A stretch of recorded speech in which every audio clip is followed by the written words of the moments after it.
We're going to start this meeting off, if everybody's ready to go. Before we start the public hearing agenda, I'm going to ask Commissioner Amy Pennick from the school board to come up. I believe that she has something to say, and we would love to hear it. Thank you, Commissioner. I'm actually here today to represent Shepherd's Hope. If you're not familiar, I'm the VP of Finance. Shepherd's Hope provides free care to the uninsured in Seminole and Orange County.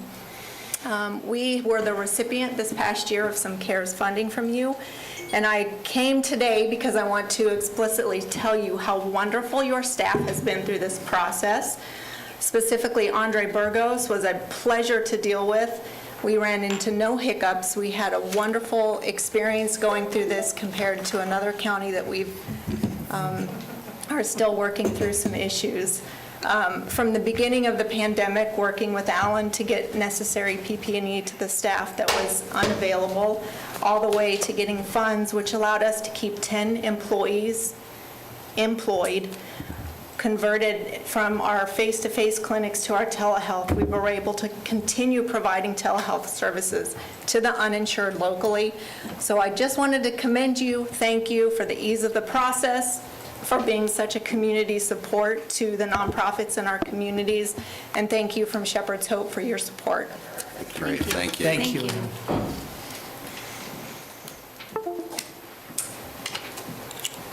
Okay, and with that, public hearing, accept proof of publication. Move to approve publication. Second. Moved by Delory, seconded by Zibauer. All in favor, say aye. Aye. Opposed? Passes unanimously.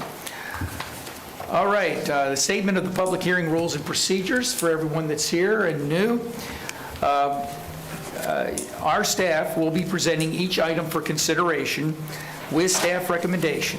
The board will have an opportunity to ask questions of staff when the presentations have finished. The applicant will have an opportunity to make a presentation. The board will have a chance to ask questions once the presenter is finished. Individuals interested in speaking either for or against the project issue may speak in person, or if virtual, they should register at the Seminole County website by going to the Board of County Commissioners page and clicking on the webinar registration link. If you are unable to join via computer online, interested parties should call 407-665-0808 for additional information. If you would like to make a comment and are attending the meeting using a computer or iPad, click on the raise hand feature. If you have called in on telephone, you can raise your hand by pressing *9. You will be called on in the order you have raised your hand. You will only be allowed to give comment once per item. Speakers should state their name and address clearly for the record, and whether you are for or against the item. Speakers will be given 3 minutes to speak unless they are official spokesperson for an HOA or a legally organized group, and they will be given 6 minutes. If a board member has questions regarding the speaker's comment, an opportunity will be given once the speaker's time has expired. Speakers should limit their comments to pertinent information regarding the agenda item under discussion, keeping your comments as brief as you can. Once the speakers are heard, the applicant will have the opportunity to rebut. If necessary, we will close the public hearing and put the matter in the hands of the commission for discussion, recommendation, or motion. Following a motion and second, there will be board discussion and a vote will be taken. Thank you. Everybody okay? All right, item number 50 is a public hearing amending the Seminole County Code, Chapter 40, Part 12, Affordable Housing Advisory Committee. Allison Thal, Director of Community Services, will present the item. Allison? Good afternoon, Commissioners. Yes, for the record, Allison Thal, Director of Community Services. And today, as you said, the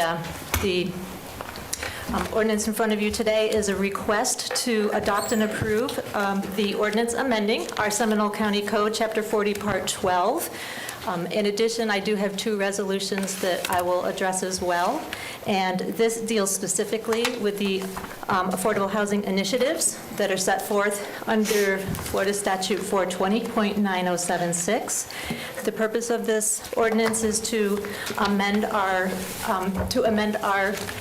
excuse me, the purpose of this agenda item is to amend our ordinance because the Affordable Housing Committee has been amended by Florida statute. One of the requirements is that we now appoint an elected official to our Affordable Housing Advisory Committee. In addition, there are reporting requirements that have been amended, and we are now reporting on an annual basis versus a triannual basis. Tied to this ordinance is also the approval of 2 resolutions. One resolution is amending the Seminole County code, and the second is to appoint Commissioner Zembauer, who has selected to and approved his appointment to serve as our elected official. And so our final request is just to adopt and to authorize the chairman to approve the ordinance that's amending the code, as well as the resolutions. And that concludes my report. Does anybody on the board have a question? Does anyone in the public would like to make any comments? Anything virtual or on the phone?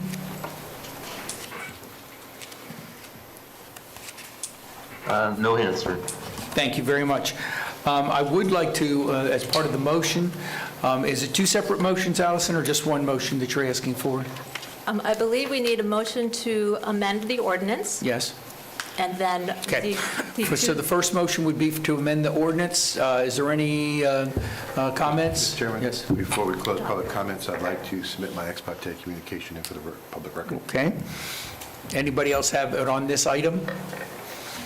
Okay. We have a request for a motion to amend Chapter 40, Part 12. Is there a motion to that effect? I'll move. Second. Submitted. Motion and second to Laurie and Lockhart. Any discussion? All in favor, say aye. Aye. Opposed? Passes. Now, the second motion is to appoint or reappoint Commissioner Zembauer as our representative. Move to appoint. Move to appoint. Hold on, Bob, please. I just wanted to say one thing. I do believe that we do have an opportunity, we talked about this during the staff briefing, that we could have an alternate. I would ask that Commissioner Herr, if she's willing to do it, be the alternate for this committee. Surprise. Now you know we don't talk. And now we know I don't have a poker face, so. Are you okay with it? Sure. Mr. Chairman, move to approve Zembauer as primary, her as secondary. Second. Alternate. Motion and seconded, discussion. All in favor, say aye. Aye. Opposed? Passes unanimously. Thank you very much. Item 51 and 52 are consent items that require a motion based on the action taken for item 50. So moved. Both? Both, on both. Moved for 51 and 52. Second. Motion and seconded by Commissioner Herr. Discussion. All in favor, say aye. Aye. Opposed? Passes unanimously. We're on 53. 53 is the Little Lake Howell Tuscarora Lake Management Municipal Services Benefit Unit, or MSBU. Does the board, first of all, who is going to present this? There we go. Good afternoon. I'm Michael Easton, Project Coordinator for the Seminole County MSBU program. This item offers board consideration to adopt an ordinance creating a municipal services benefit unit assessment district to provide funding for lake management services on behalf of Little Lake Howell, Lake Tuscarora, which is located within Commission District 2. The request for establishing this MSBU was initiated by community application with a standard petitioning process coordinated by the MSBU program, demonstrating a 75 response in favor of the BCC creating the requested MSBU, which thereby exceeded the 65% threshold required for board consideration. The assessment boundary of the proposed MSBU consists of 48 accessible waterfront properties, with all properties in the boundary being located within Seminole County. The assessment allocation is based on one benefit unit per waterfront property, with further definition provided in the ordinance exhibits. The assessment calculation for each phase of the service does include MSBU program administrative costs, and creation of the MSBU is also inclusive of essential public services that will be conducted in 3 phases. Phase 1 services are identified as initial restoration activities to be completed prior to October 1st, 2021, at an estimated cost of $59,500. The initial funding sources for Phase 1 services include a general fund contribution of $17,500 from the Public Works Department and a fund advance of approximately $42,000 from the MSBU program project funds. These funds advanced from the county's MSBU project funds will be repaid via a one-time non-ad valorem capital assessment levy that provides a 5-year repayment period with installment payments collected by the Seminole County Tax Collector, with bills to begin the first available property tax following project completion. Phase 2 services are identified as ongoing lake management activities that will begin after October 1st, 2021. The fund budget for Phase 2 services is estimated at $39,000 annually based on a 5-year projected budget that is inclusive of contracted service costs, administration, and reserve contingency planning. The contract services and products acquired in conjunction with the county recommended lake management service would be funded by a non-ad valorem assessment that may vary annually based on actual costs. The assessments for Phase 2 services will be levied annually and collected by the Seminole County Tax Collector via the annual property tax bills, beginning the first available property tax bill following project completion. The initial assessment for Phase 2 services is proposed at $445 per benefit unit, with the governing ordinance including a maximum allowable increase for Phase 2. Future year assessments will vary according to site conditions, responsiveness to treatments, and lake management requirements. These assessments will be determined annually and will be subject to board approval. Phase 3 services are identified as one-time nutrient abatement service cycles to be implemented at a later date and funded by a capital non-ad valorem assessment. The preliminary estimated cost for Phase 3 services is $253,000. The inclusion of these services and the expectation of funding being provided for a future capital assessment was supported by the owners during the formal petition process used to determine community support for this MSBU creation. A general assessment roll for Phase 3 services based on actual estimated cost is $5,315, with a 12-year repayment installation plan being proposed. Following public input, the action requested is for the board to approve and authorize the chairman to execute first the ordinance creating the Little Lake Howell Tuscarora Lake Management Municipal Services Benefit Unit. Second, the preliminary capital assessment roll for Phase 1 MSBU services. Third, the initial variable rate assessment roll for Phase 2 MSBU services. And fourth, the interlocal agreement with the City of Winter Springs. This does conclude my introduction of this item. Thank you very much, Mr. Eason. Is there any questions of Mr. Eason or any other staff members? I do not. Mr. Chairman, I just want to thank staff for working with City of Winter Springs on this matter. Yes, sir. This is another example of the county reaching across municipality lines and work with our cities once again. So I think it's, once again, a very good work. Thank you very kindly. Thank you. Our pleasure, sir. Do we have anyone in the public that wishes to speak? I have no yellow forms. This is on the Little Lake Howell, Tuscarora. Anybody have any questions on that or comments on that? Seeing none, we'll go back to the board. We'll close the public hearing. Commissioner Anybody Zimbauer? online? Mr. Chairman? Nobody online? I'm sorry? Nobody online? Anybody online? No, sir. Mr. Chairman, before we close public comments, I'd like to submit my ex-parte communications in for the record. Thank you very much, Commissioner Torrey. And with that, I will now close public hearing. Commissioner Zimbauer, did you? Yes, thank you, Mr. Chairman. Yes, again, I applaud the working with the City of Winter Springs. As you know in your packet, this is started way back in actually 2018, 2019. There's a letter from Mayor Lacey. The City of Winter Springs supports this.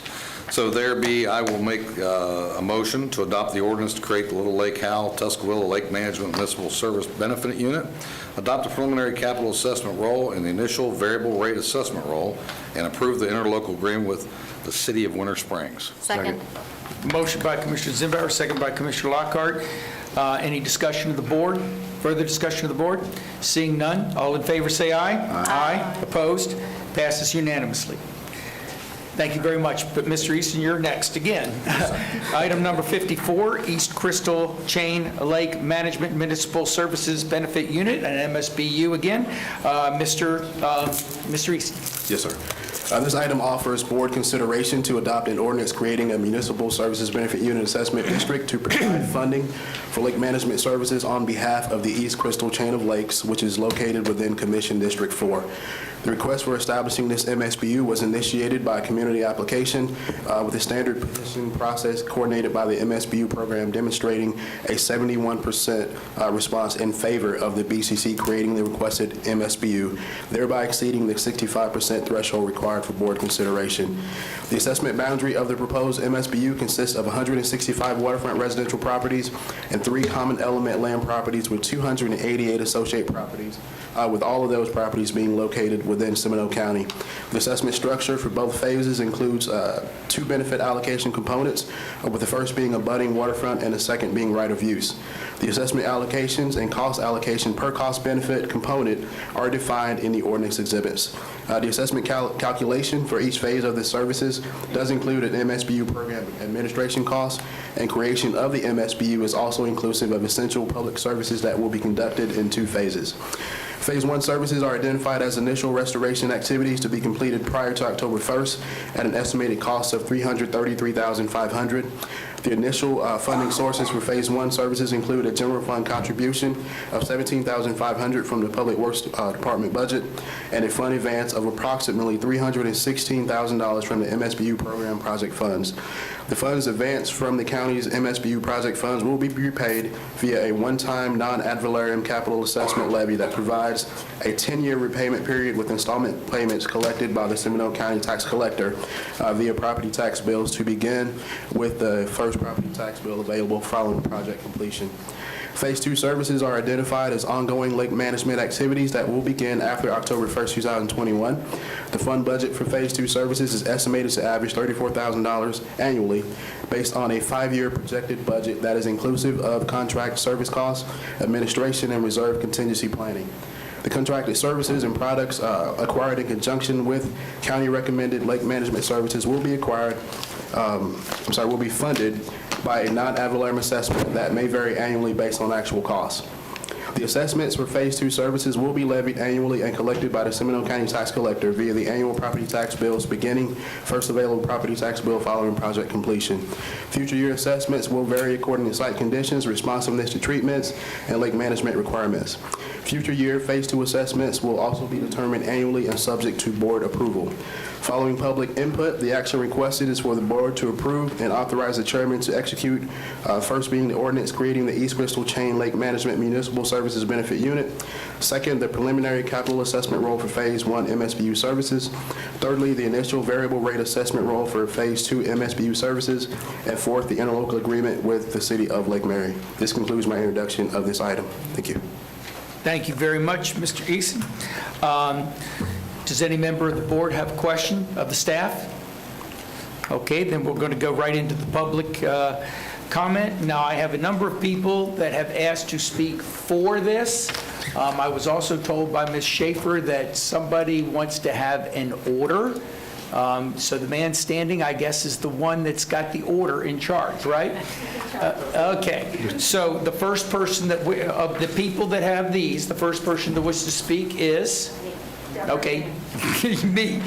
Okay, me. Mr. Chairman? Mr. Chairman? Yes. Point of order, I'd like to submit my ex parte communication in case any of the citizens would like to view it. Mr. Chairman, same. Commissioner Zembauer will submit his ex parte on this matter. Mr. Chairman, same. Okay. I will also. Anybody else? It's not very much, but yes. Ms. Boone, I believe, correct? That's correct. Okay, Ms. Boone, you are up. All right. Hello, my name is Deborah Boone, and I live at 307 Lake Boulevard in Sanford. I live on DeForest Lake on the East Crystal Chain of Lakes. And I'd like to take a moment before I jump in to just say thank you to the county staff. They have gone above and beyond to help us with this. We've had some demands and a lot of questions, and they've done a great job with that, so I wanted to say thank you.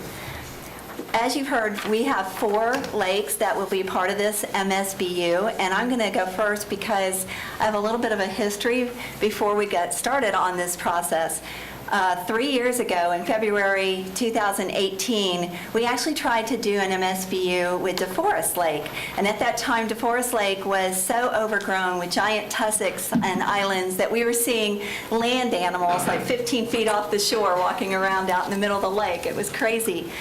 But we were unable to get that MSBU passed for things that were out of our control. And so that was not acceptable. We needed to do something to save this lake. And as you'll find out today as others speak, these lake owners are passionate about their lake properties. And we decided that we would go to a Plan B. So we pooled our resources, lots of our own money, our own time, our own equipment, and we went out and did what we could on this lake. I brought some pictures, but for the sake of time, I think I'll just keep going. And so we went ahead and just jumped in, and we accomplished a lot. It was pretty amazing what we were able to do. But even with spending $40,000+ and lots and lots and lots of time, we couldn't accomplish what the proposed MSBU would have accomplished. And we realized it was just not sustainable. So we decided at that point that we needed to find a way to get this MSBU in place. And thankfully, all of the lakes banded together to put in this application for an MSBU. That's really exciting because at this point, even though we did all that cleaning to DeForest Lake, it is now covered with hydrilla. And you can imagine how devastating that feels. My husband has a sunfish sailboat that won't move an inch in our lake because of that hydrilla. So thankfully now we have this opportunity to revisit the MSBU. And without this MSBU, we feel that we would be out of options. It is just too overwhelming for the homeowners to shoulder the responsibility alone of managing our lakes, but together with the county, we really can do this. Thank you. Thank you very much. Any questions of Ms. Boone? All right. Next. Nancy. Okay. I like it when you guys got your own lineup there. It's fine with me. Okay, Nancy, let me just find go it. ahead, try. Nancy DeFerrari. Ferrari. Yeah, like the DeFerrari. car. There we go. Nancy, go ahead. Good afternoon, Commissioners. My name is Nancy DeFerrari. I reside at 2666 Adele Place in Lake Mary, and I'm on Lake Bel Air. I'm here to share with you how we began the process of generating community support to clean up the East Crystal chain of lakes. Over the past few years, as Deborah mentioned, lakefront residents had noticed our lakes were getting overgrown, clogged with hydrilla and lily pads, and that the canals leading from one lake to another were becoming impassable. About a year ago, many of the residents attended a meeting to discuss the condition of our lakes and to see what steps could be taken to get the lakes clean and back to a more natural state. With the leadership of Debbie Boone and Bob Burke, the East Crystal Chain of Lakes Association was created, and a group of about 12 of us pledged to work on this project. Liaisons were selected from each lake and each neighborhood or subdivision that had lakefront property owners. These included the Cove, Crystal Lake Estates, Chase Groves, Lock Arbor, Linda Lane, and a portion of the city of Lake Mary. We met first with the county employees who educated us on the MSBU process. They then shared their assessment of the condition of the lakes and what could be done to restore them. Meetings were then held with the liaisons, and a plan of action was designed to get word out to property owners, to educate them about and to gather support for obtaining an MSBU focused on lake restoration. With the official list of lakefront property owners provided by the county, we went door to door, passed out flyers, shared emails and texts, put up signs, which I think Bob has, and responded to innumerable questions from homeowners. An East Crystal Chain of Lakes Facebook page was created to assist us in getting the word out as well. Oh, and we had these nifty hats so that when we knocked on doors, people didn't think we were selling DirecTV solar panels or a new roof. We essentially made nuisances of ourselves to educate our neighbors and to ensure that we were available to answer any concerns or questions, and it worked.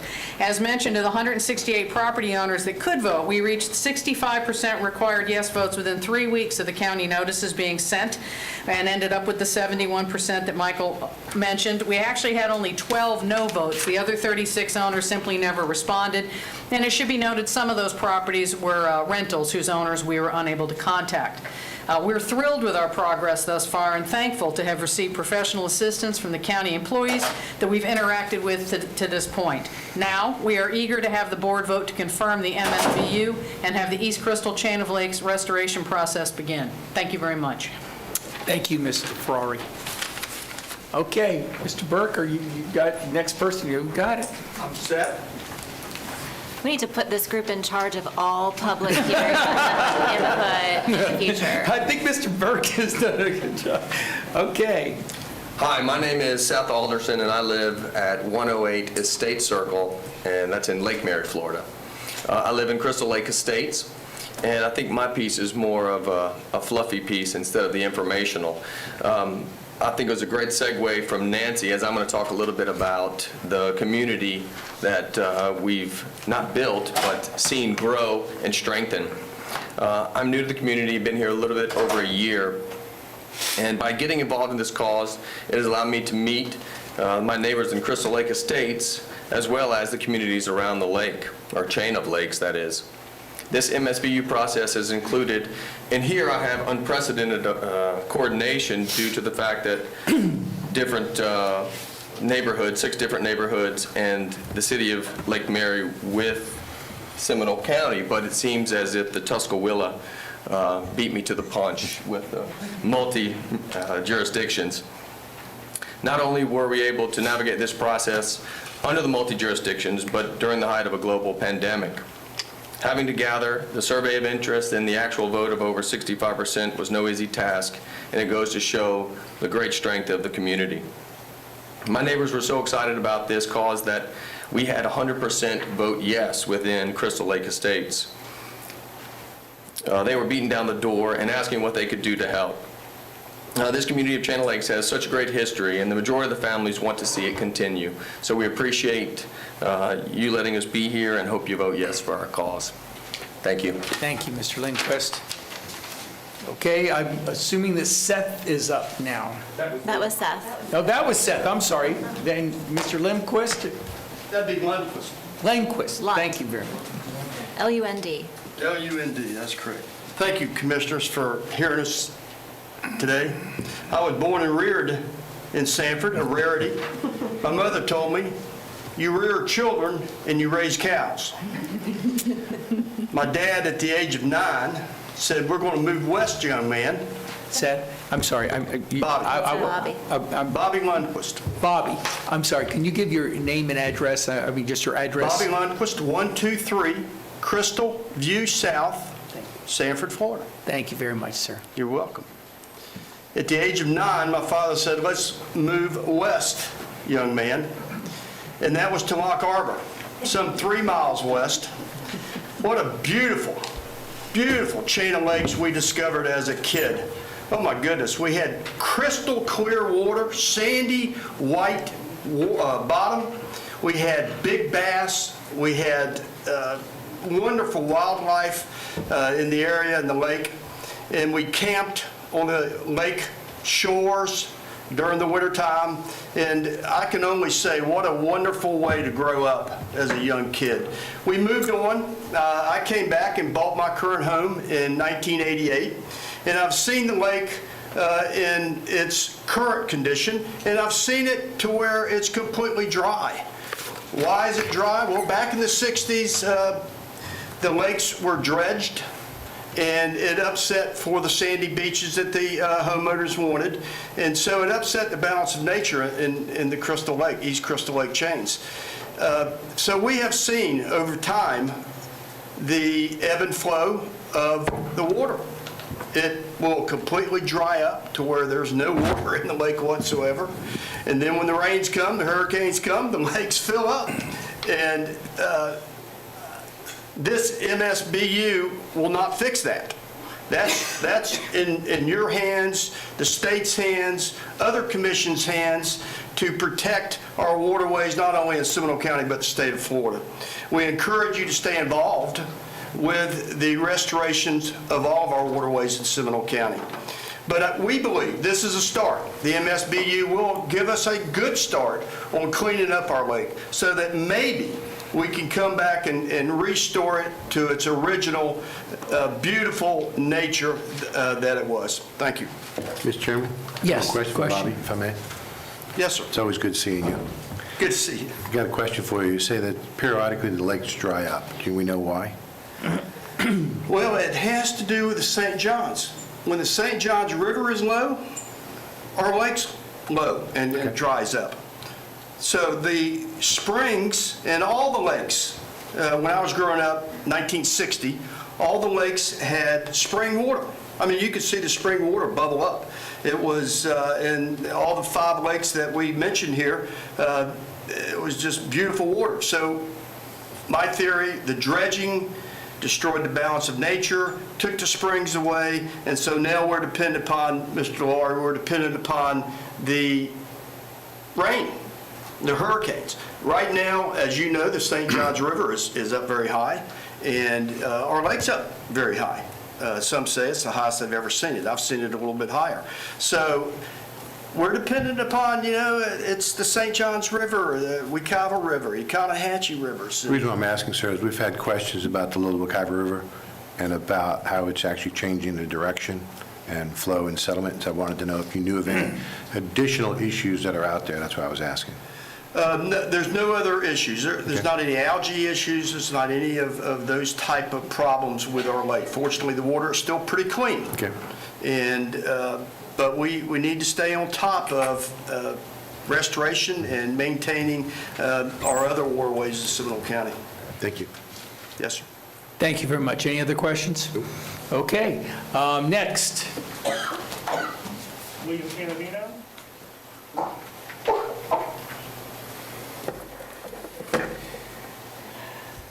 Good afternoon, I'm William Canavino. I live at 100 Crystal View South, and that's in the Lock Harbor subdivision, and I'm on the north side of East Crystal Lake. One could say that over the past 100 years, our lake has changed from the pristine situation that Mr. Lundquist discussed to maybe more or less retention ponds.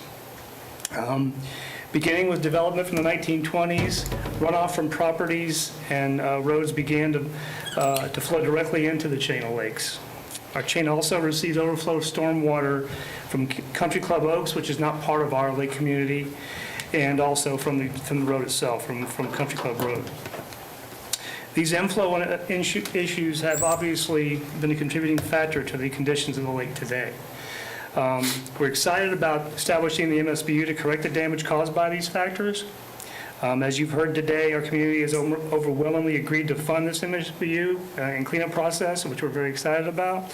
But we also know that we need to address multiple inflow and outflow concerns so that we are tackling the problem at the source itself. We understand the community now has plans to install a diversion box over on Country Club Road, and we're very excited about that. We appreciate that. Thank you. It's a very good start. And we're hopeful that an ongoing partnership with the county. We are confident that through our combined efforts, we can address the challenges our chain lake faces in an effective way. And we look forward to bringing our lakes back to the pristine position that they used to be, as Mr. Lundquist described. Thank you, sir. Any questions? Thank you very much, sir. Mr. Burke, you're the only one left.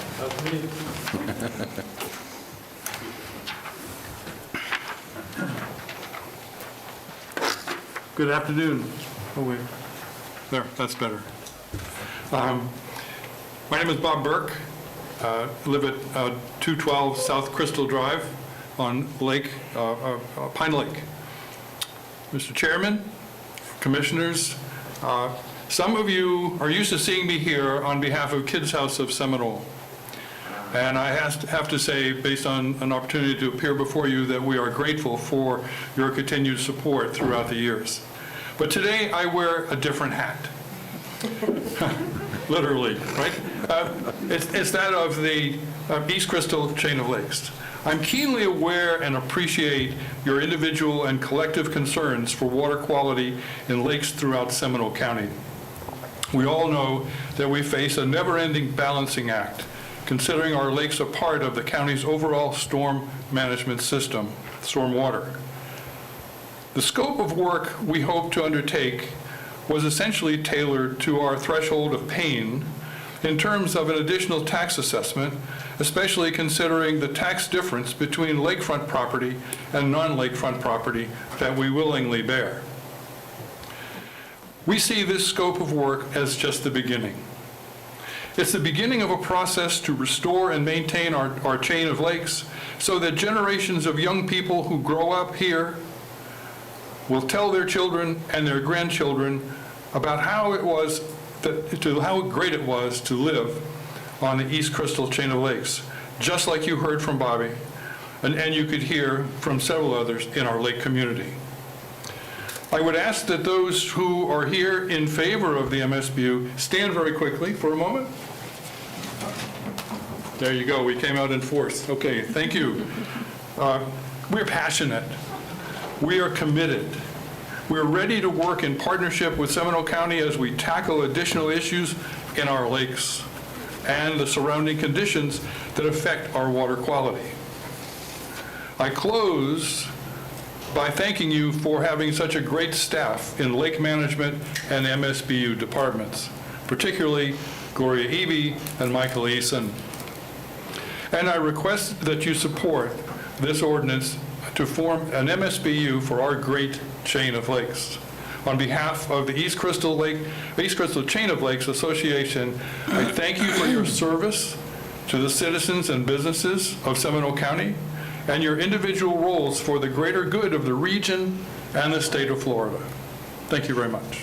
Thank you. Thank you, Mr. Burke. Any questions of Mr. Burke?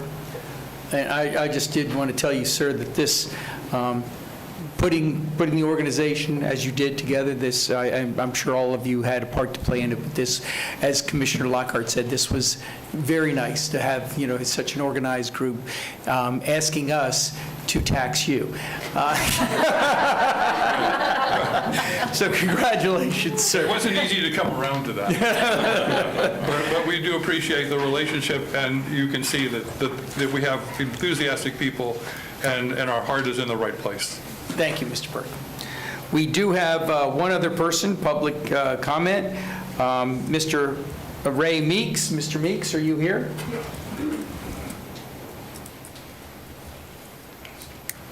Mr. Meeks is speaking in opposition, if that's correct, sir.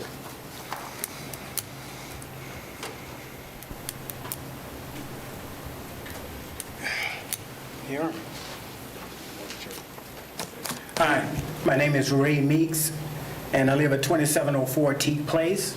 Commissioners, Mr. Chairman, I appreciate the passion shown by the homeowners in the chain of lakes. When I originally received the letter indicating the MSBU was being planned, it indicated that it was for homeowners who had lakefront property or those who had right of use access to lakefront property. I live in the Cove in Lake Mary. There probably isn't a dozen homes in the Cove that has lakefront property, okay, out of 100, I don't know, 150 homes. Secondly, most of these properties that are indicated, Bel Air, DeForest, Pine Lakes, these are all private or gated communities, okay? We're basically being asked, the non-lakefront residents, to subsidize people who live on the lakefront, okay? Now again, I love the environment as much as the next man, but I don't think it's right that I'm being asked to subsidize. And I don't know where the rest of my neighbors are, because I know there's a whole lot of people that I spoke to that either didn't return the letter, I don't know if they didn't read it or they didn't understand it. I'm sure they understood it, but I just want to make my feelings heard. And I appreciate the passion of those lakefront owners, but I don't want to pay for something that I don't have use or access to. Okay? Thank you. Thank you, Mr. Chairman, Mr. Meeks. I Yeah, question. have a question for Mr. Meeks. Yeah. Mr. Meeks, just for clarification, in your subdivision, do you have deeded access to the lakes at all? No. Okay? There are homes that border the lake, but they're private property. We can't walk through someone's personal property to get to the lake. So you have no common area access to the No, lake? no. Nor does your property deed indicate you have some right to access the lake That's through some correct. easement or any other? That's correct. When I Okay. first received the letter on the MSBU, I called the Seminole County, the point of contact on the letter, and I explained this to him, and I wanted to know if it was possible for us to opt out and how it was determined which homes were going to be included in the MSBU. The person I spoke to, I can't remember his name, he was very helpful. Sure. Okay? But as far as I know, no. Now, I could be ignorant of the fact, maybe I do have access to walk through somebody's backyard and with my fishing pole. I don't know if I'd but recommend But that. I don't think that's the case. Understood. No, I just wanted some clarification on. Thank you very Right. much. Appreciate it. Commissioner Lockhart, which is her district, and then Commissioner Delory. Sure. Thank you very much, Mr. Meeks, for your input. I'm going to ask Mr. Eason for some clarification on what you've just shared with us. Okay. He's behind you. And then Commissioner Delory, you're next.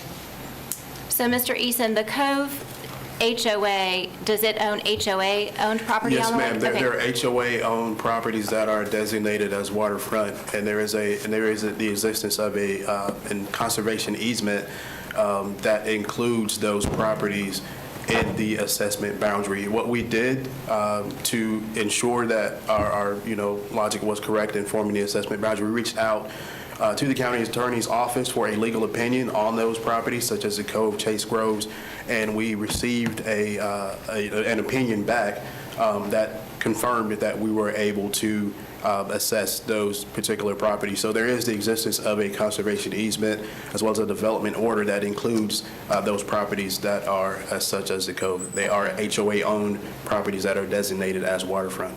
So on page 855 of your agendas,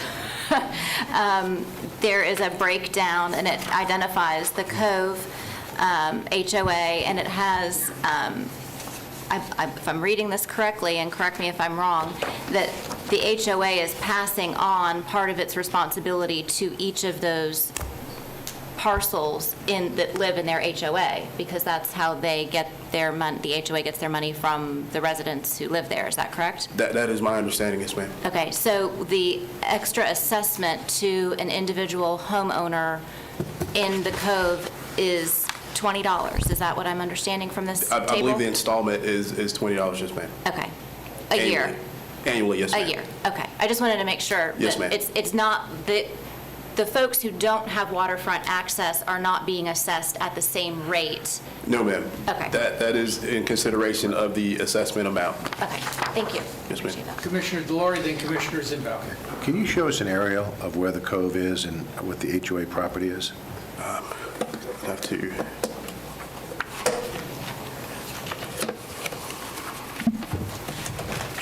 It's on page 854 of your agenda. I did read it, but it's so small It is small. that unless someone's willing to give me a magnifying glass, Get your cheaters out. I got them. But again, Ask procurement for an overhead projector. it's kind of blurred We as well. got trash cans pretty quick today. Yeah, that's what I was saying, we got trash cans pretty quick. I mean, it's nice to see that there's something in the book, but you really can't understand it. I don't know where the Cove is. Sorry, I'm searching for my map as we speak. While we're waiting to find, okay. That's what we got, and I'm hoping that someone can explain Yeah. where the Cove is. And if someone can blow that up, even though it's in the book, if we can't understand it.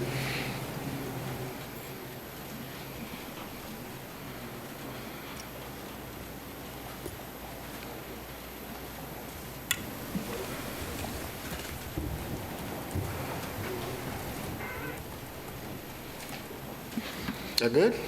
That's good. So can someone point out the Cove and the HOA property? It's right off of, Excuse me? it's Old Lake Mary Road that's coming down at the south end is the entrance to Okay, the Mr. Cove. Easton, go ahead. In the yellow. So all of the yellow? No, not all of the yellow. Which color? The green, I misspoke, it's the green areas, top here. Is there green on there? I mean, I know I have problems with color, but I don't think I see green. I think it's what is the darker section of where the yellow is, can't that's the tell. green. Or is it the green up to the north?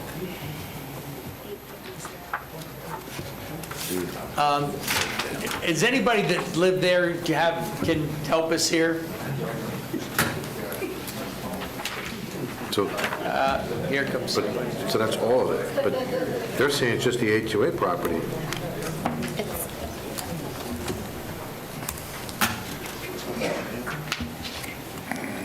That's yellow. Okay, it is a yellow, I'm sorry. Okay. Mr. Easton, we need you to be at the microphone, please, sir. I'm sorry. My apologies. It is that yellow area that we initially pointed to. So that hashed area in the yellow is all conservation area? Yes, sir. That is my understanding, yes, sir. Okay.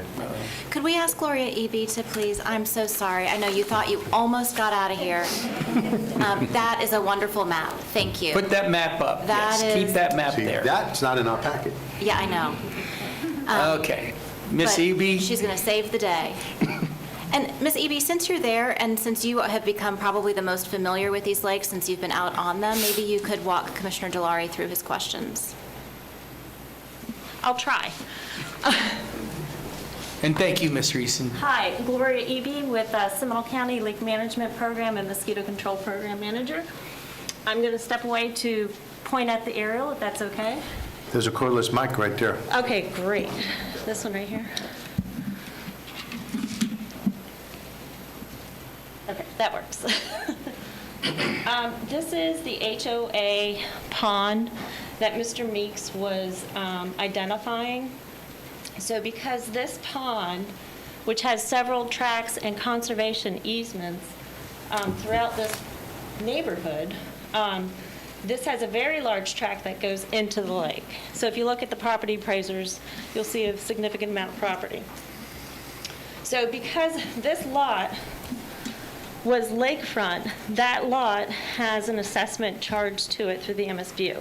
MSBU can go into the details of that.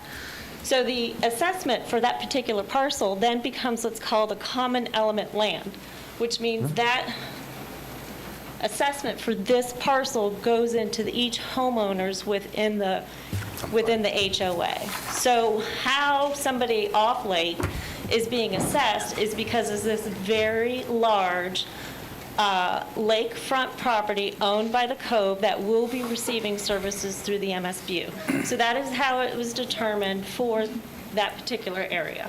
Thank you, Gloria. And Miss Eby, that's the $20 annually. I believe so. Yes, sir. That is that Thank $20 you. annually. All right. Are you, Commissioner Delary? That's more than enough. I mean, Commissioner Zimbauer? I'm glad she explained it to you because it wasn't clear in our packet. Thank you, Mr. Chair. I just want to make sure that I'm clear on this understanding, because I've heard what Commissioner Lockhart said, I've heard what Ms. Eby said, and I've heard what Mr. Meeks said. So Commissioner Lockhart has indicated that by default, it's $20 a month. A year. A year, I'm annually. sorry, a year, that is being collected on behalf of the HOA common property. Yes, sir. Okay? So it seems to me, does Mr. Meeks have deeded access to that pond? I mean, does his deed give him access to that? I mean, what I'm trying to break down is, if an HOA controls a piece of common property, then the assessments for that HOA within their own governing body should pay for whatever costs for streets, signage, maintenance of their right-of-ways and so forth. But it sounds like to me that we're going to put a tax as part of this MSBU on top of what Mr. Meeks and his fellow landowners are already paying in assessments through their HOA. So if it's an HOA property, why would not, if the HOA is the owner of this tract, it's not Mr. Meeks, unless Mr. Meeks' deed is set up that all those landowners have deeded access across that pond, it would seem to me that their tax roll is being assessed to the piece of property through the HOA. It's not the way I understand it. Mr. Chairman? So Okay, hold on. the HOA owns the property. Mr. Meeks does not own this property, correct? Correct. That's correct. And none of his fellow landowners own it deed-wise. But they have some kind of agreement to an HOA that requires them to pay some kind of dues or something to maintain their subdivision. But yet we're going to, separate and apart of that, assess another tax through the MSBU to those landowners separate of the HOA. You ready? It seems to me it would be much better if the HOA, who's the owner of the tract, Kathy can provide pay it, and then they pass it clarification on to those common individuals. element practices. Right. The practice that the MSBU program is following is a procedure that we have followed on an ongoing basis Common when there's practice. common element land on a waterfront. And that is, by the statutes, a common element land, a homeowners association cannot be assessed or taxed. And the way the taxes and assessments are handled, they're allocated out to the associated members. And that's how it is in the statutes. And for this particular property, it's actually 3 different parcels that are owned by the homeowners association that make up the waterfront, as well as that retention pond area, and also out into the lake bottom. This property, we went through a title search and also the legal opinion, and there's documents in that title search that substantiated the association has responsibility for maintaining their area of the lake.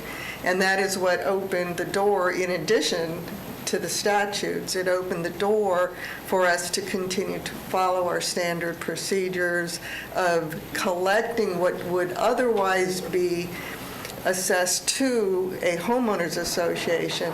It is allocated out to the owners, and that's by statutes. So let me ask you this. Let's take Lake Mills by example, Correct. where we have a county park sitting on Lake Mills. Yes.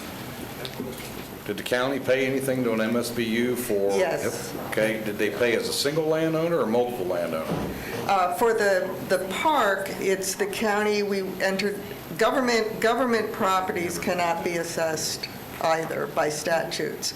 It was an agreement, a cost-sharing agreement by the county to pay a certain percentage, and in the case of Lake Mills, the county is paying 10% of the cost each year for lake management. That MSB was created based on lake frontage, and the county park represented about 10% of the lakefront. Sure. We've done a similar situation with Lake Sylvan with a park. Yeah, I'm familiar with the MSBU. Commissioner Zabauer, I'm just saying, there's other people that want to... Sure, no, if I can Finish. finish my train of inquiry. No problem. So I think what I'm hearing is we're not assessing any MSBU fee on that tract that's owned by the Cove. Is that correct? We are not directly assessing the homeowners association-owned property, and that's because by statutes, we're not permitted to do that. The costs that would be allocated to them, their fair share, is allocated to the individual property owners that are part of that association, that are part owners of that property. And that's the amount that was being referred to. And it's actually, it's a one-time assessment per property for the Cove of $165, and that's for Phase 1. If they choose to pay it in installments, that's $20 a year. And then for the ongoing services, it's $13 a year. So for the first 10 years, the off-lake Cove properties, if they pay in installments, they'll be paying $33 a year. The lakefront properties, they're paying over $430 a year. So it is a prorated amount in a way that we have been able to try to do it fair, reasonable method that allows everyone, to pay a cost share in comparison to where their property is located and the extent of benefits that they have available to them. Sure. Just to be clear, so you're bypassing the HOA-owned property and going directly to the deeded HOA owners. Correct. So there will be no MSBU showing up as an assessment on that parcel to the HOA, correct? Correct. Okay. All right. Thank you. Done. Thank you, Jay. Commissioner Zimbar. Commissioner Delory? I'm good, she covered it. Okay. Is there any other questions of staff? Are we Is there any other, we haven't closed public hearing, but we were going through this. So we're going to close public hearing after I check and see if we have anything on the, either on virtual or by phone. Either No, way? sir. No, sir. Thank you very much. With that, we're going to close public hearing. Questions of the commission? Commissioner Delory. I have a question for staff from the water standpoint. I don't know which one's going to handle this, but Mr. Lundquist talked about the lake at some point was altered, and I just want to know if staff's actually looking into that or has any information on that. That's more of a lake management question. That would be more of a lake management question. I'm going to She's see if right behind you. Gloria, back up. Poor thing.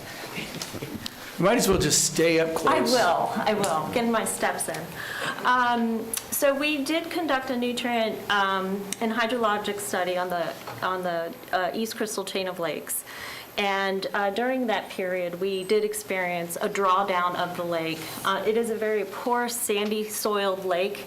And Bobby was correct about the river, but we're going to elevate that term to groundwater. When the groundwater recedes, that lake will recede. Some lakes have a higher recharge area than others, and this being a more sandy soiled area, this is going to draw down much more. We had some of our meters were in dry sand for an extended period of time because the lake went so low, and that's what we experience in some of these lakes.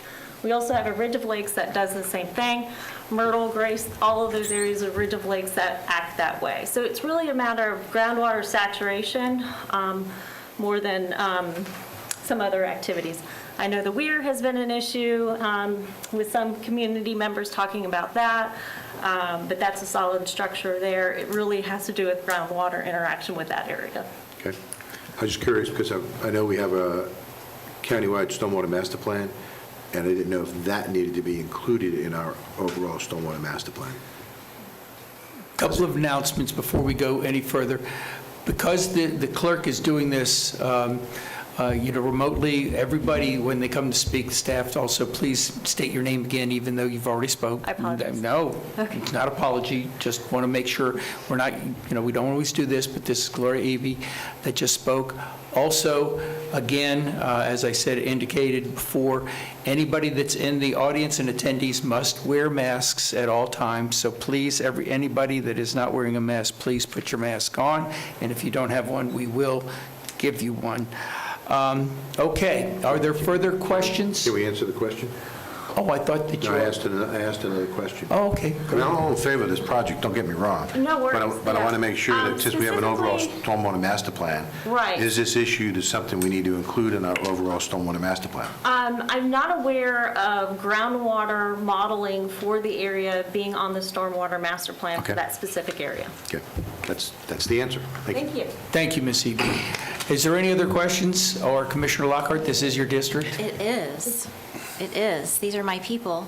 And I'm very proud of them. Honestly, this has been quite an experience, I think, for everyone who's been involved, particularly Debbie Boone, who spoke first. I think her tenacity, along with Bob pulling this together, has just been remarkable. And I couldn't have thought of a better person for the whole community to have leading the charge. The two of you have been quite a dynamic duo. So, and where's that sign again, the lake sign? Look at that. So those were all over the neighborhoods. And it was really, and that's Bob's cell phone number, if anybody wants to call Bob Burkhat. I think there is, this obviously is an MSBU, but this is a representation of a larger issue that we have in our community. And the passion that these people have is all over this county, with not just lakefront property owners, but people who care about water quality around our region. And one of the things that I think was mentioned but not necessarily highlighted is that through Public Works Lake Management, the two MSBUs today that we hopefully will be approving this one, were both allocated $17,500 for assistance. And I'm going to ask Gloria Eby again, or someone from Public Works who can share that $35,000 total was that your budget for all lakes for the entire year? Or is there more money in a bucket somewhere else? And I already know the answer to the question I'm asking. Yes. I was trying to do what the East Crystal folks do, just yell out. Gloria Eby, Seminole County Lake Management Program and Mosquito Control. Yes, that is correct. It was for this fiscal year budgeted amounts of $35,000 that was allocated to the two MSBUs that were presented today. So if we had had 3 MSBUs come through this year, we would have divided that $37,000 by 3. Correct, and also by cost. So if let's say there was a small footprint job that was only $10,000, it would be associated to that cost as well. Okay. These are two very, very costly MSBUs. Okay. I just think as board members, when we adopt and approve our budget each year, I don't know, because that dollar figure is kind of buried in your budget as a sub-line item, we don't realize as a board that we have allocated a whopping $37,000 to the entire county for lake management for lakes that may come forward for MSBUs. And I think so many of the folks who supported the extension of our penny sales tax did so because of water quality projects.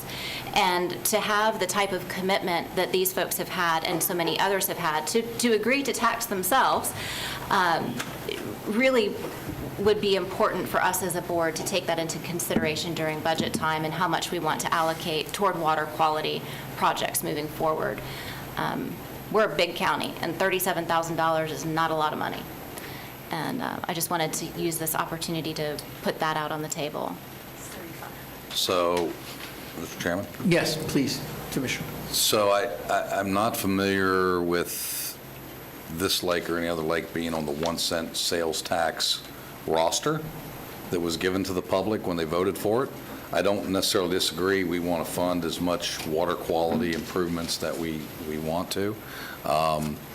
But it's probably something staff should probably look at, the 1-cent sales tax, specifically which projects were earmarked or not earmarked for water quality improvement or enhancement. And I certainly know that there are monies there that, revenue that's been generated that is in excess of the anticipated amounts. So maybe we should be looking at that from a water quality standpoint on what this board wants to shift or allocate those excess amounts to possibly those types of projects. We can only use those funds for infrastructure projects, and a lot of this is operational, but we can certainly look at that. Understood. Mr. Chairman? Yes, Commissioner Delory. So Commissioner Zimbaum brings up a valid point. In the 1-cent sales tax, there's an Appendix A, which I'm sure most of us are aware of. And in Appendix A, there is allocations for stormwater and water quality restoration. I know that staff is very informed about it, because that's where a lot of the funding for some of these special projects come from. And that's the reason why I was asking if there's any plans on looking at what the cause of the lake fall is that Mr. Lundquist talked about, because if that truly is a problem, then we need to be addressing it. Mr. Chairman? Yes, Commissioner. And I appreciate that question for sure. I think the lakes rising and falling is sort of just something that we live with because of what Ms. Eby shared earlier about just the hydrologic makeup of the lakes and the soils and what have you. But I think something that is, the county has made an acknowledgement of some sort that the fact that we are using so many of these older lake chains as stormwater retention ponds, it is impacting the water quality. And there is no doubt that over time, if we continue to use these lakes as stormwater retention ponds, they will continue to degrade. And that's why, this morning, as a part of our consent agenda, there was a diversion box that will be at the end of Pine Lake that will help to divert so much of the stormwater that has been going into these lakes for so many years. But that's got to be a conscious effort and I'm not talking about, don't get me wrong, I'm not lobbying for more money for this chain of lakes. That's not what I'm doing. I didn't take it that way. I am just trying to elevate the conversation to a bigger, broader picture, that when we think of budgeting and prioritizing, when we start talking to the county manager about budget priorities, that if we really want to make an impact in these older lakes and the quality of their water, then we need to do something with our stormwater and have a plan other than dumping it into their lake.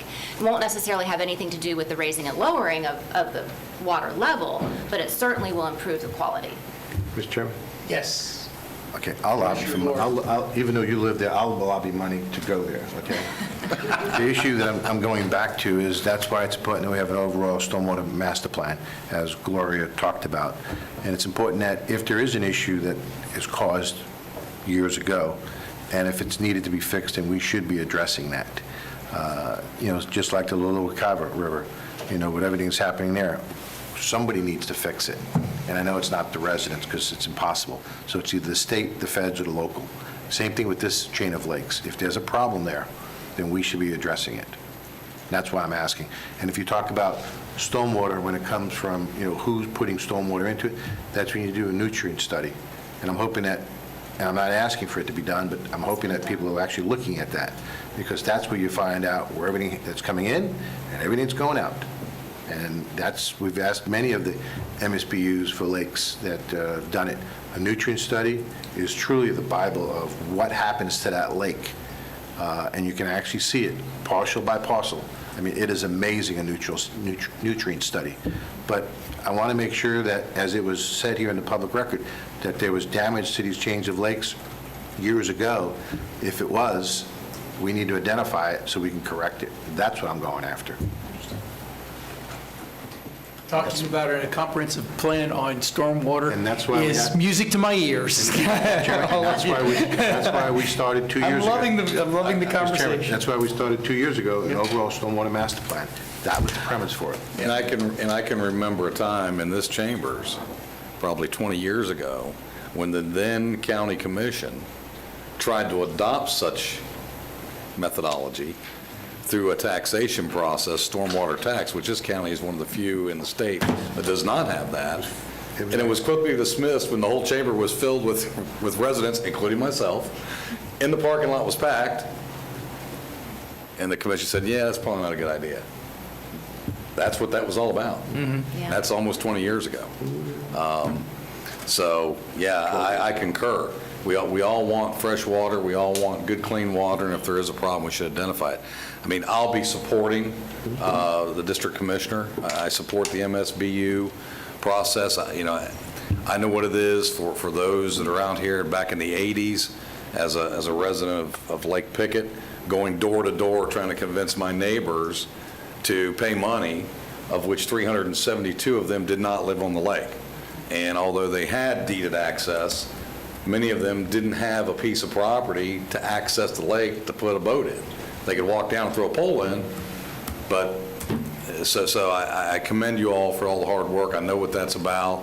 It speaks volumes of a community who is willing to take the time, the effort, and willing to tax themselves.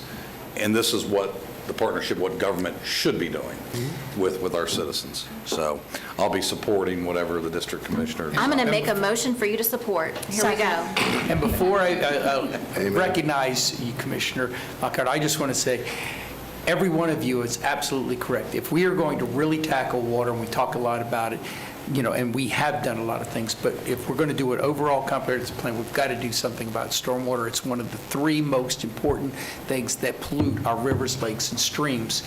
And before anybody says anything, because there's people that love to misrepresent, this was an assessment that came to us.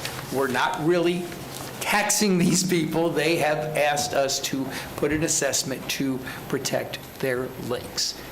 Commissioner? Great clarification. So Commissioners, I would like to make a motion to adopt the ordinance creating the East Crystal Chain Lake Management Municipal Services Benefit Unit, adopt the preliminary capital assessment role and the initial variable rate assessment role, and approve the interlocal agreement with the City of Lake Mary. Second. Motion and seconded by Commissioner Zimbauer. Any further discussion by the commission? Seeing none, all in favor say aye. Aye. Opposed? Passes unanimously. Congratulations.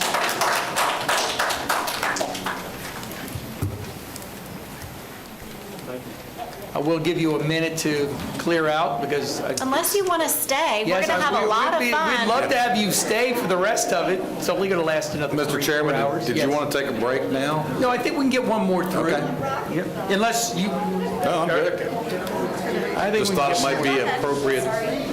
Yeah, we got about 20 minutes. I think we can get the next one through in 20 minutes, hopefully, or less. Okay. And if we can shut the doors as they're leaving, I'd appreciate it very much. Thank you. We will now begin the quasi-judicial public hearings, which are items 55 through 60. While the board welcomes comments from all persons with an interest in this proceeding, Florida law requires that the board's decisions in a quasi-judicial action be supported by competent, substantial evidence presented to the board during the hearing on the application. Competent, substantial evidence is such evidence as a reasonable mind would accept as adequate to support a conclusion. There must be a factual basis in the record to support opinion testimony from both expert and non-expert witnesses. And that means that those providing public comment need to provide comments that are based in fact and not opinion, just opinion, in order for the board to consider it as a basis for the decision. Persons presenting testimony may rely on factual information that they present, that is presented by the county staff, that the applicant presented, or on factual information included in the county staff report to support their testimony. All persons who present written materials to the board for consideration must ensure that a copy of such material is provided to the clerk for inclusion in the board's record of proceedings and official minutes. Has any commissioner received any oral or written communication regarding the quasi-judicial items 55 through 60? If so, please disclose the substance of the communication and identify the person making the communication. Commissioners may make that disclosure by submitting written record of the communication, and I will be submitting my, as is everybody else. I will submit mine, Mr. Chairman. I'm going to be I'll be submitting happy mine. if they're passed to me. So, Mr. Chairman, I was told we're supposed to submit it on each item when each item comes up, not all together. And that's fine if that's what they want to do. For the record, Paul Chipok, Deputy County Attorney. It's preferable that you submit it for each individual hearing. It makes a cleaner record.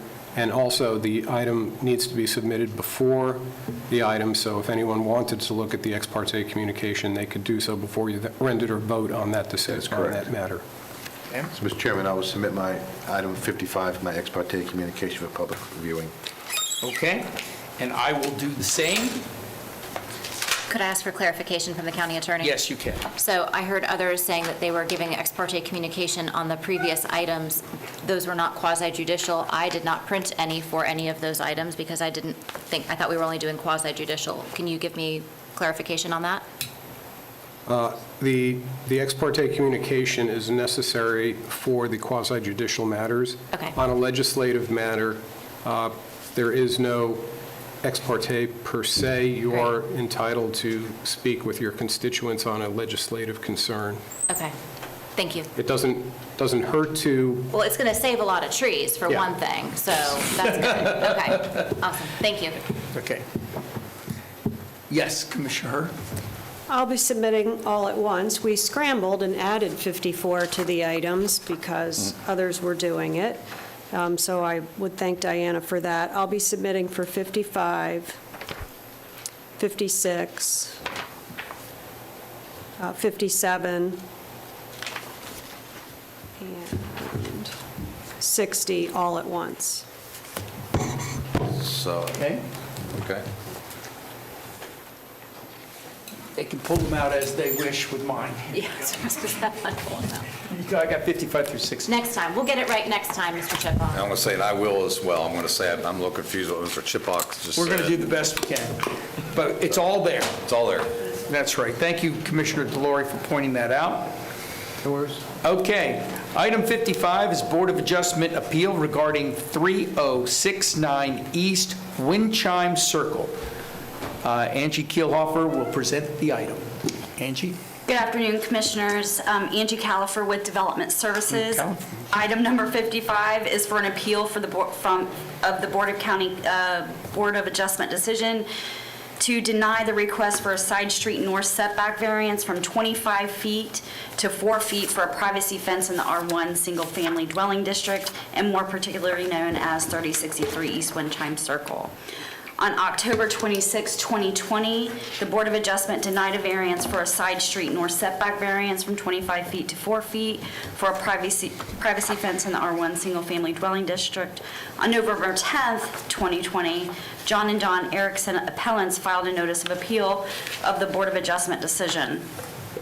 Based on the information, findings, and conclusions included in the referenced in the agenda memorandum prepared in association with the original action taken by the Board of Adjustment at its meeting on October 26, 2020, and the testimony presented at the aforementioned meeting minutes, staff recommends that the Board of County Commissioners uphold the decision of the Board of Adjustment to deny the request for the side street north setback variance from 25 feet to 4 feet for a privacy fence in the R1 Single Family Dwelling District. This concludes my presentation. Should you have any questions for staff, I'd be happy to answer.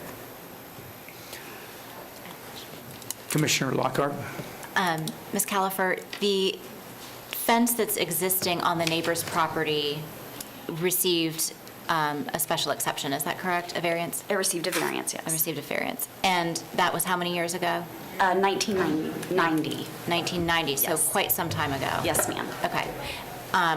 But they received that from the Board of Adjustment, or did it come to this board as an appeal? Do you know? They received it from the Board of Adjustment. Okay. All right, thank you. You're welcome. Thank you very much. You're welcome. Mr. Erickson, or Ms. Erickson, would you like to make a presentation as the applicant? Yes. Please come on up.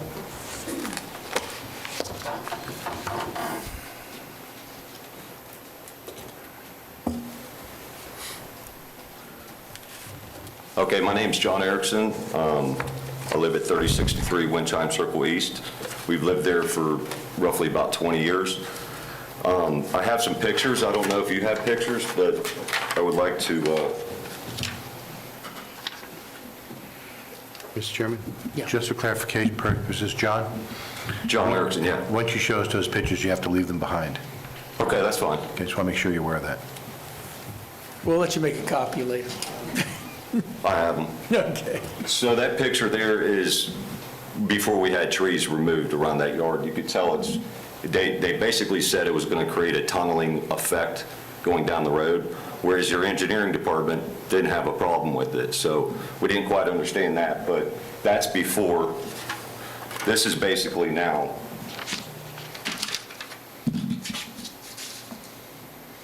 So the trees are gone.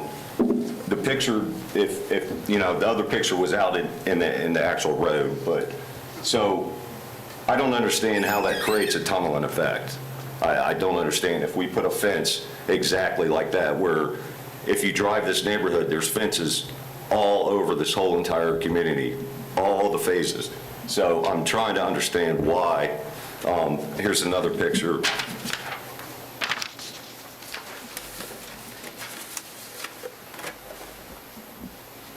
So why can't I do that? And Mr. Erickson, you are trying to replace the fence, correct? That's correct. But I'm trying to go down and like incorporate a little bit more of my yard.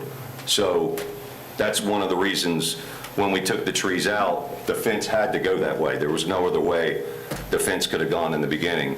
And I mean, you can see the fence now, it's old. It needs to be replaced. But again, I don't understand if I run my fence exactly like that white fence, what's the difference? I don't understand. Does anybody have any questions of Mr. Erickson? Okay. Thank you very much, Mr. I do Erickson. have one question. Okay, yes? You indicated trees were removed or had to be removed? Yes, I had 26 trees in that area. 10 of them were like a scrub-type oak leaning over my house. And you can't really see it, I guess, but there was a lot of limbs that hung over the house. And I actually had an arborist out there that deemed 10 of them needed to be removed. They were rotting down at the bottom.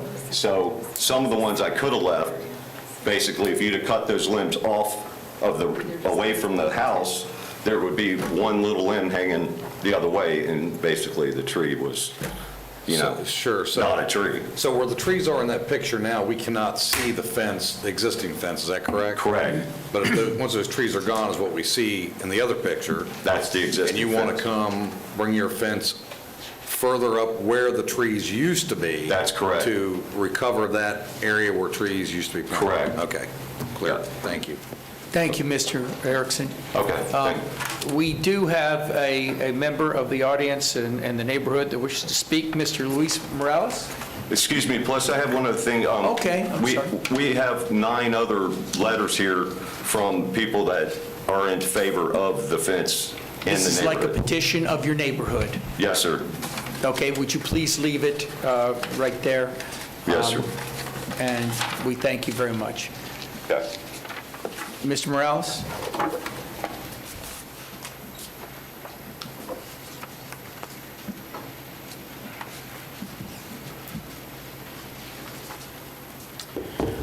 My name is Luis Morales. I live at 1022 Branchwood Drive, Apopka, Florida. Thank you, Mr. Chairman and honorable commissioners for this time. That white fence that you saw there, that's my house. And I am 150% behind them changing the fence. You see how the fence, the fence is in the exact same place. The fence, their fence has been there for probably when the house was built. But, as most of you know, I'm really connected with, my wife and I connected with the Bear Lake community. And we take care of the Bear Lake community, and I have not heard not one opposition to this fence. This fence is only going to bring value up, it's going to beautify.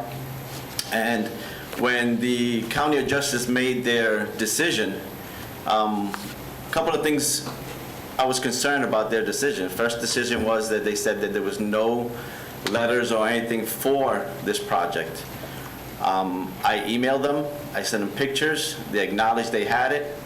I guess during their meeting, nobody looked at that. They also talked about that this fence doesn't conform with the community. Well, if you drive through our community, 90% of our fences are white fences. They're in the same place where this fence is. And I don't know how that doesn't conform with the community when most of our fences are in the same place and they're vinyl and they're white. I respectfully ask that you approve this because it's only going to upgrade our community. But I have another request that I respectfully request. Seminole County and our community got this board right, finally, after so many years. Got the right people on this board. What I ask of you is make sure that your appointees that are on these other commissions have the same vision that you have and have the same dedication you have to us. We actually shouldn't be here today. This homeowner shouldn't have to have paid so much money for appeals and all that stuff today, because I think if you would have heard this many months ago when they started this would have been done and approved. And all I ask is respectfully ask that the people you put on these boards, your appointees, have the same vision you have, because like I said, Seminole County got this finally right. And we appreciate everything you guys do up there, and we appreciate the help you always give us. So, again, Mr. Chairman, Commissioners, thank you. Thank you, Mr. Morales. Is there anybody else? That's the only yellow sheet that I have. Is there anybody else that wants to speak in favor or in opposition to this? Does any commissioners have any questions? Anybody on the line, Mr. Chairman? Good point. Anybody on the line or virtually? No, sir. Thank you. Yes, Commissioner Hurd. I'd just like to report that a picture's worth 1,000 words, and a drive-by is worth 1,000,000. So the weird people lurking around your neighborhood over the weekend was the Hur family, doing things in a herd. You should have stopped Usually by. on the way to go eat something. And the way this was reported by the neighbors is completely accurate. The fence will be an improvement to the community. It does seem to be consistent with those that are around it.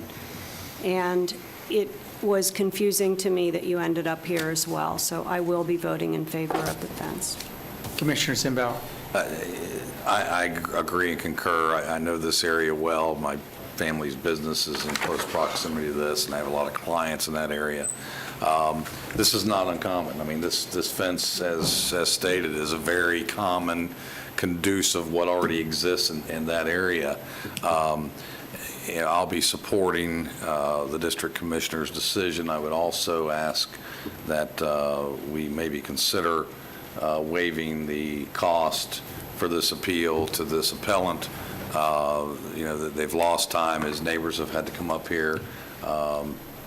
If the district commissioner would so choose to consider that, I would support that as well. Chairman? Yes, Commissioner DeLore. I would agree with my other two fellow commissioners, Commissioner Hur and Commissioner Zimbauer, and I would encourage us all to support reimbursing the applicant for those fees. And I'm going to say that you concur also. I haven't said I don't. So. I just did, I wanted to save you time. From another commissioner. Yeah, is there anyone in the, I'm going to close the public hearing. Does anybody have any more questions of staff?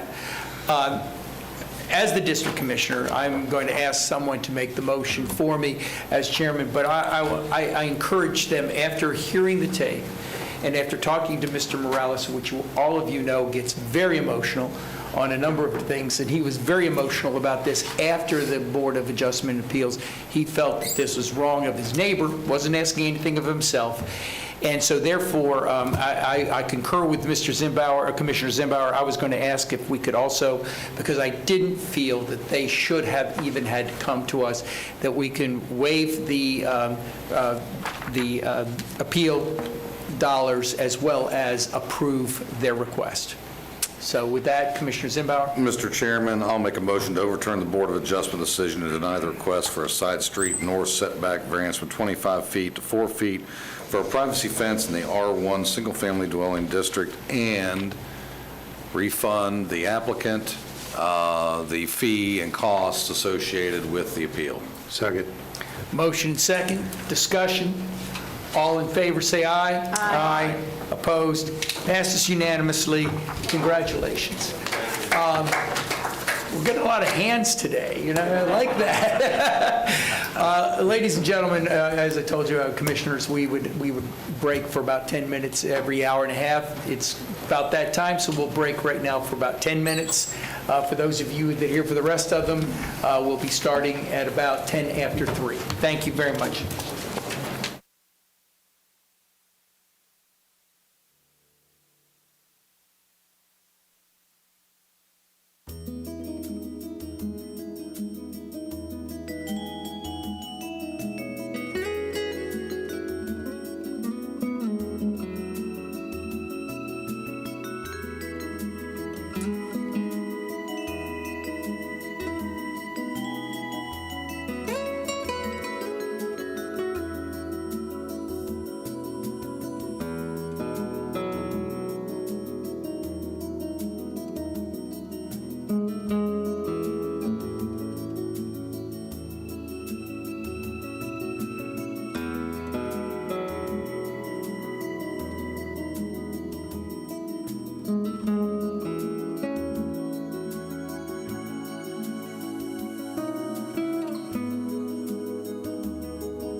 on time, and I'm talking about all the citizens also sitting in your chairs. Remember about the masks, everybody. Thank you very much. I don't want to call you out, Terry, but please put your mask on. One of our staff. Sorry, Terry, I didn't mean to do that to you, buddy. Okay. Item 56, public hearing on the county's natural lands, corrective small-scale future land use map amendments and rezone. Danilee, it's good to see you. And you are on deck. You're up. Good afternoon, Danilee Pettick, Planning and Development Division. This request is for a small-scale future land use map amendment to preservation managed lands on 3 parcels totaling approximately 8 acres located in the Lake Harney Wilderness Area and Overlook Park, and a rezone to PLI, Public Lands and Institutions, for the county-owned and maintained natural lands areas on approximately 7,540 total acres located throughout the county. In 2008, the county adopted an administrative amendment to change the future land use of the properties under the county's natural lands program to a future land use of preservation managed lands, or PML. This future land use was created with the intent to preserve open space, water resources, and significant natural areas through the Natural Lands Program. A rezone of these properties to the corresponding zoning classification of PLI, Public Lands and Institutions, was not included in the 2008 amendment, and the properties retained their existing and inconsistent zoning classifications.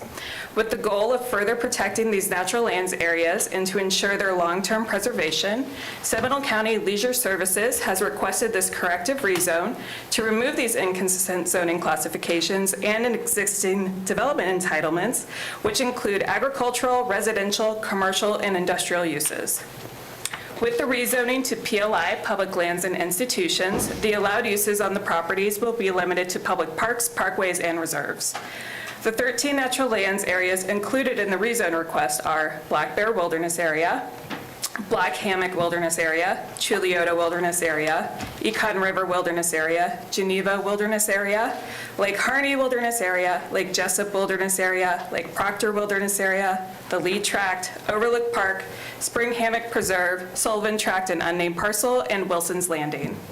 Approximately 8 acres of the natural lands properties located in the Lake Harney Wilderness Area and Overlook Park were obtained after the 2008 administrative amendment and require a small-scale future land use amendment from low-density residential and Rural 5 to preservation managed lands.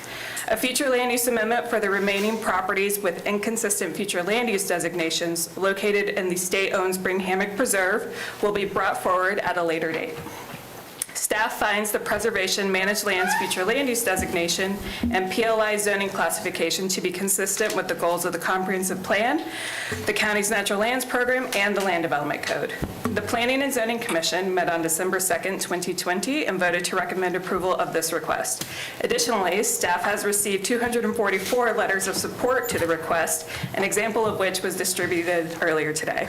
Therefore, staff recommends the Board of County Commissioners adopt the proposed ordinance enacting a small-scale future land use map amendment from low-density residential in Rural 5 to preservation managed lands on approximately 8 acres, and adopt the proposed ordinance enacting a rezone from A1 agriculture, A5 rural, A10 rural, C2 retail commercial, PD plan development, M1 industrial, M1A very light industrial, PLI public lands and institutions, and R1 single-family dwelling to PLI public lands and institutions for the county-owned and maintained natural lands areas on approximately 7,540 acres.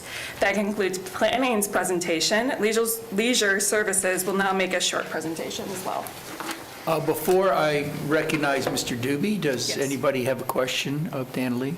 Not right now, but I will have some shortly for some staff. Then the applicant representative, Mr. Doobie, do you want to make a presentation? Good afternoon, Commissioners, Chairman. Hi. Jim Doobie, Program Manager, Seminole County Greenways and Natural Lands Program. Most of you are very well aware of the program, long history, a little over 30 years now. First approved in November of 1990. We went to the voters and asked them if they would approve to be taxed. I've enjoyed some of the conversation earlier about taxing for good environmental causes.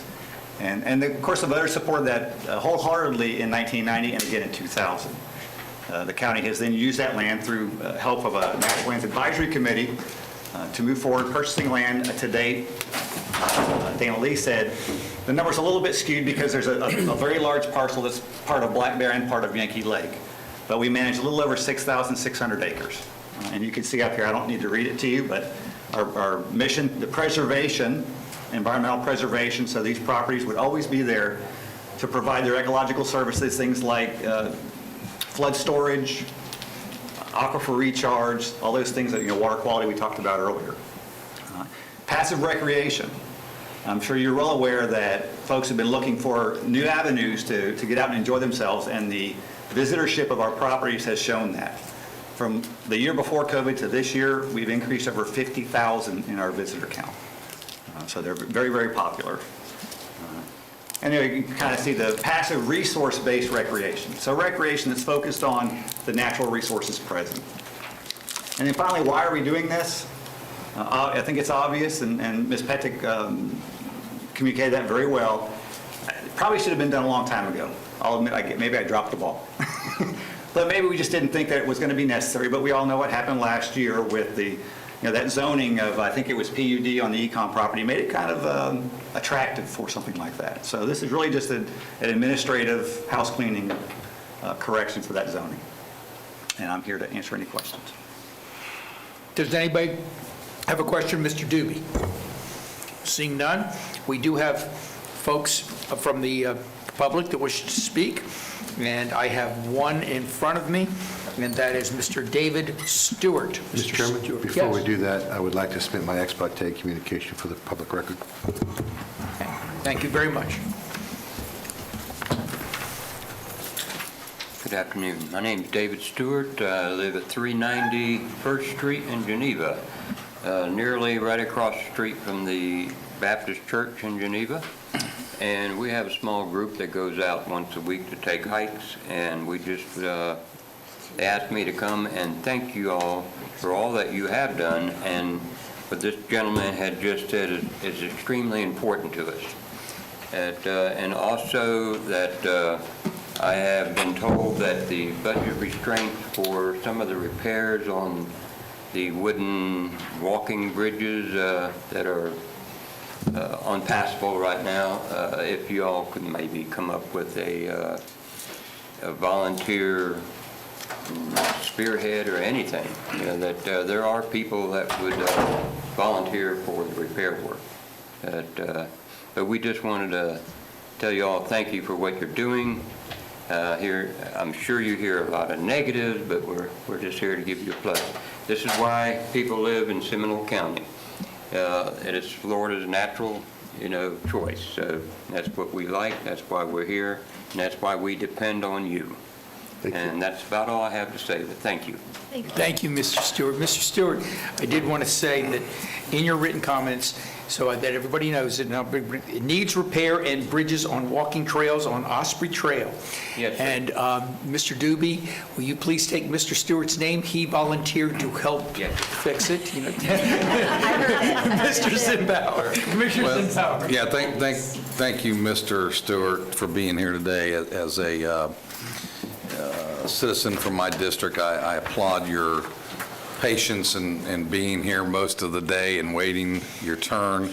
As many of my fellow commissioners may recall, last year during the budget session, I raised this issue about this infrastructure, not only the ones that Mr. Stewart's referred to, but Lake Mills Park is another, Lake Sylvan's another, where we have these wooden walkway areas that are assets that this community and citizens and taxpayers have paid for once, but we've failed to maintain them. And I understand budget constraints. I understand, those concerns. So I would encourage us to take a real strong look at, budget season coming up again, that we consider looking at those assets, because there really are people that utilize those, and I've had a lot of comments. I'm sure some of y'all had comments as well from your district. But I do have a question for Mr. Stewart, if I may, Mr. Chairman. Come on back, Mr. Stewart.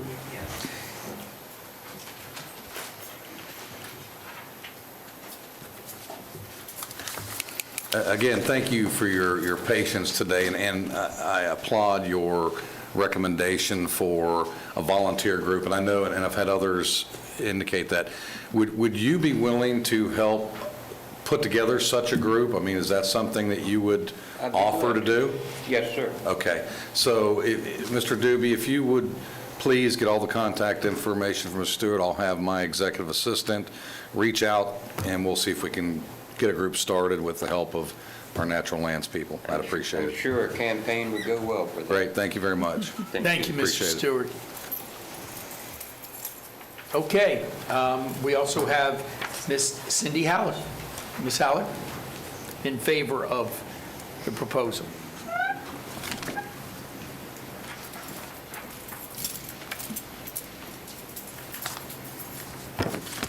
Hi, Cindy Holler, 1731 Beacon Drive, Sanford.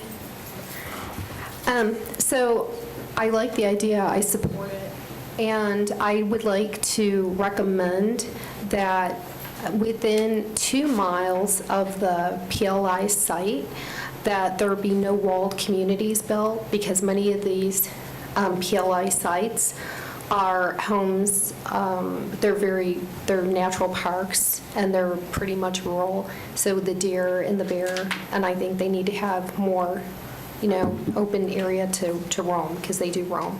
So I would just like to kind of suggest that the walled communities be next, within at least 2 miles of the PLI areas. Thank you. Thank you, Ms. Howard. We also have Mr. David Baer. Mr. Baer?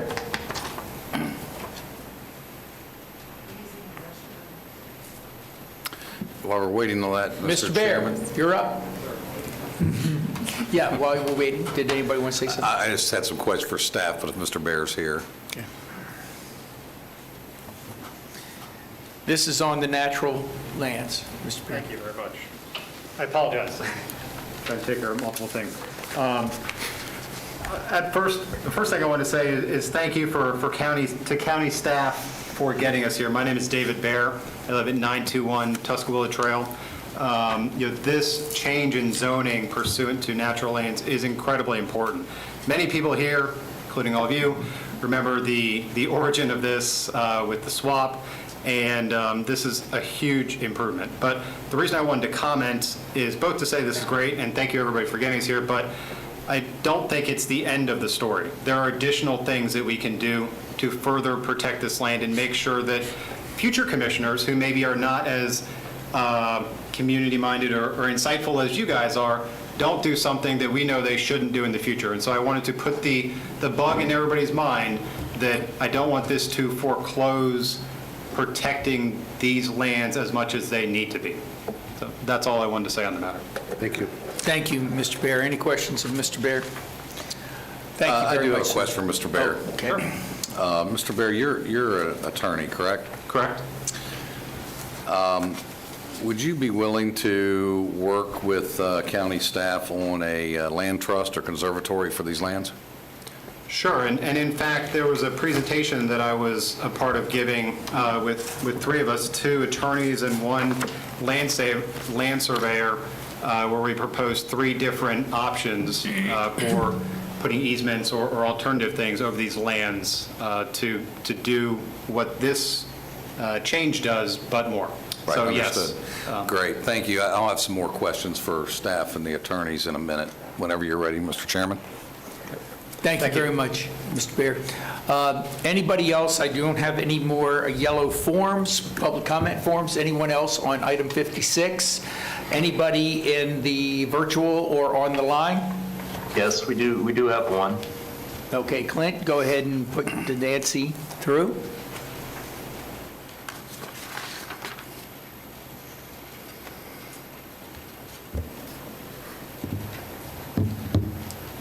Okay, can you hear me?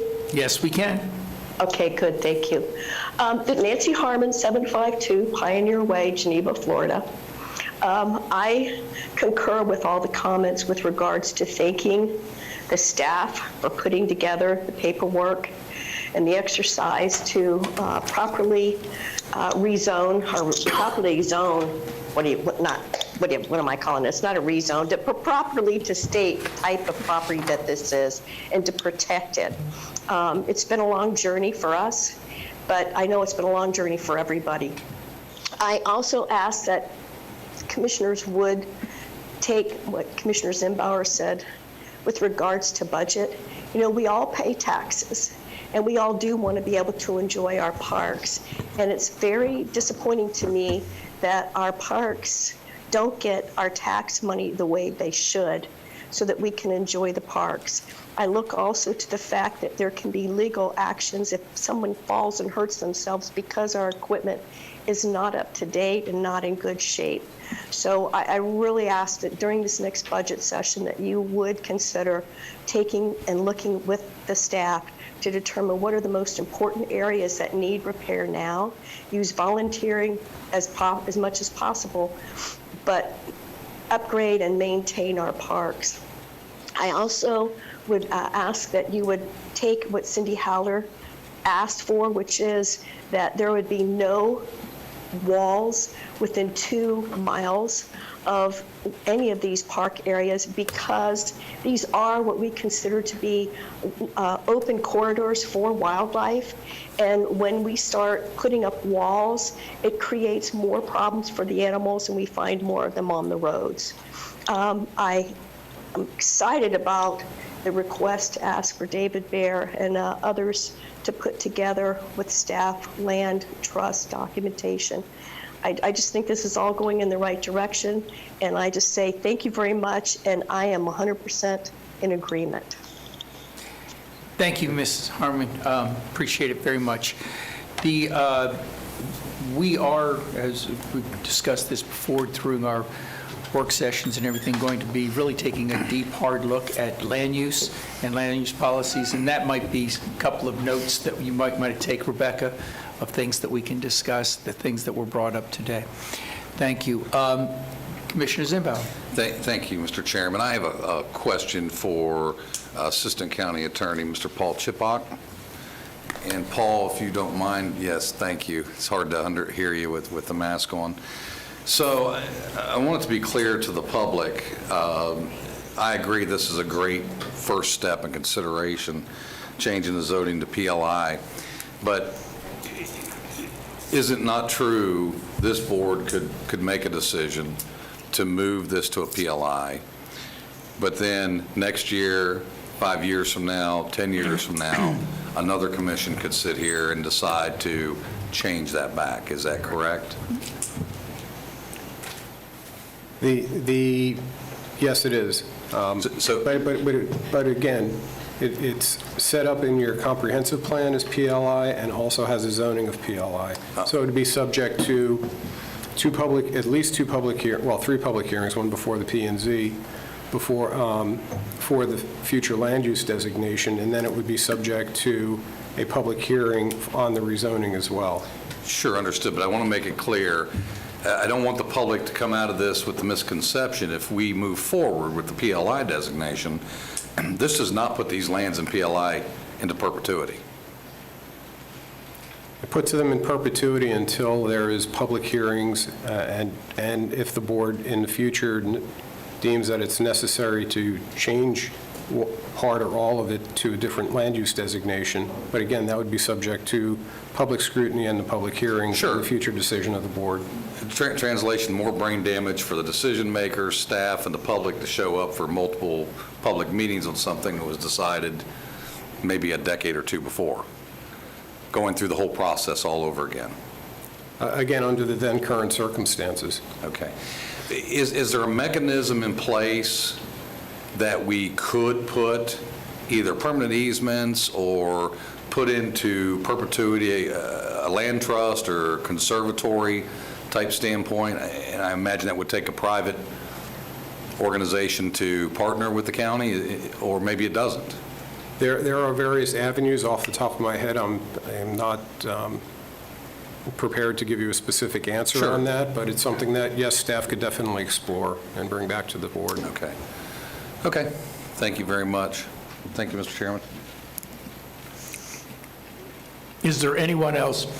We'll close the public hearing then, and we will go into commission discussion or questions of staff. Commissioner I'm Zimbauer. ready to make a motion, Mr. Chairman. Make a motion to adopt the proposed ordinance and act as a small-scale future land use map amendment from low-density residential and rural 5 to preserve managed lands on approximately 8 acres, and adopt the proposed ordinance and act in a rezone from A1 agricultural, A5 rural, A10 rural, C2 retail commercial, PD plan development, M1 industrial, M1A very light industrial, PLI public lands and institutions, and R1 single-family dwelling to PLI public lands and institutions for the county-owned and maintained natural lands areas on approximately 7,540 acres. Second. And ask staff to look at other alternatives to put this in trust into perpetuity. Second. Full amendment, those two can be combined? I just want to make sure. Yes? Good. Yes. Good. All right, motion, second by Commissioner Delory. Any further discussion? Seeing none, all in favor say, oh, yes, further discussion. Just for the public's purpose, you know, libraries, trails, parks, those are the assets that the community has paid for, deserves for generations, and it's one of the areas that we pride ourselves here in Seminole County. That's why I'm so adamant about those who came before us, who've had enough foresight to gain this property, use taxpayers' dollars to get the property, that we should put something in place into perpetuity. And so I think it's going to be a wise move going forward. We investigate that possibility. Thank you. Just a real quick question, because I've heard this statistic, but the use of our trails and natural lands, has that doubled during this COVID? Doubled or tripled? I know that it's been increased. It's gotten so high on Black Bear, when I was the chairman, we had to close it for certain hours because there was too many people showing up. Yeah, Mr. Doobie? Jim Doobie, Program Manager, Greenways and Natural Lands Program.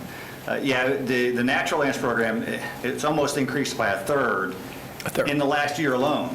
The last 3 or 4 years, it's more than doubled.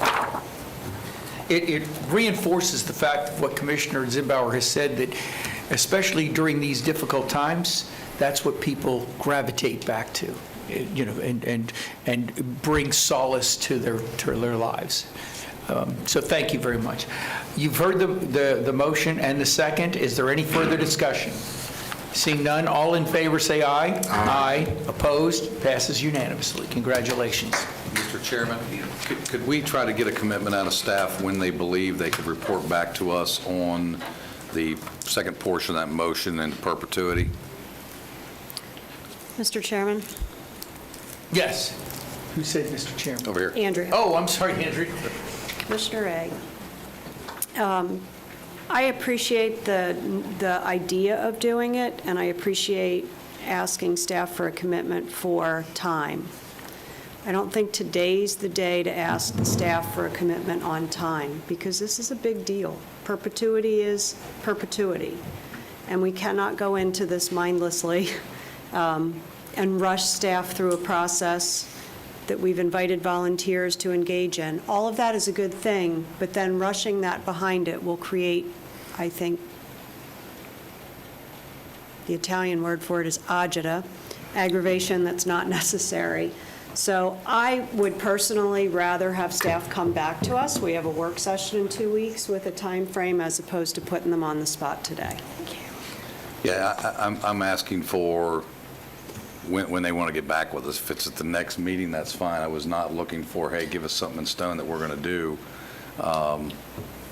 Maybe I was not clear. We will start looking at it right away. How about if I tell you that? And we can give you an update. I think the next meeting we'll be able to give you kind of an idea of how involved that will be. Sure. As judicious as possible. Yeah. Mr. Chairman? Yeah, I wasn't looking for a timeline to tell us when we'd have hard evidence in front of us, just when we would get an update. Commissioner Delory. Thank you, Mr. Chairman. I appreciate the comments, and I totally agree with them. Under my district report, I plan on talking about the Black Bear Wilderness area. and I'd like to ask Jim Dubey to stand by because I'm going to be asking questions, and I want to make sure that someone who's very much involved with that property, like Jim is, would be able to address it. Is that okay? That's fine with me. I don't know how long we're going to go. I don't know how long you want to keep Jim here, but I'll make sure that he's not here forever. If we go further on, we'll go ahead and get the questions. I can bring it up right asked. now if you want me to. Please, go ahead then. In one of the recent trips I've had out there, I've heard that the county staff is planning on expanding the parking lot. We are in the design phase to look into what's possible. And I have issues with that, because the more parking you put out there, the more traffic you're going to have on that environmentally sensitive property. And I'd like to have some information brought back to this board so we understand that, because if you're going to expand that parking lot, you'll be taking down trees, and I guarantee you, every one of us is going to get phone calls. well, I think we're getting phone calls now because people are parking. They're just not parking in the lot. So that we're trying to address some of the concerns that the neighbors have already raised with I respect to. understand that, but you start giving out tickets, or you tow people, or however you want to do it. But, it's environmentally sensitive property, and I'd be opposed to taking down trees as we move forward, because I can guarantee you, I know of 5 officers that are going to be getting phone calls of, why are we taking down trees to expand the parking lots? So as you're doing your study, take the comment into consideration. Absolutely. Commissioner Zimbauer.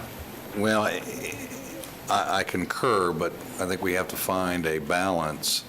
It's a asset that all of our residents that would like to have access to, and often it's many of the same people that are there because it's in close proximity to where they live, or it's their favorite park.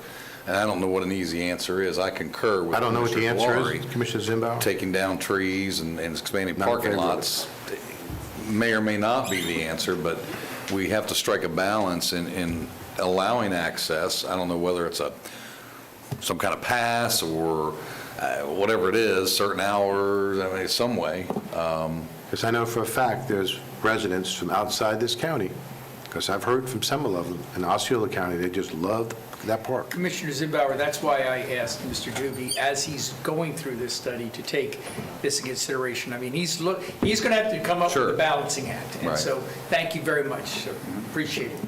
All right, we're going to move on to 57. I think that Ms. Giles is going to be presenting that. This is a major PD major amendment rezone by the name of GoldenEye. Sounds like James Bond. Yes, good afternoon. Joy Giles, Senior Planner for the Planning and Development Division. The applicant is requesting a small-scale future land use map amendment from low-density residential to planned development on 4.5 acres, and a major amendment rezone from A1 agriculture and PD planned development to PD planned development on 12.66 acres, located at the corner of Red Bug Lake Road and GoldenEye Point. In February of 2007, the Board of County Commissioners approved the GoldenEye PD with 4 commercial lots on 8.16 acres, with permitted uses limited to office and bank on Lot 1 and full-service restaurants on Lot 2, 3, and 4. In April of 2012, the Board of County Commissioners approved a major amendment to the PD to allow for the use of fast casual restaurants on lots 1, 2, 3, and 4, along with the accessory use of a pickup lane, and pickup window for call-ahead orders. Fast casual restaurants are defined as restaurants that provide seating for its customers, but has limited wait staff and table service. Customers may even order from a menu board and seat themselves. However, the food offered is of a higher quality than that of a fast food restaurant. Most patrons eat their meal within the restaurant. However, significant restaurant sales are from carry-out orders. The PD is currently developed with all the required infrastructure improvements for commercial development. Lots 2 and 3 are developed as restaurants, known as the Macaroni Grill and Rock and Brews, and lots 1 and 4 remain undeveloped. The applicant is requesting a major amendment to the PD for drive-through facilities as an accessory use to the fast casual restaurants. The applicant anticipates that due to the new social practices in response to the COVID-19 pandemic, fast casual restaurants providing drive-through facilities will be in high demand. The applicant is also requesting a major amendment for the purpose of incorporating a 4.5-acre parcel directly adjacent to the east. The additional parcel, to be known as Phase 2, will be developed as a car wash with a building size of approximately 3,700 square feet and would share access from the existing GoldenEye Point PD private road. The developer will be required to provide a cross-access easement to the parcel on the east, which is currently vacant, however, was approved in 2018 as a racetrack gas station. Staff has determined that the accessory use of drive-through facilities in conjunction with a restaurant for the existing Phase 2 and the use of a car wash for the proposed Phase 2, or excuse me, the existing Phase 1 and the use of a car wash for proposed Phase 2 are both compatible uses for the existing development in the area, which consists of office, commercial, and residential. As previously mentioned, the parcel adjacent to the east was approved in 2018 for a racetrack gas station. We often see that gas stations and car washes are on the same site or in close proximity. As you drive approximately 1 mile west or a half a mile east down Redbug Lake Road, you'll find restaurants with drive-through facilities. Staff finds the proposed development to be consistent with the comprehensive plan and the land development code by defining the maximum intensity with floor area ratio of 0.23, which is consistent with the previously approved PD, providing the required 25% open space, providing perimeter landscape buffers, and providing cross-access easement to adjacent parcels. As a condition of approval, Public Works will require the developer to provide a traffic operation analysis at time of site plan review. The developer will be required to convert the existing full access median at the intersection of Redbug Lake Road and GoldenEye Point to a fully directional median, which will then prevent a left turn out from the subject site onto Redbug Lake Road westbound, and will also prevent a left turn out from Palomino Way onto Redbug Lake Road eastbound. The median alteration will be required unless demonstrated through a traffic operation analysis that the intersection will safely operate as a full access median. The analysis will include traffic from existing and committed development utilizing the intersection. The Planning and Zoning Commission Board met on January 6, 2021, and voted unanimously to recommend approval. Staff recommends the Board of County Commissioners adopt the ordinance enacting a small-scale future land use map amendment from LDR to PD, and adopt the ordinance enacting a rezone from A1 and PD to PD on 12.66 acres and approve the associated master development plan and development order. And I would like to bring it to the board's attention that I did pass out a memo on Friday, January 22nd, and there was a revised staff report to clarify the previously approved commitments for the PD, and also a revised development order with the additional condition of O regarding the median. And I would also like to clarify that the condition of O is only for future development of Lot 1 and future development of Lot 2. And that concludes my presentation. Thank you. Is there any questions of Ms. Giles before we move to the applicant? Mr. Chairman? Yes, Commissioner I would like Dillon. to submit my ex parte communication for this item before the public. Okay, thank you. I have one question. During the staff discussion, Ms. Amick and County Manager, there was a discussion between drive-through and pickup and the difference that it would be. So I want to make sure that we've clarified this in this request. So yes, the request, so the use of a pickup lane and pickup window is already permitted as it stands now within the PD. The request is for the additional use of a drive-through lane, and that's where customers would drive through and order from a menu board and then pull through and pick up their meal.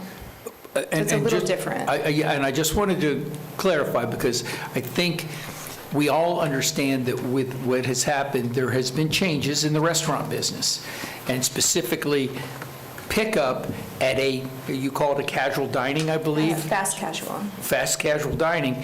A pickup is a difference than a drive-through. You know, a drive-through is you order, as our county manager claimed, from the clown, and then you go in and then you get it. The drive-through, the pickup is that you order and it's either brought out, but it's And Mr. considered to be. Chairman, that is your definition, correct, Mr. Chairman? Wow.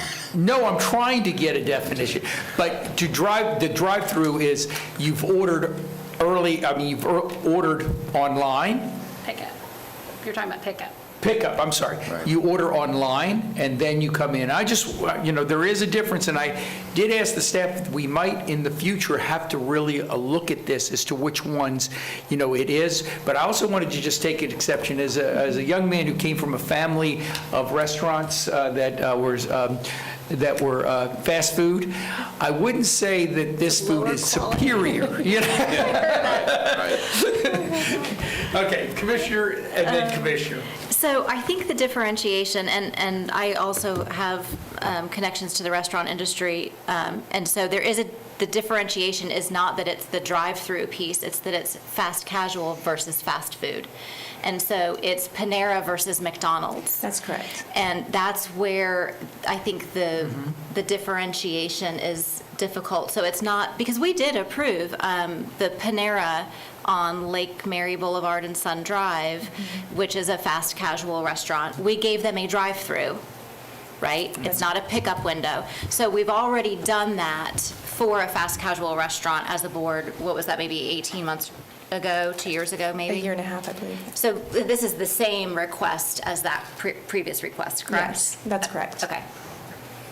I'm just saying, and I agree with you, I'm just saying we, as we look to the future, we may want to kind of distinguish that as we go to these different things. Commissioner Zimbauer. I actually have a question and then a statement. Of course, I understood a statement about this current state of affairs with COVID. Through executive order, emergency order, we've changed how restaurants operate already. Correct. There's emergency order for those that weren't able to operate with sit down and so forth, that they can now do drive up, pick up, whatever they can do. And I think in some municipalities, even they can pick up alcohol as long as it's sealed as part of their meal. But secondary, the question I have is, I hear the fast casual, the McDonald's versus Panera. What's the difference in the drive-through?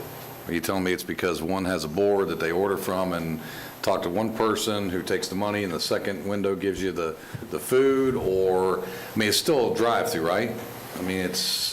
I understand the difference between the two restaurants. I got that part. So I think it's that folks who are more likely to go to a fast casual restaurant are more likely to dine in, as opposed to, I've just got 6 kids in the back of my Expedition and I'm trying to quick feed them and I'm chucking hamburgers into the back seat while we're driving through.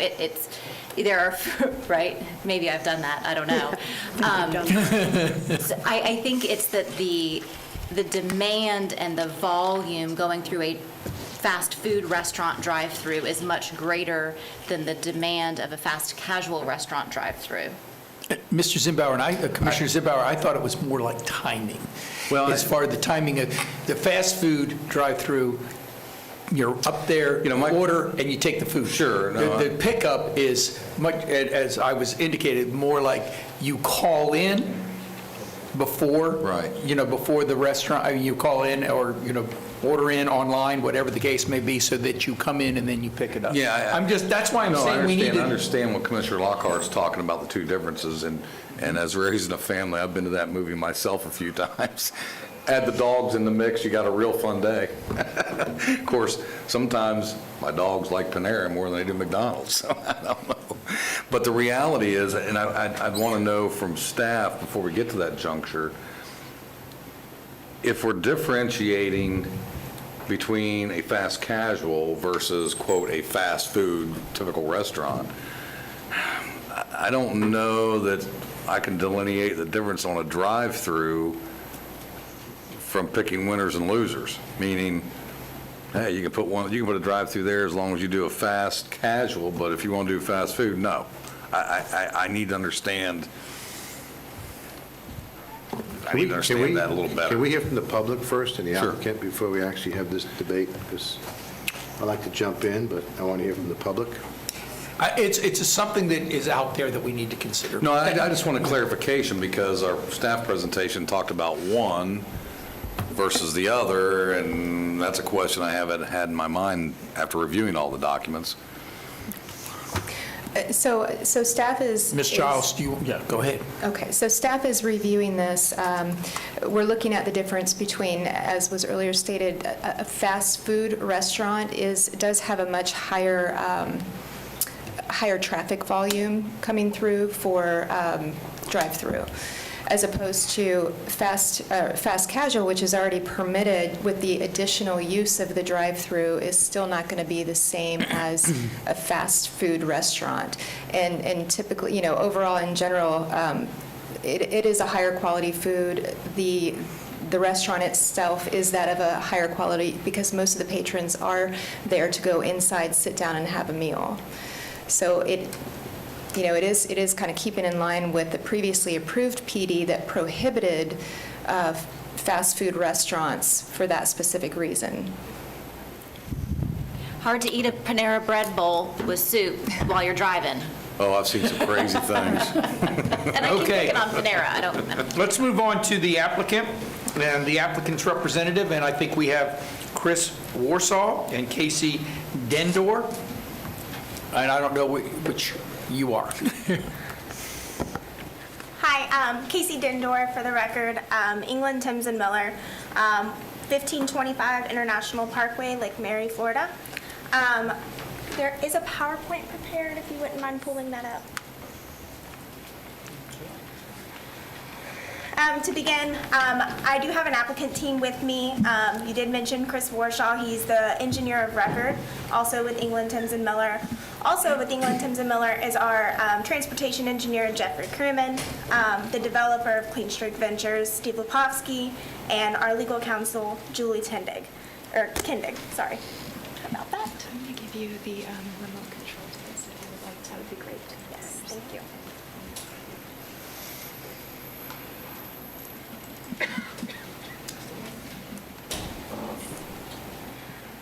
So as was mentioned by Joy, I'm going to try to not reiterate her too much here. This is proposed for a car wash on a 4.5-acre site. The property is located south of Redbug Lake Road and west of Slavia Road. The yellow parcel is the parcel that's intended for the car wash, and the blue area is the existing GoldenEye PD. The purpose of the application is to request a land use amendment to incorporate to change the land use designation of the 4.5-acre parcel from low-density residential to planned development to be consistent with the adjacent land uses to the west and east. And then there would also be a companion rezoning application, a PD major amendment to incorporate the 4.5-acre parcel into the GoldenEye PD. With that PD major amendment includes the addition of the lands to the GoldenEye PD, as well as the addition of the drive-through use and facilities that were just being discussed, which I have some additional information on towards the end. As discussed, this is a 4.5-acre property. There will be internal connectivity provided. The access to the parcel is from GoldenEye Point with those arrows, and there will also be an easement connectivity to the property to the east where the racetrack is currently approved. That would be provided at a future date. There is preservation of approximately 1.5 acres of wetlands on the rear of the property to provide an adequate buffer between the existing residential to the south and the car wash site. It is also consistent with the pattern of development along this segment of Redbug Lake Road where the commercial fronts the roadway with residential further back. This did receive a recommendation for approval by the Planning and Zoning Commission as well as staff. And then moving on, sorry about that.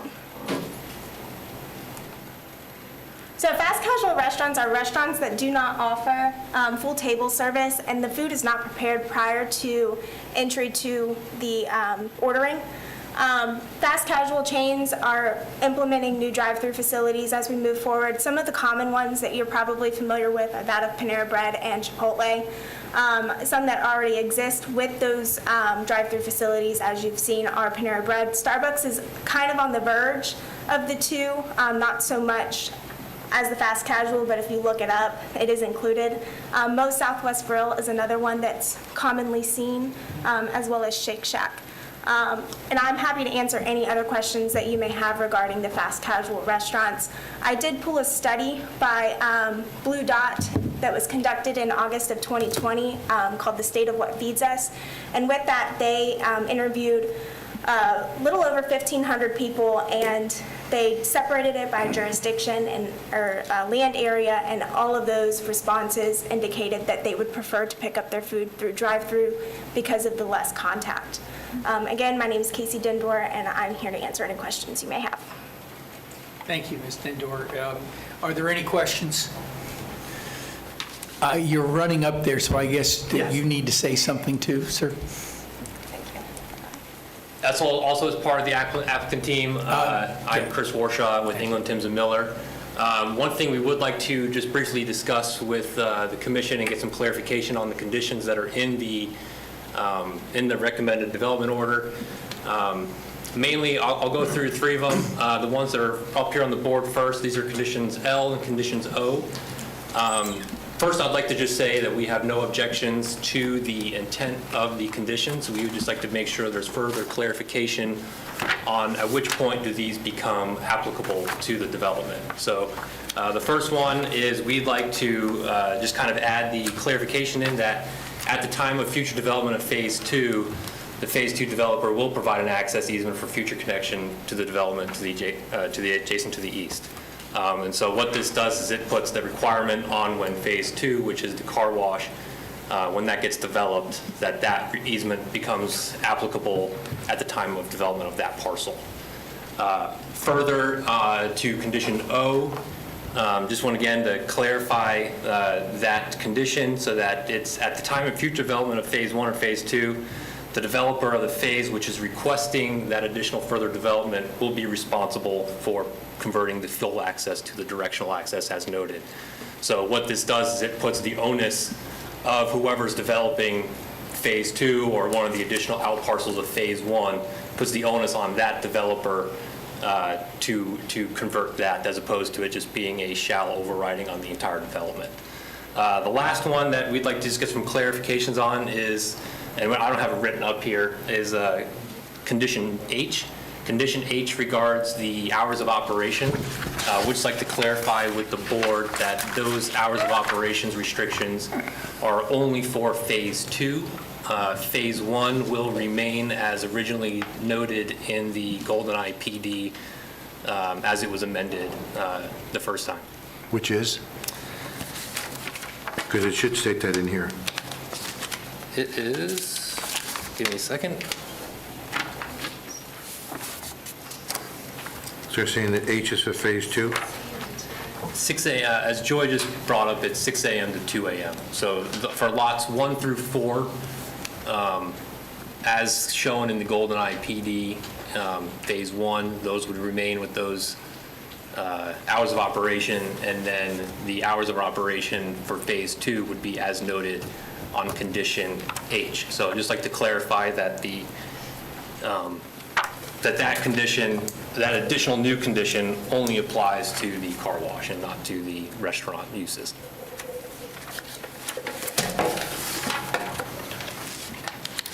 Okay, are there any questions of the applicant at this time? I have a question. Yes, please.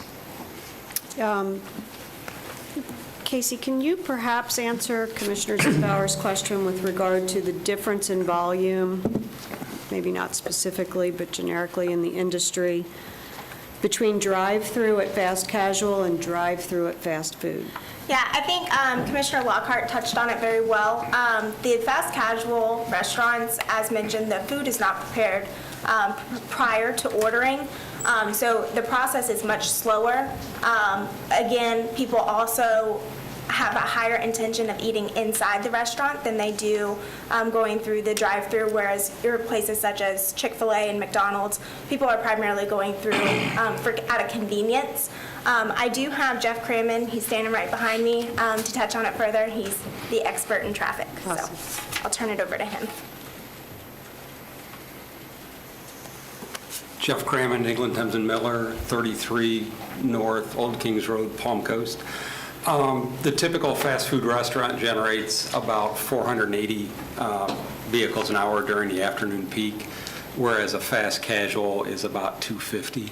So that gives you the kind of range you're talking about. The fast casual pretty much has about half the traffic that a fast food would generate.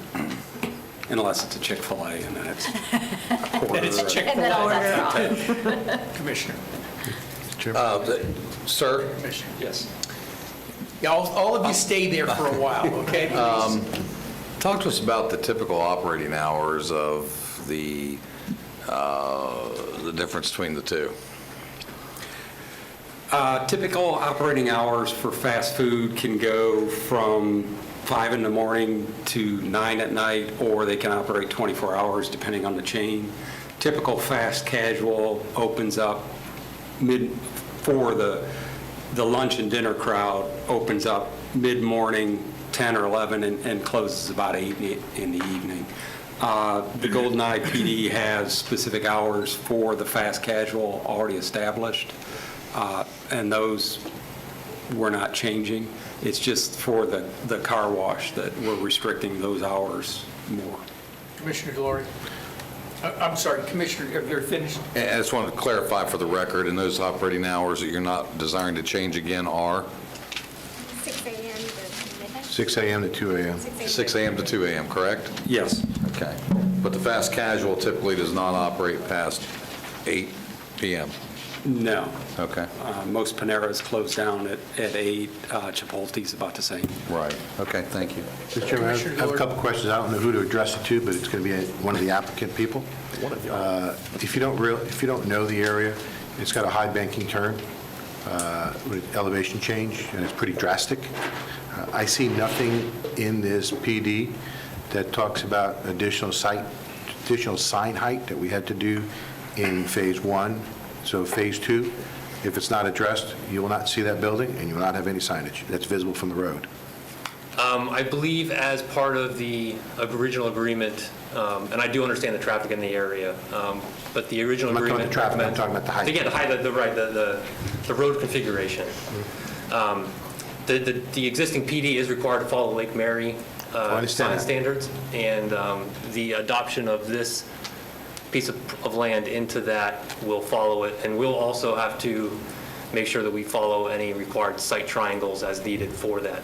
I realize that, but I'm sure that our staff can go back through time, and whoever was doing the first PD actually came to us with a change or a variance because of the signage. Anybody need to pick that up? Actually came back because they couldn't see the signage because it was so low because of the site. The sign height was based on the sign grade of the property, not of the grade of the road. I will double check the standards on that. At this point in time, we're not asking for a variance. I understand that, and I'm trying to address it, I'm trying to help you. Yeah, I appreciate that. If you follow Lake Mary design standards, you put a sign up, you will not see it. Yeah, we'll take a look at it and work with staff on that. Are there other questions of the applicant before we go into the public? Seeing none, thank you. You all might want to stay there because you do get a chance to rebut if you wish. I have 2 requests for this item. First, Mr. Mike Roberts. Mr. Roberts?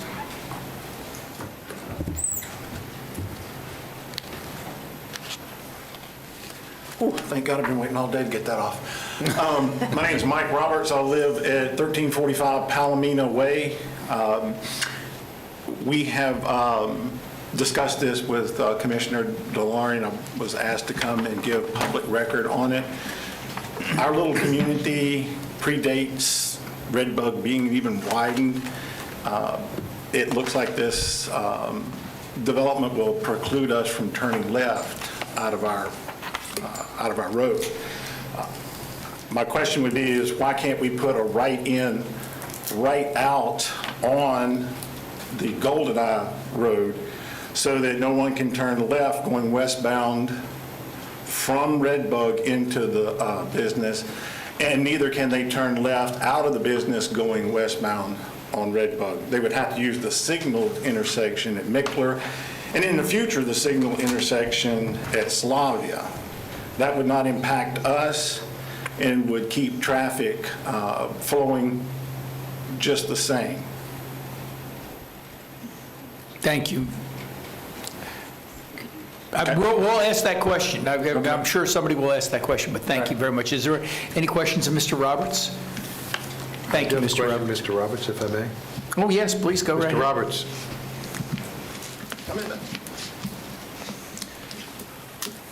You did speak to me about Slavia and that intersection. I didn't hear any comments about it. Right now, I'm glad you brought that up. Right now, the signaled intersections of Slavia, Mickler are solid reds for left-hand turn. That forces people who are in a hurry to circumvent those intersections and come through our turnaround now to help traffic flow. Those signals could be changed to a flashing yellow.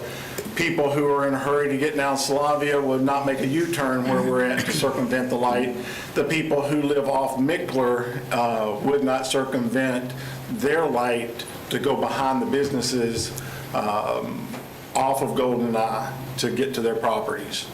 It would help them tremendously from having to wait at signals that may not have any oncoming traffic. Thank you. All right. Any further questions?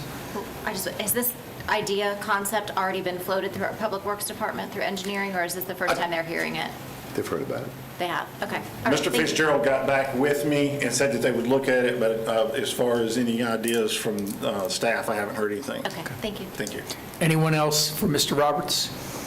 Okay. Mr. Bear? David Bear?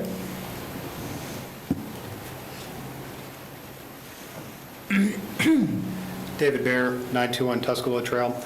I was at the P&Z hearing when this was discussed, and there were a few people that raised this concern that we just heard, which I wasn't familiar with beforehand, but I found their points very compelling as people who lived there a long time, and maybe it was sort of more compelling to me because I grew up very near here and remember driving in the street that he lives on, and also, well, the map's gone, but the street that goes just to the west of this road. Mickler? Yeah, One's Mickler, one's Slavia. That's Mickler. right here. Mickler. Mickler.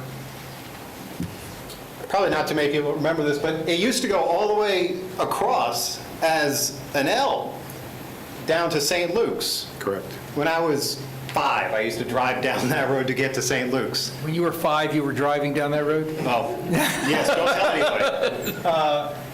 But you can't do that obviously anymore. And so the people that live down that road, there's only one way in and out. And so sort of the unique geometry of how this road has ended up because of the highway being there, makes this a problem if you're going to add lots of traffic coming from a high-use car wash location.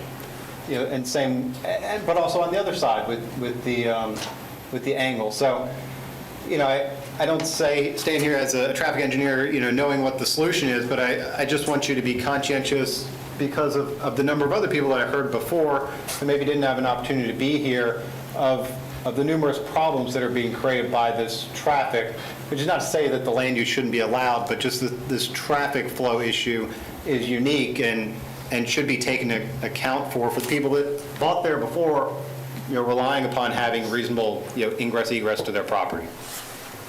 Thank you, Mr. Bear. Any questions for Mr. Bear? Seeing none, does the applicant want to comment on anything? Anybody on the phone? Anybody on the virtual? Thank you, guys. I'm going to remember this one day. All right. Anybody on virtual or on the phone?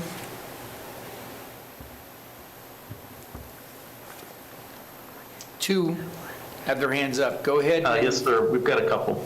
Clint, go ahead and let the first one in, please.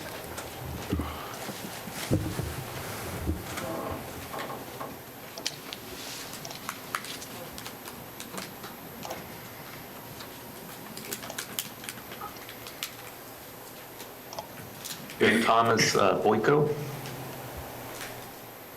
Okay. Mr. Boyko?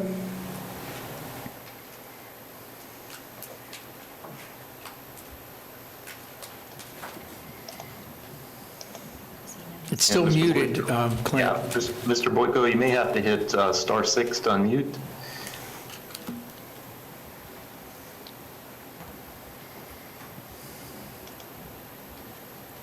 How's that? There you go, Mr. Boyko. Hear me now? We can hear you. Okay. Good afternoon, ladies and gentlemen. My name is Thomas Boyko, 1451 Thornhill Circle, near Oviedo, and chairman of the Red Bug Residential Coalition. In reviewing the application for a change to the original development order for the property that is now being discussed on the agenda, number 57, from no drive-through to yes drive-through. I encountered opposition to this application from some of the Red Bug Residential Coalition. This is what I hear. A, who designates the title of fast casual? B, what guarantee do we have that a restaurant can designate themselves as fast casual to be able to fit the designation for a particular piece of property that is so required? Case in point, at a McDonald's fast food restaurant, you go to the counter, order, and pay for your food. You're given a card with a number on it, and you proceed to your table and place that card in a visible place. And within a few moments, the server delivers your food. Now, they provide, they see it was provided for them. They delivered your food by a server, so now they designate themselves as a fast food or fast casual restaurant. This opens up Pandora's box. On this particular parcel of land, there is 2 empty lots have a concern that a fast food restaurant would apply to establish their restaurant. The original development order was designated for a sit-down casual restaurant and later included the word fast casual. This is our concern. Further, on the original development order, it was agreed, after much conversation, that a pickup space would be included to allow consumers to call in or text in and pick it up at this particular area.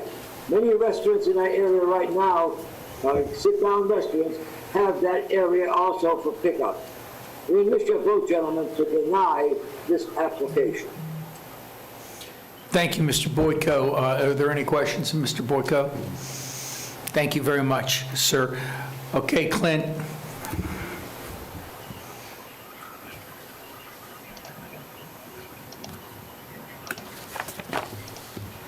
I see another hand. I don't have a name, though, Clint. Here we go.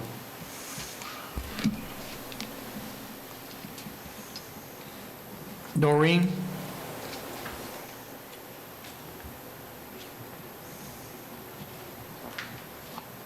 Yeah, it looks like we may have lost that caller. It was Tom Cook.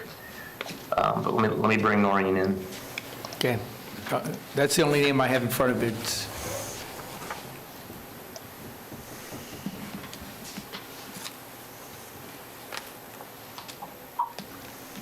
Hello? Hi. We see you and hear you. Okay. Noreen Hodak, 1481 Palomino Way. I'm opposed to this change. Number one, I want to say I am shocked at the proposal of changing the median where we would never be able to turn left. It's completely shocking to me.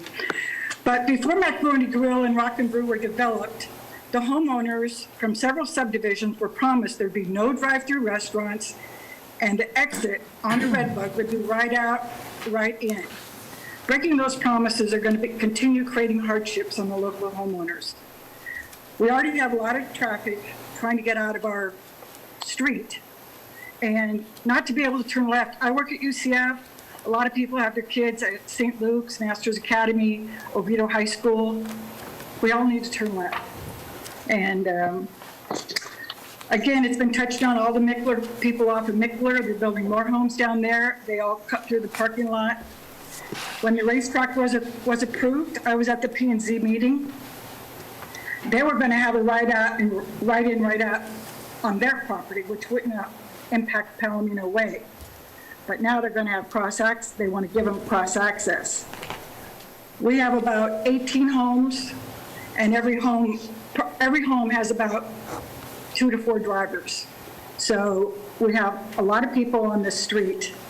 And one other thing. I go to Top Dog Car Wash on Mitchell Hammock.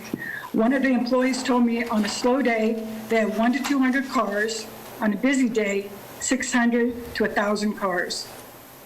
That's a lot of cars. So bottom line, we want to be able to turn left, and we want that golden eye to be right in, right out. Thank you. Thank you, ma'am. Anybody have any questions? Seeing none, thank you very much, ma'am. Is there anyone else, Clint? Yes, sir, there is. Okay, bring them on in.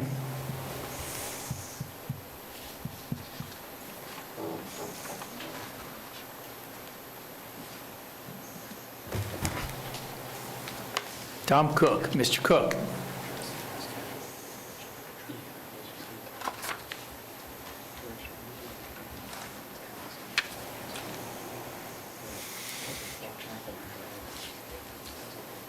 Mr. Cook?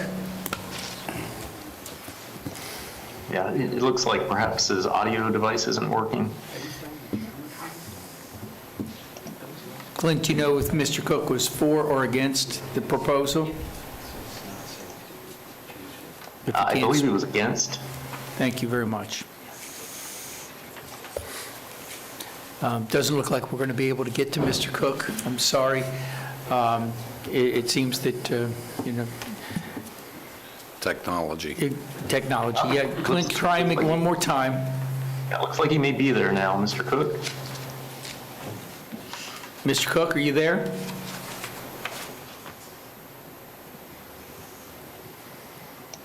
Mr. Cook going once.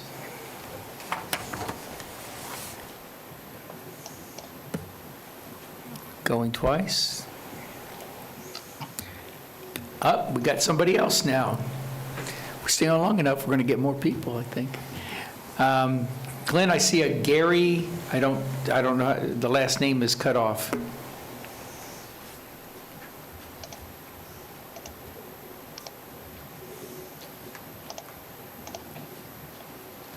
Looks like Gary Mellon. He should be coming in.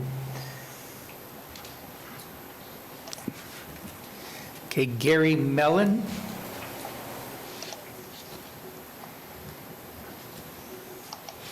Mr. and Miss Mellon? Star 6 to unmute yourself.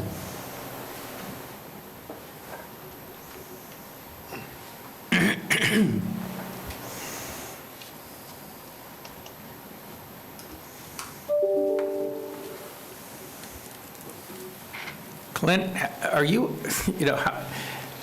anything you could do to help these folks? No, sir. I can just request they unmute, but they have to actually do it on their end. You send somebody over to their house. Okay. I'm sorry, folks. It doesn't seem like either one of you, or either Mr. Cook or Mr. Mellon, are able to get through. So we're going to go back, and whatever happens, we'll come back to it again, just in case. But does the applicant have anything else that they would like to talk about right now? Actually, a couple clarifications. First, the request for the directional median opening, that's to meet county's current standards for access management. The spacing does not currently meet it. They're asking us to do a study to determine what should happen with that.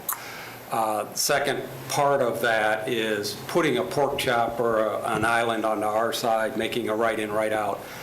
Those typically don't work. People drive around them, go out of their way. it actually causes more problems than anything else. The third issue I remember is the protected lights versus protected permissive, the solid red versus the flashing yellow arrow. The protected are typically put in based on safety concerns, either geometry, curves, lack of sight distance, and things of that nature. Your Public Works Department can look at those signals and fairly quickly determine whether it's safe to implement a protected permissive operation. Right now, there's a lot of left turn crashes occurring at both signals, so I would venture to guess that they probably won't convert either one of those, but it's definitely worth looking at. Thank you. Any questions of the applicant? Clint, we're going to try this one more time before I close the public hearing, and of course, the applicant will come back again if they wish to, but I see Mr. Cook is back. Let's try Mr. Cook.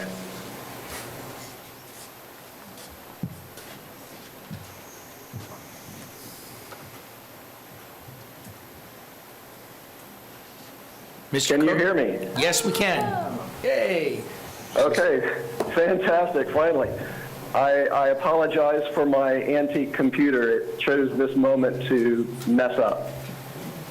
So if I'm still on, I'm Tom Cook. I live at 1575 Francois Court, Oviedo, and I'm speaking on behalf of my neighborhood, Lafayette Forest, and as a member of the RBRC, the Redbug Residential Coalition. The RBRC is a coalition of the neighborhoods surrounding the subject property, representing thousands of residents in the area. We are opposed to this amendment and rezone for the following reasons. I'm going to address Phase 2, the car wash proposal first. This area does not need another car wash. There are both self-service and full-service car washes within 1.5 miles of the subject property, and there is another Top Dog Express car wash within 2.5 miles just down Mitchell Hammock Road. Overall, the general nature of a car wash facility requires noisy outdoor cleaning equipment and machinery that looks much more appropriate for an industrial area and does not fit into the low-intensity commercial and residential surroundings of this property. We believe that the proposed development is not an appropriate transition from the lower-intensity land uses nearby and will adversely affect the property values of our residents. Regarding Phase 1, the 4 lots of the existing planned development, in 2007 and 2012, the RBRC worked extensively with the owners and developers of this Phase 1 portion of this property on a development order that was approved by both the RBRC and the Board of County Commissioners at the time. That development order allowed development of limited low-intensity commercial uses, including full-service sit-down restaurants with limited outdoor sound, professional offices, or banks. The development order explicitly did not allow fast food restaurants or drive-through facilities. That development order represents a promise made by the owners and developers of that property and by the Board of County Commissioners, a promise to the residents of the surrounding community to protect our local area, neighborhoods, and our property values. The amendment and rezone being considered today proposes the addition of full drive-through facilities with no restrictions on the outdoor amplification of sound. This change would bring the potential of an unacceptable increase in traffic and noise impacting the surrounding residential neighborhood. Yes, we are in a different situation currently with COVID, but this amendment and rezone is a permanent change addressing a temporary problem. We respectfully request that you honor the promise that the Seminole County Commission made to our community and vote to deny this application. Thank you. Thank you, Mr. Cook. Is there any questions of Mr. Cook? Seeing none, thank you very much, Mr. Cook. I see, Clint, that we have also Gary Mellon is back.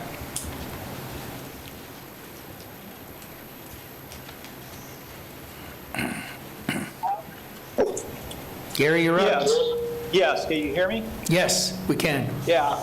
I just want to speak in opposition to it for a couple of reasons. I do like Wawa Station, I use it all the time, but I don't think we need another gas station on that corner. I mean, we got two already, and this could put the other two out of business.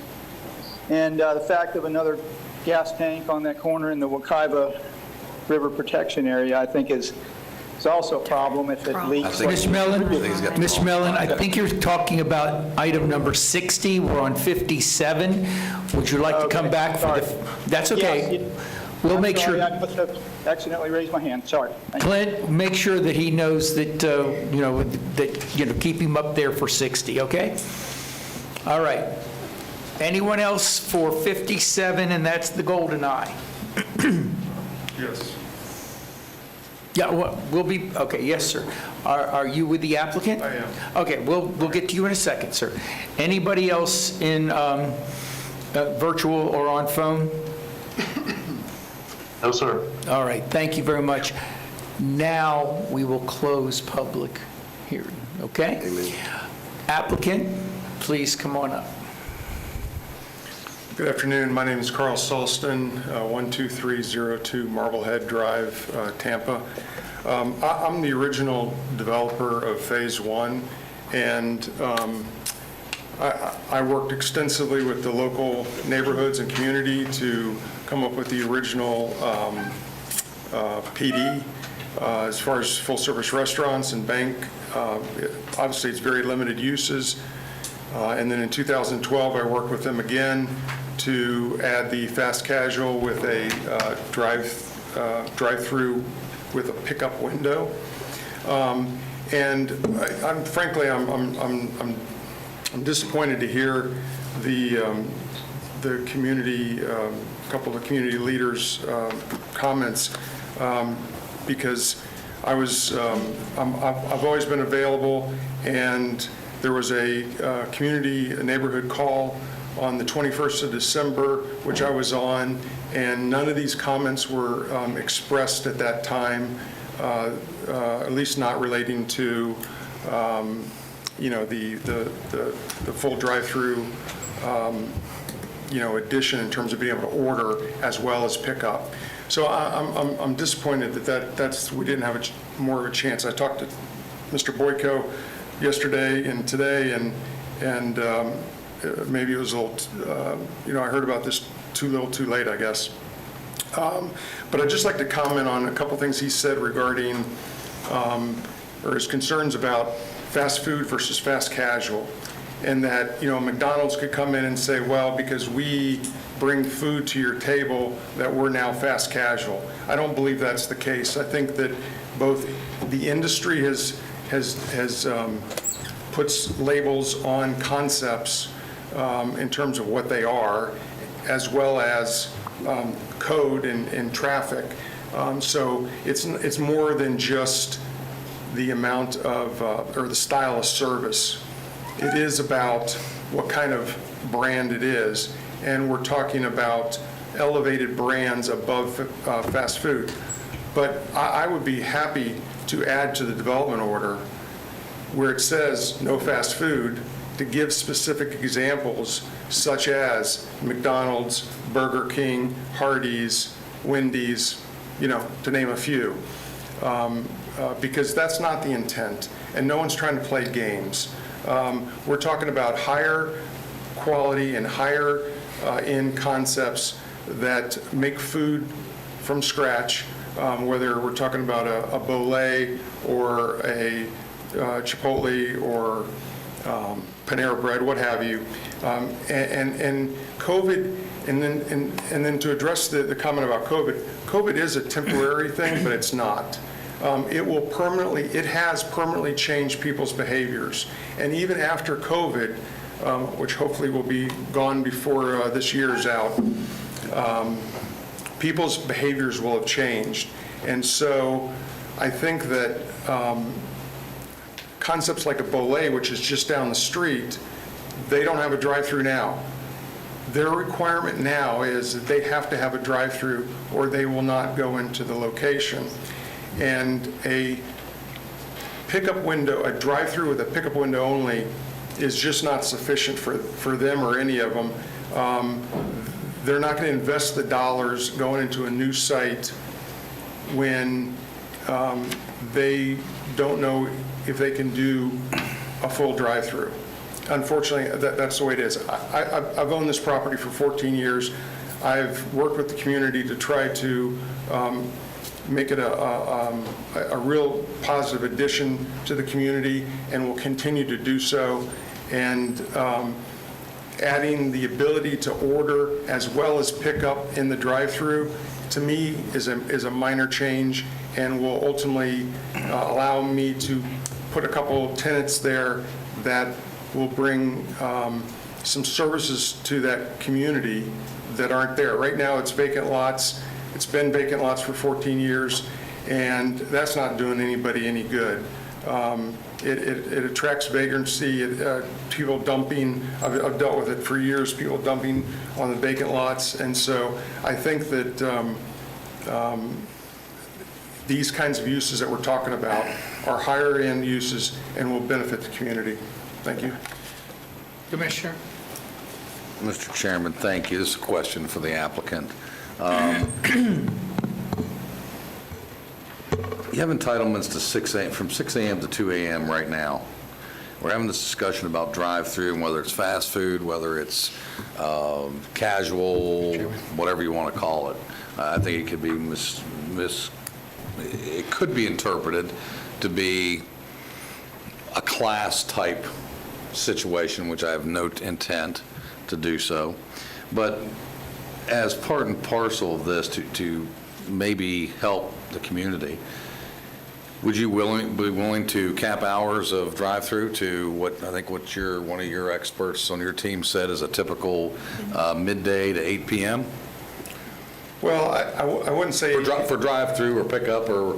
Yeah, I am willing to cap it. I don't think 8 p.m. is right, because while some of the fast casual close at 8, some close at 9, close at 10. I mean, 11 p.m. would be fine. I mean, that certainly would again, this is not for fast food, so a lot of them stay open a lot later. But I think some of the fast casual stay open to as late as 10 or 10:30. So yeah, I mean, 11 p.m. absolutely. Mr. Chairman? Yes. I'm glad Commissioner Zimba brought that up, because my issue with this project, first of all, I support the car wash. I don't have an issue with that at all. I think it's an appropriate use next to a gas station. I have no issue with that at all. The two biggest issues I have here is when you have a full drive-through, and I'm not going to use, as the chairman said, the clown, the speaker. But when you have a speaker in a quiet area, and this is a quiet area, and there's subdivisions on 2 sides of this thing, maybe 2.5 sides. When you have an evening where there's no noise, that outdoor speaker, that's why we limited the outdoor noise, is going to travel quite far.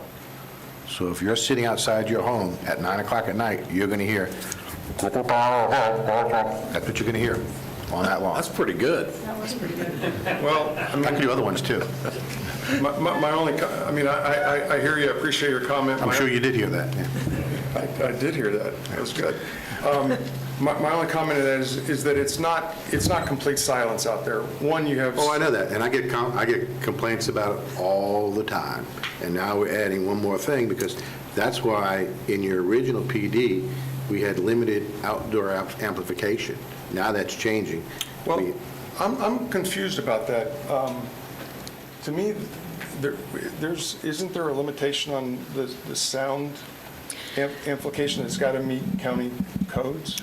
Yes, as it stands now in the development order. Oh, I understand that, but once you start putting that speaker out there, you're going to hear it.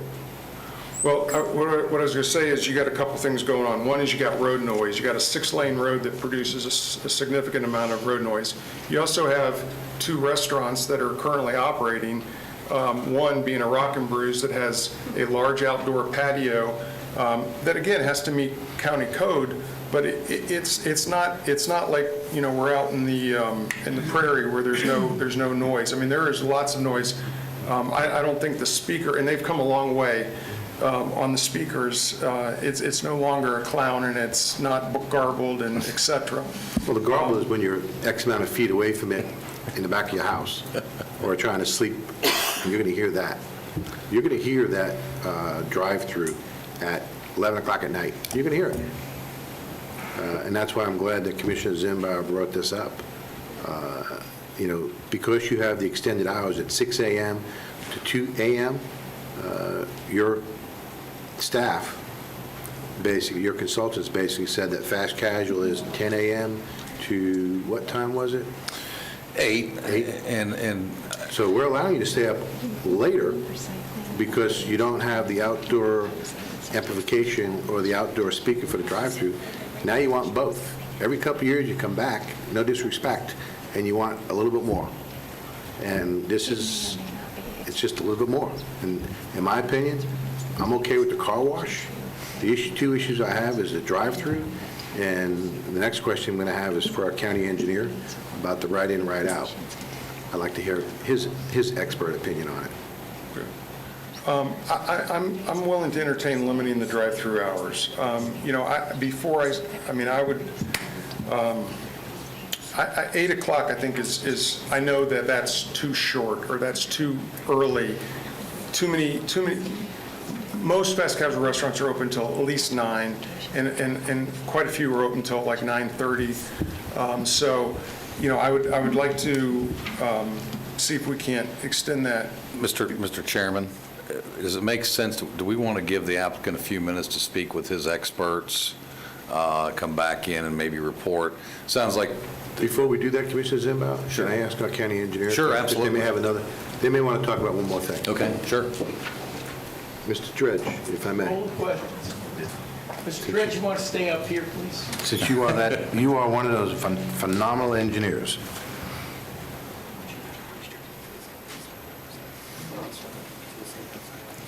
Mr. Dredge, there's many locations. For the record, John Gillette, Public Works Director.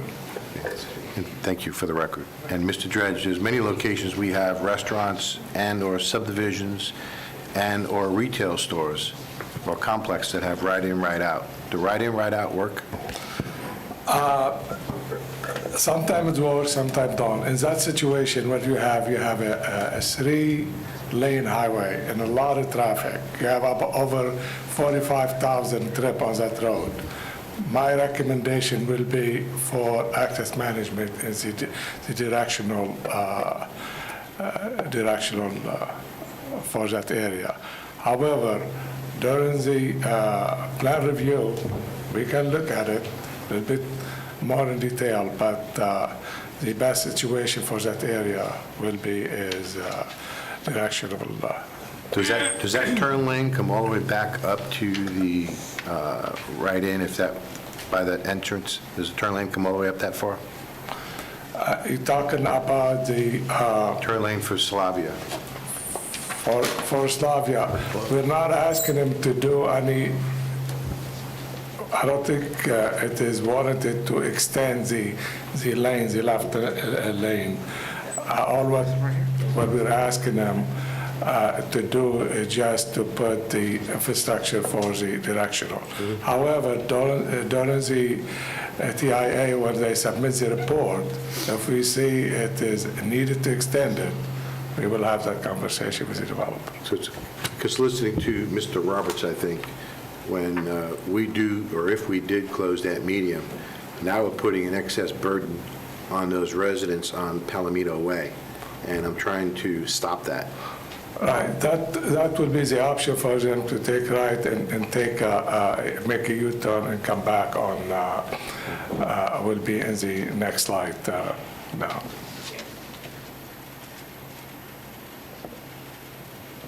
Okay, any other questions from Mr., yes, Commissioner Zimbauer? Yeah, my concern, Mr. Dredge, would be this section where Palomino's at is just about where the road starts to come back to a correct angle. off of a bank turn. And I'm telling you, people fly down this area, Red Bug in that corner. I mean, they fly. And it's got a pretty significant bank area. And I think someone was pointing out earlier, in front of the roadway is actually higher than the property in this area. Someone was talking about the signage. I mean, it's a pretty significant banking. So the folks on Palomino, you know, I don't know what the answer is there, but you'd almost have to put a signal in my opinion, to have a safe intersection there. If you were going to allow a left,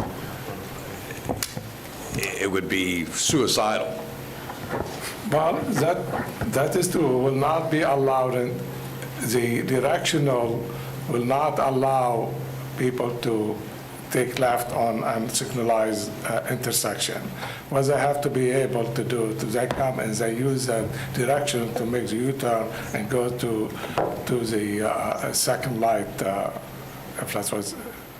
Understood. Okay. That was the purpose of the directional, to limit that full open meeting. Got it. Okay, thank you. Thank you. Okay, we're, you know, yes, I'm going to recognize you in a second, sir. Wait, everyone, we're, you know, let's try to find some sort of conclusion here. We've got a PD. Right. You know, we all love PDs. We all know that we can ask certain things of PDs. So let's make some. Let's see if we can move on in this direction. Yes, sir. You had something to say. Just on the hours on the drive-through. I just you know, Googled a couple of the restaurants real quick. Panera's 9, Chipotle is 10. I'd be willing to limit it to 10 p.m. and then add some additional landscape buffering around the, you know, where the speaker is, to try to, you know, that would, you know, muffle any additional sound that might come out of that area. I'm sure we could do something in that. All right. Thank you very much, sir. Is there anyone else, any questions, any more questions of the applicant? I think that they've already did their rebuttal. We've gone back and forth. Any more questions? If not, I'm going to send it on to the commission. Commissioner Delory, this is your district. I would like to ask staff to come up. Joy Giles, got a couple of questions for her. And Joy, these are new questions, so I'm okay if you cannot answer them, and we'll try to get them directed in the proper way. So if we limit the hours of operation on a drive-through, how do we enforce that? Well, that would be a site plan code enforcement issue. So you feel that we can enforce that? Someone would have to actually make a report that they are not adhering to those hours, but once that's made, then code enforcement would go out and fine them until they cooperated. Okay.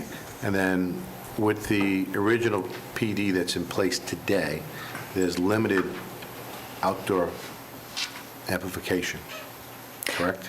It's not limited, it just states that outdoor amplification has to meet county code, and it also does allow for outdoor dining until 11 o'clock. Yes. But at one point, it was limited, and then we lifted that, correct? Because the original one was actually limited. Yes, the original approval in 2007 prohibited it, the approval in 2012 allowed it. Correct. So, I mean, we've been very lenient as the years have progressed, I think. At the same token, I believe Carl was here, I forget what year it was, to ask for the signage so that we can actually raise it up because of the Lake Mary sign standards. And with this height of the road, you couldn't really see the signage. Are you familiar with that one at all? I am not. I did not see that in our files, a request for a sign height variance. The Lake Mary standards allows for 15-foot high sign. And I think we allowed them to go taller at some point because of that road height, because that sign is from the base of the sign to the top of it, not from the road. And we did some clarification where it was from the road, not the base of the sign, I believe. I did not see that additional approval, but I'm sure your memory is a little better than mine. Trust me, I was there. I remember it. Any other comments from the board before I make a motion? No, I mean, Okay, we got two. Go ahead, First, Commissioner Hurd. Commissioner Hurd, and then Commissioner Zimbauer. I think we also need clarification on item H, that was for Phase 2, the car wash, because the way it's written, I'm not sure we know that. Are you talking about the request of the applicant for Yeah, I'm talking about the PD, Sure. actual item H. Hours of operation, 8 a.m. to 8 p.m. is for Phase 2 only. That's what she's Correct. asking about. I get that. And we're asking this applicant to consider reducing drive-through, which he's already entitled to go to 2 a.m. without drive-through. Repeat that, Commissioner? We're asking consideration of the applicant to limit the fast casual to whatever ultimately we decide. I think what we've heard the applicant say they'd be willing to do, I think, 10 o'clock. I'd like to split the difference with you. If we're talking about it, it really should be 9 o'clock in my And we're opinion. asking that to be done, even though there's already entitlements to go from 6 a.m. to 2 a.m. with standard operations With without no- drive-through. with no drive-through. Correct. That's just to keep the restaurant open. Correct. Yeah, Correct. the restaurant can be open till 2 a.m. That's not the issue. Right. The issue that I have is that the drive-through, I believe, should be limited to 9 p.m., in my opinion. I can support some limited hours, and for the most part, we'll support what's being discussed. I don't know that, I think 9 o'clock is a little early for a commercial operation. Personally, my experience is when I travel and use, if you want to call them fast casual, when I'm out, sometimes I fly in somewhere and I need something at 9:30, and most of the time they're open till 9:30 or 10 o'clock. Just my personal opinion. I don't have a problem with the car wash. I think actually the car wash may limit traffic on Mitchell Hammock on the other end, because where Top Dog is currently, or Soggy Dog or whatever, it drives a pretty good traffic load down closer to the city of Oviedo. But I'll defer to the district commissioner. Commissioner Hurd. I just have two questions, well, one statement and one question. I would support 10 o'clock from two perspectives. One is that if we're going to do this, we need to make sure that the place actually stays open, so we're not back here asking for something different. And number two, that if this is going to be a community support to families, as somebody that's had the kids in the back of the car that wants the healthier option, we don't want to get out of the car at 9:30 at night with two kids in the car. Like, you just don't. You just want to keep them strapped in. So I actually think it would be more conducive to the families using it to be open until 10. I'm not clear, so this is just for my clarification, where do we get the traffic issue resolved? Is that later? I just want to be clear for me and for the public That's that what we I- still have an issue. I was going to ask that of Commissioner Delory when he's making his motion. Have you given that consideration? I think that's going to have to be during the site evaluation. Site evaluation is what I heard, and that's typical. That's what I heard too. All right, just wanted to make sure we were all understanding. Both. I heard psych So, evaluation. one more question for staff. Joy? Can you come to where I can see you, if you don't mind? I'm having a hard time hearing you in this box. Can you hear me now? I can hear you now, yes. I've heard, when we took our lunch break, I heard some people were having a hard time hearing me. I didn't know if it was the sock or maybe I'm not projecting loud enough. Okay, sure. So, question I have is the applicant is willing to put landscaping, but there's no definition of what that is. How would you define that to limit the sound to that location? That is a very good question. I have not had a chance to I understand. review from that perspective. Does the applicant have anything specific that you would like to offer in that way? Because the landscaping would have to be a significant size, not a little shrub that will have to grow in 2-3 years. I didn't know if it'd have to be a wall or something. I mean, it's... Well, wait, Commissioner? so are you asking them to upgrade their landscaping for No. sound attenuation? That's what they offered. He offered that. For sound attenuation? Yes. Yes. You did. What are we going to do about the outdoor patio that's already there, that's much louder than this drive-up window It's will his ever be? definite, he offered it. I know, I think he's grasping at straws because he just wants to figure out what he's got and move on. I mean, that's where I'm at, so if that's where you're at, I would totally understand. Sir, you have to, no, I'm sorry. Please, I mean, we're trying to come up with an agreement here, so I'm giving a little latitude, but yes, we have to do it at the podium. Okay. For 14 years, I've tried to work with the community and do this right. And so I don't know what the answer is. I mean, I don't. And maybe it's not viable, but I'm willing to work with staff to see if there's something we can do from a landscape standpoint that would help buffer the speaker. I mean, that's my commitment. Sir, one more time, state your name, please. I'm sorry, Carl Sulston. Thank you very much. So Carl, one question for you, if I may. So during your site plan review, you'd be willing to have staff review your landscaping for the drive-through for their approval? Sure. Okay. I'm trying to get somewhere. I know, I'm so frustrated for you right now. I'm so sorry. I'm just very frustrated for you. Commissioner Zimbauer. I'm going to defer again to the district commissioner, but I'm ready to make a motion myself if he's I'll make not the motion. prepared to move things along. But the reality is, I'm totally okay with the reduction of hours to, the 6 to 10 p.m. with the fast casual pickup.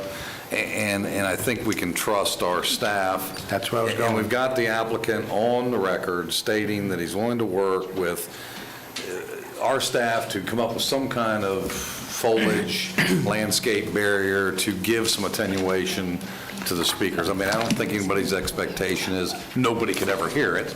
But a reasonable attempt, a reasonable, honest try with our staff reviewing it. I mean, there's standards for all of this.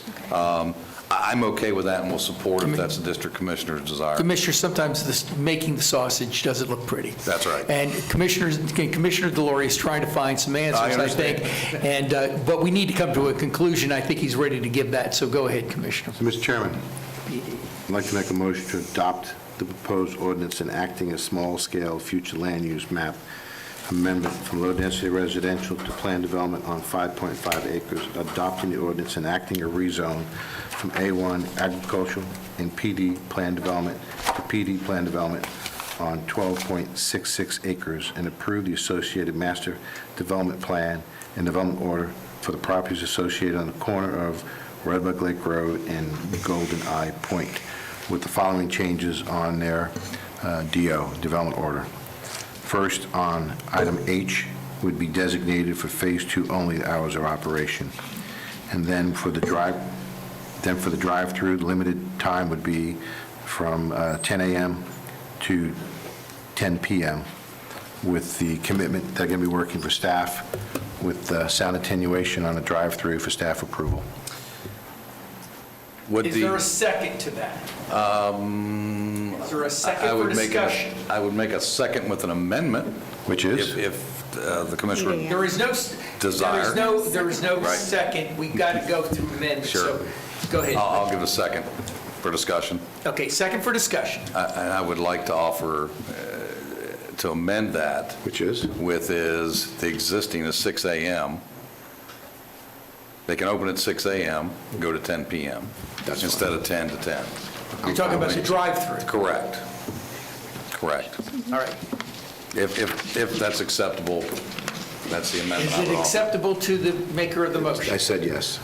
Okay, so we have a motion and a second in this, for the motion that Commissioner Delory stated with the friendly amendment by Commissioner Zimbauer. Further discussion. Commissioner Lockhart. So in the restaurant realm, you've got concepts that are out there, and the more restrictions that we put on this, the fewer concepts you have that will be interested in this location. So by restricting it to 10 p.m., how many concepts are you checking off in your mind that are now no longer potential tenants? And I need you to answer, if you don't mind, from the podium. And it's not a specific number I'm looking for, I just want a general idea of how have we hamstrung you with 10 PM? Probably 25% to a third.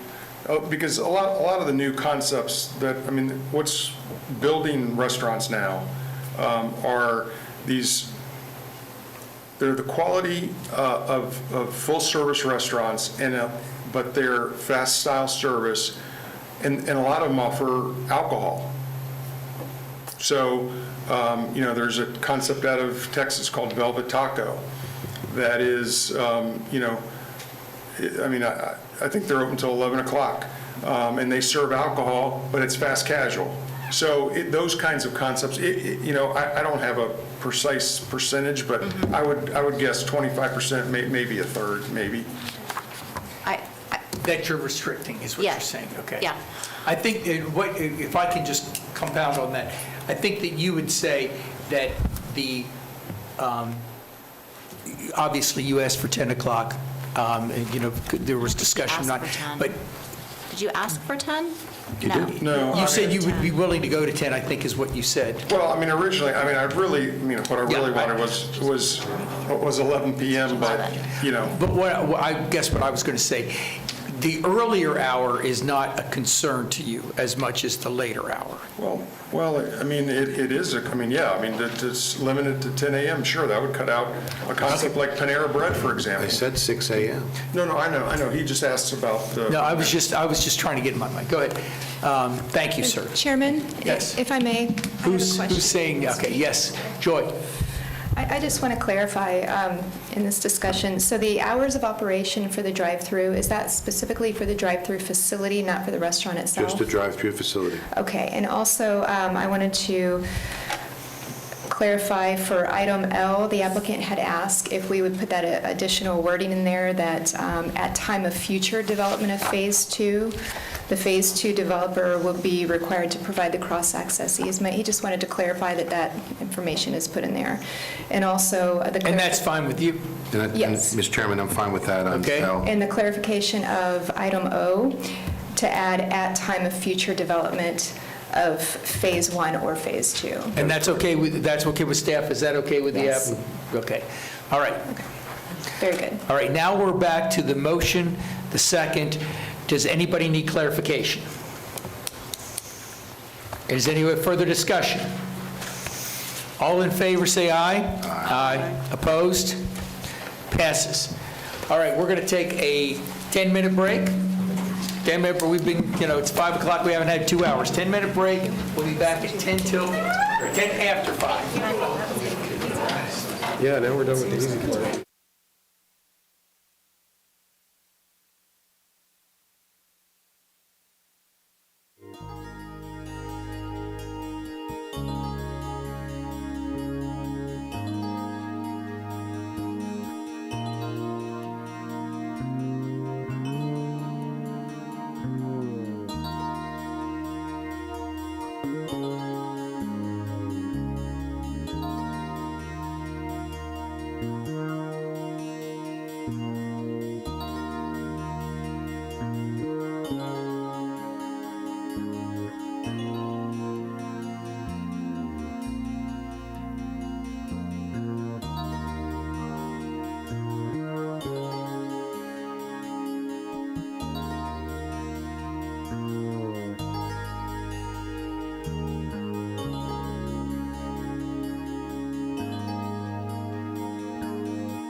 57, ladies and gentlemen.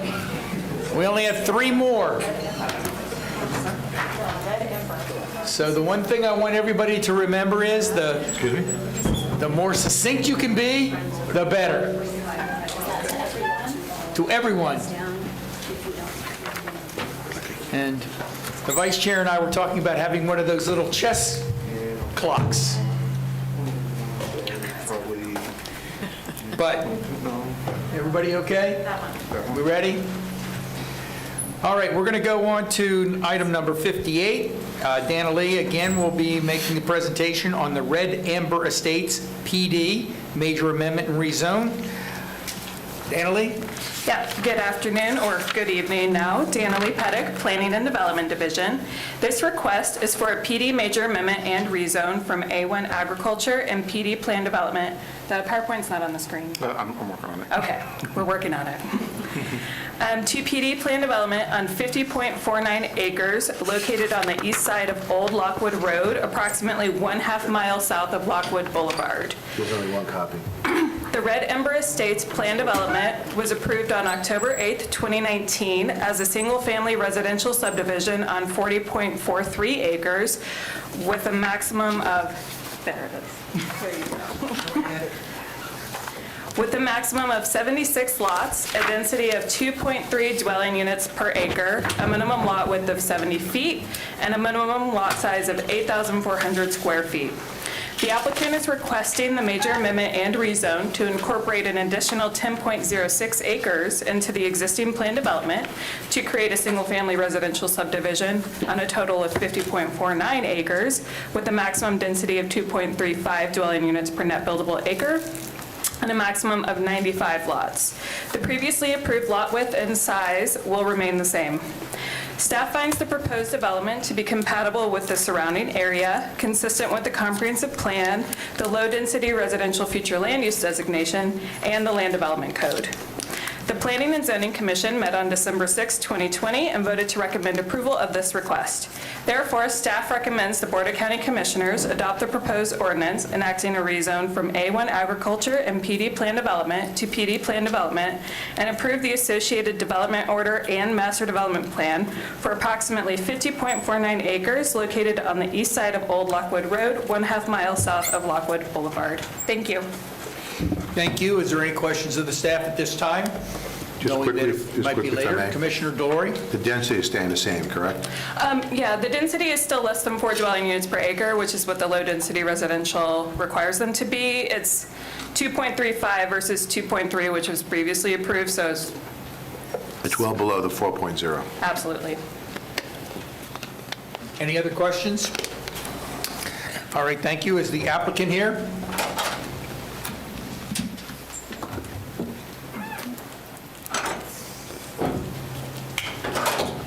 Hi there, Chad Moorhead with Madden Moorhead and Stokes, 431 East Horatio Avenue, here representing the applicant. We agree with the staff recommendation. Dana Lee did a great job on that. I'd like to go through a couple of quick exhibits. I know you guys have already had a long day, so we'll try to go through this fairly quickly.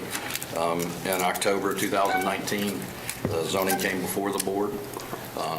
After that, we went through the PSP process. I'll show you guys the approved PSP.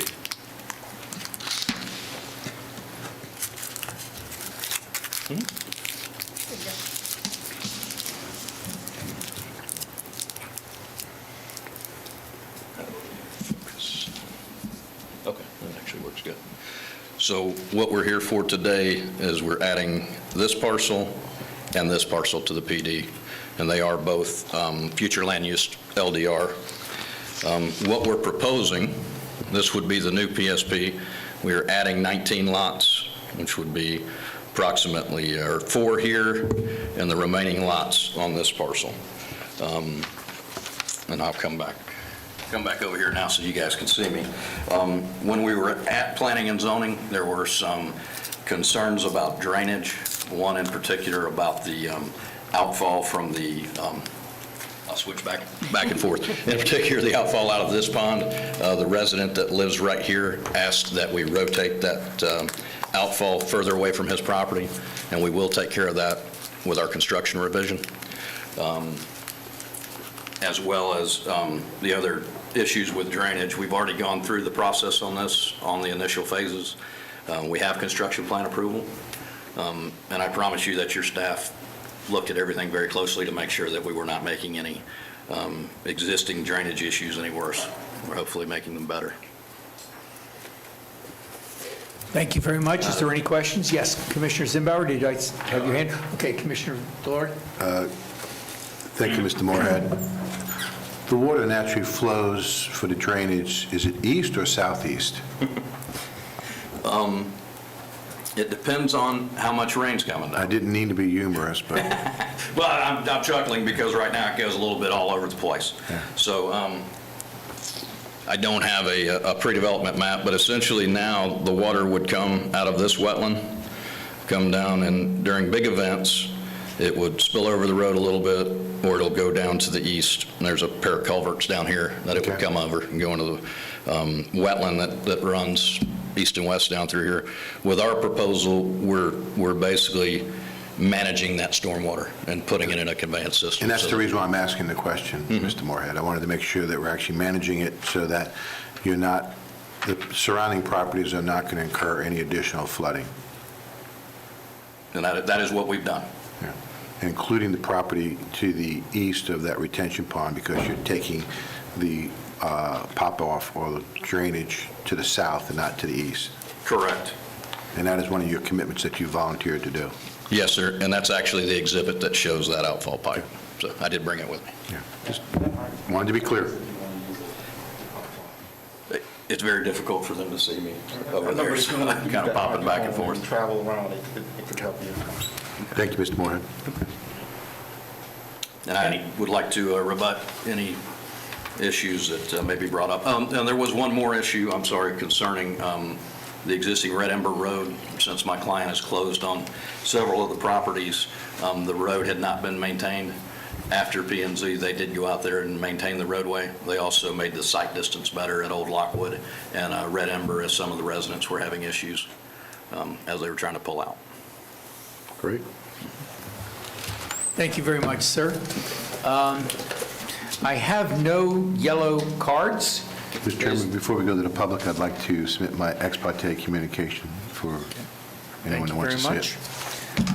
And I have no yellow cards to speak for or against this issue. Is there anybody in the audience that wishes to do so? Seeing none. Clint, is there anybody in virtual world or on the phone?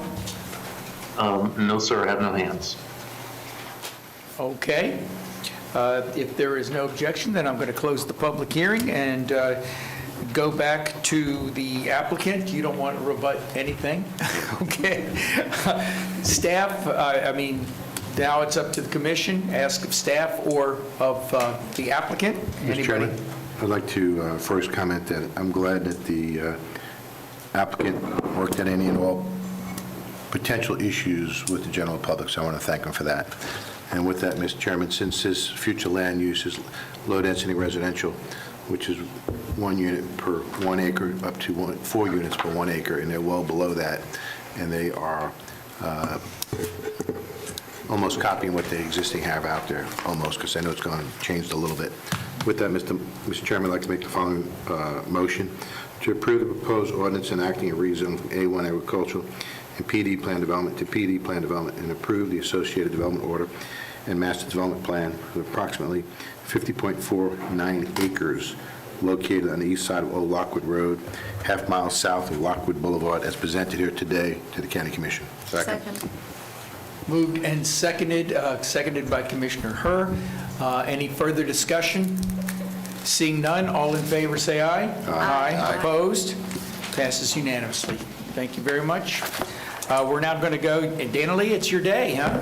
We're going to go to Dana Lee again, and this is on 59, Homeward Lane rezone. Dana Lee, go right ahead, please.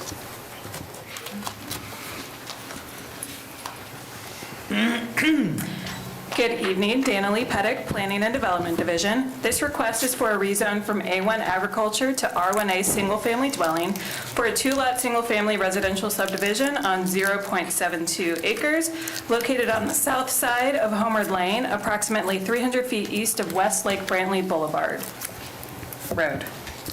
The applicant is requesting the rezone in order to subdivide the property into 2 single-family lots. The property has 2 existing single-family residences that were constructed in 1963 and 1977 and are considered non-conforming under the Seminole County Land Development Code. If the rezone is adopted, the structures must either be removed or brought into compliance prior to subdividing the property. And I did speak to the applicant, and I believe he said they were going to be demolished before he submits any lot splits or subdivision applications. The subject property currently has a future land use of low-density residential, which allows a maximum net density of 4 dwelling units per buildable acre. The subject property is surrounded by the same future land use designation on all 4 sides. Staff finds the requested R1A single-family dwelling zoning classification to be consistent with the comprehensive plan and compatible with the trend of development in the area, which consists of single-family residential developments of similar lot size and densities. The Planning and Zoning Commission met on December 2nd, 2020, and voted to recommend approval of this request. Therefore, staff recommends the Board of County Commissioners adopt the proposed ordinance enacting a rezone from A1 Agriculture to R1A single-family dwelling for 0.72 acres located on the south side of Homeward Lane, approximately 300 feet east of West Lake Brantley Road. Thank you. Any questions of staff? Any questions of staff? Seeing none, thank you very much, Danilee. Is the applicant here? Yes. You wish to speak, sir? No, I'm good. For the record, he said, "No, I'm good." Mr. Chairman, Yes, Commissioner? before we go to the public, I'd like to submit my ex parte communication for the record. All right, do we have anybody from the public? I have no yellow forms. Is there anyone here from the public that wishes to speak? Seeing none? Is there anybody, Clint, on the virtual or on the phone? No, sir. None? Okay, we're going to close the public hearing. Back to the applicant. I don't think he wants to rebut. Now we're back to commission. Any questions of either the staff or the applicant? No. Okay. This is my district. Again, I would just suggest that I have no problems and am Mr. in Chairman? favor of the motion. Yes. Make a motion to adopt the proposed ordinance and enacting a rezone from A1 Agriculture to R1A Single Family Dwelling for 0.72 acres located on the south side of Homewood Lane, approximately 300 feet east of West Lake Brantley Road, as submitted here today. Second. Motion and second by Commissioner Lockhart. Is there any discussion of the motion? Seeing none, all in favor say aye. Aye. Opposed? Passes unanimously. Congratulations, sir. Good presentation, sir.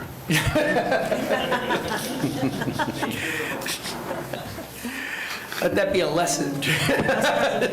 No. Okay. It's the truth. We now have a Board of Adjustment Appeals appeal. Before we go into this, as we have done before in previous appeals, let me just again go through the process if we can. We're going to have the staff make a presentation. The board obviously can ask questions at any particular time.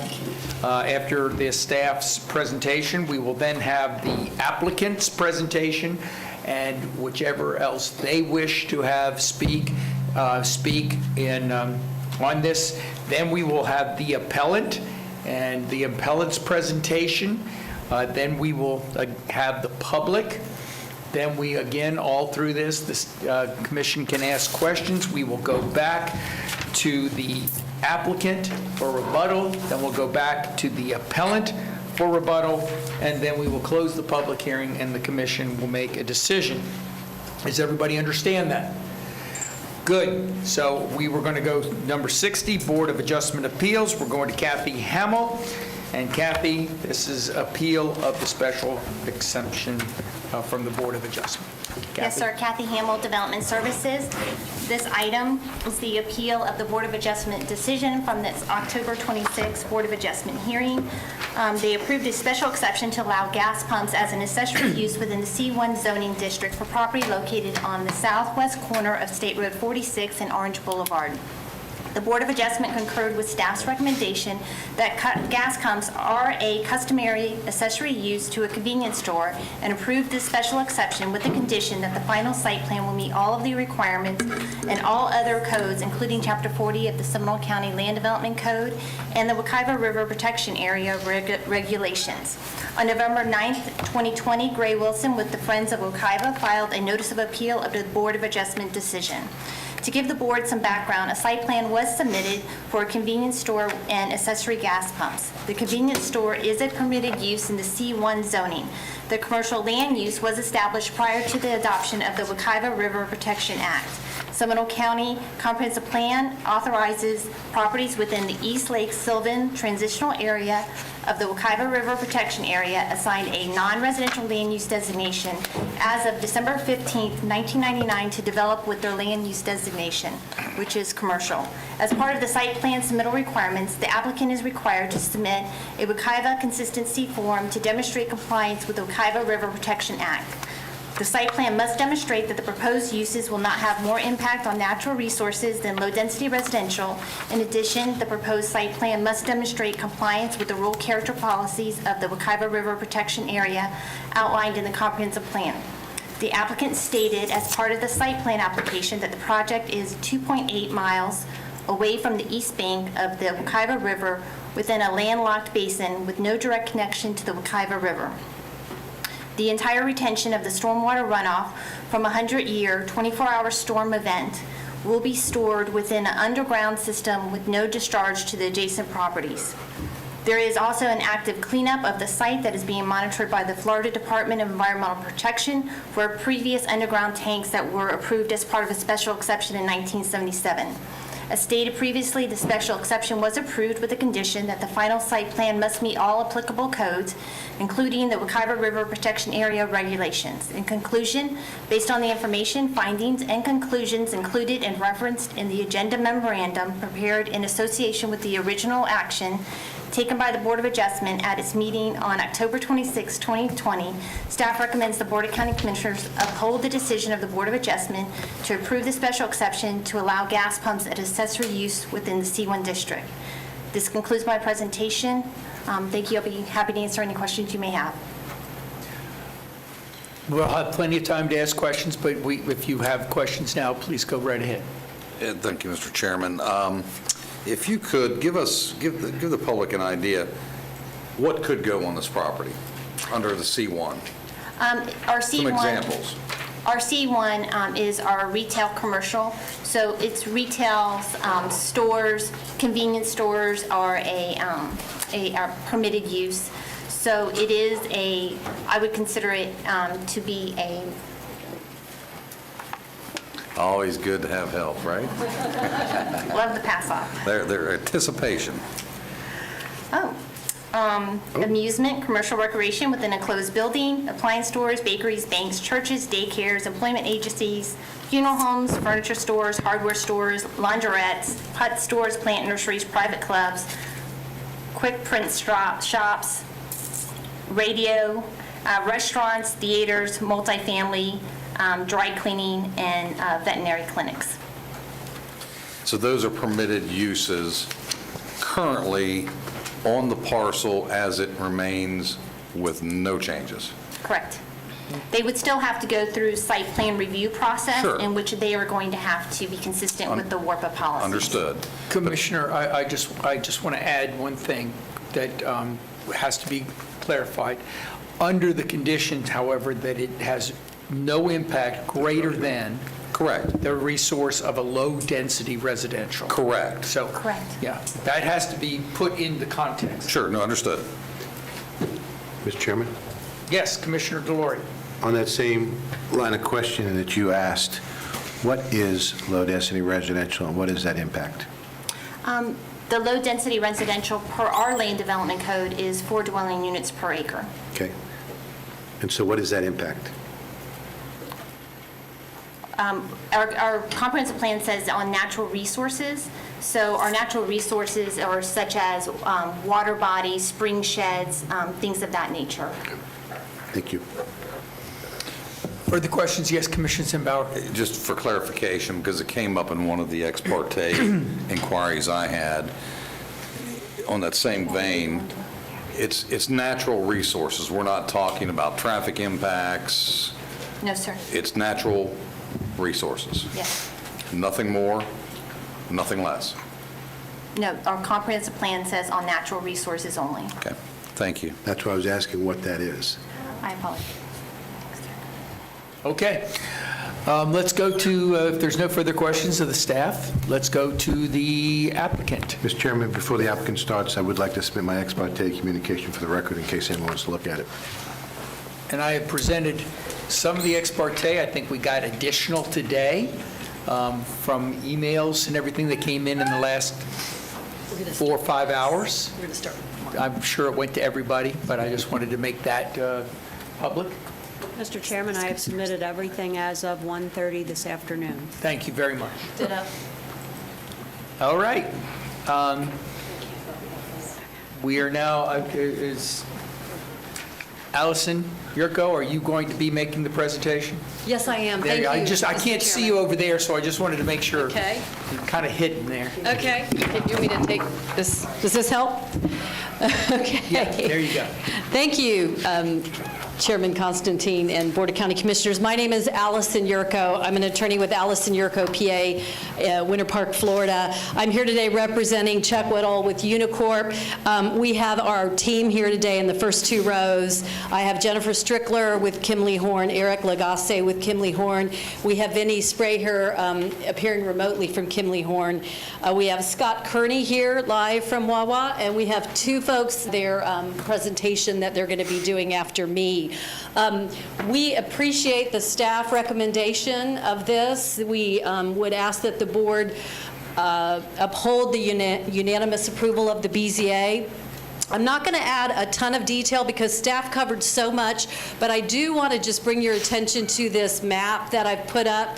And you have a little packet that I handed out, or I think it should be at in front of you. I think the clerk handed it out, so you can follow along. But I'm going to go right to this tab 1A because I just think it's very important to make the point that, and again, I think this is so important for people that are concerned about this, that may be opposed to this, that don't really understand the background and the very, very unique background of this parcel. This is one of seven parcels in the entire Wekiva River Protection Area that has a commercial zoning. And this is a map that someone had put together a couple of years ago that shows the extent of that. And we've done research, and we know that parcel number 1 is, they've already given up their land use rights. There's a billboard there. Parcel number 2 is in state entitlement. So really, we have a cluster of parcels here at the corner of Orange Boulevard and State Road 46. There's 5 of them that had commercial zoning. Of those 5, 2 of them now have been taken by the DOT, and one of them is a small, like tiny 50-foot lot. I can take you here to the next map that kind of gets even closer to making the point. This is the little 50-foot lot. These 2 are gone. So we really are talking about 2 parcels in the Wekiva River Protection Area that even have C1 zoning. So not only are we not asking for a rezoning or asking for commercial zoning, but there's not even any opportunity for any of these other parcels for there to be any kind of precedent by virtue of this approval. And again, I just wanted to make that very clear because I think there's been a lot of misinformation and confusion about that point. Again, the staff brought it up, and very appropriately, the commissioner, we're already in C1. Those C1 uses include things like funeral homes, laundromats, print shops, dry cleaners, This special exception will not determine whether there is a C1 use here. It will just determine the type of C1 use. And with all due respect, this is a special exception request. It is not a variance request. The standards are much different. A special exception request means that it is a use that is predetermined by your code to be allowed, provided that you meet the criteria. And in this particular case, I don't think there's any question that they either meet or exceed all of the criteria. That's right there in your staff report, and I'll get into that in a minute specifically. Those criteria are, and this is here at page 2, that it is not detrimental to the area or the neighborhood or adverse to the public interest. And again, you've heard from the staff, and our experts are here if you have any questions about this. This is a closed drainage basin. A closed drainage basin. That means that it drains in the middle of the site. It doesn't drain to the river. It is not hydrologically connected to the river.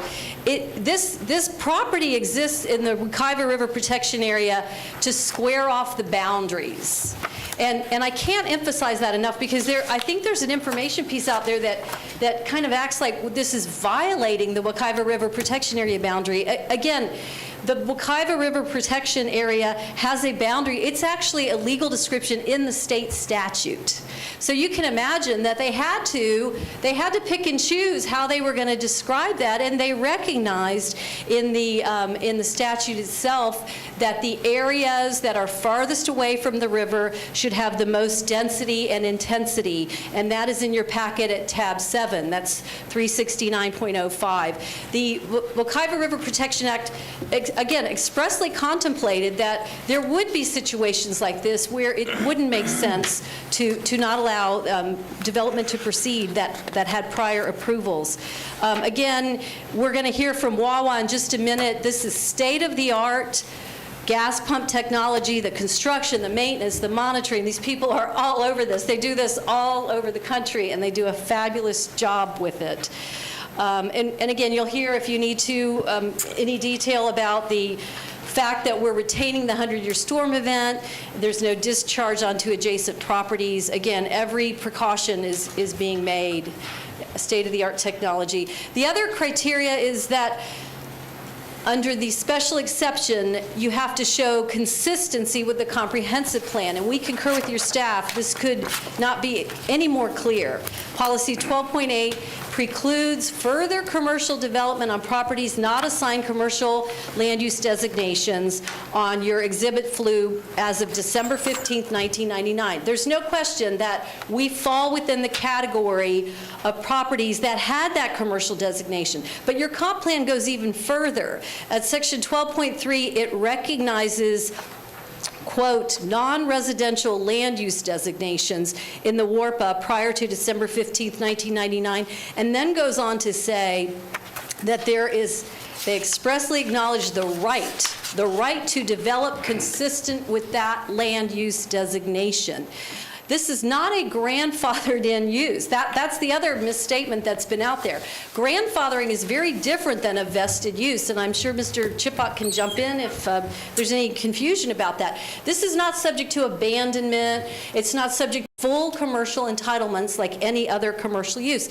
Again, subject to, as your staff explained, having to the site plan meet the criteria when that comes up, which we're not at all concerned is going to be a problem here. And again, the staff, our group can get into more detail if you have questions about that. Again, at the end of the day, this site has an undisputed legal right under the unequivocal WARPA policies to develop under its existing commercial land use designation. The other criteria that your staff analyzed, and we concur that it meets it, is for the special exception, it has to meet additional requirements in the zoning district and be consistent with the development trends in the area. And in this particular case, we actually have on this very intersection 2 other very similar convenience stores. And I'll put that up there. It's probably not the best. Maybe that's a little bit better to see. And that's in your packet there at tab 6. But here's the site, and then across the street is the 7-Eleven. Across from Orange Boulevard, it's the Mobile and the 7-Eleven, and then around the corner is another convenience sort of Chevron place, and then there's a nursery. So this is absolutely consistent with the development trend in the area. The site has the C1 zoning, and I mentioned that, I'm sorry, and I might have misquoted the statute. It's 369.3051C. And again, I can't emphasize that enough. That's in tab 7. It specifically requires, quote, the density or intensity of development of parcels on property adjacent to the Wekiva River system be concentrated on these portions of the parcels which are furthest away from the surface waters and wetlands of the Wekiva River. And again, we could not be any further away. We are literally on the outermost edge of the Wekiva River boundary. FLU 12.3, again, recognizes the right to develop consistent with that land use designation. And I guess my final point would be, and I think this is a little bit ironic, but denial of the special exception would itself violate the county's comprehensive plan. Your plan is very clear that you cannot apply any land development regulations in an unreasonable manner such that a taking of private property rights would result.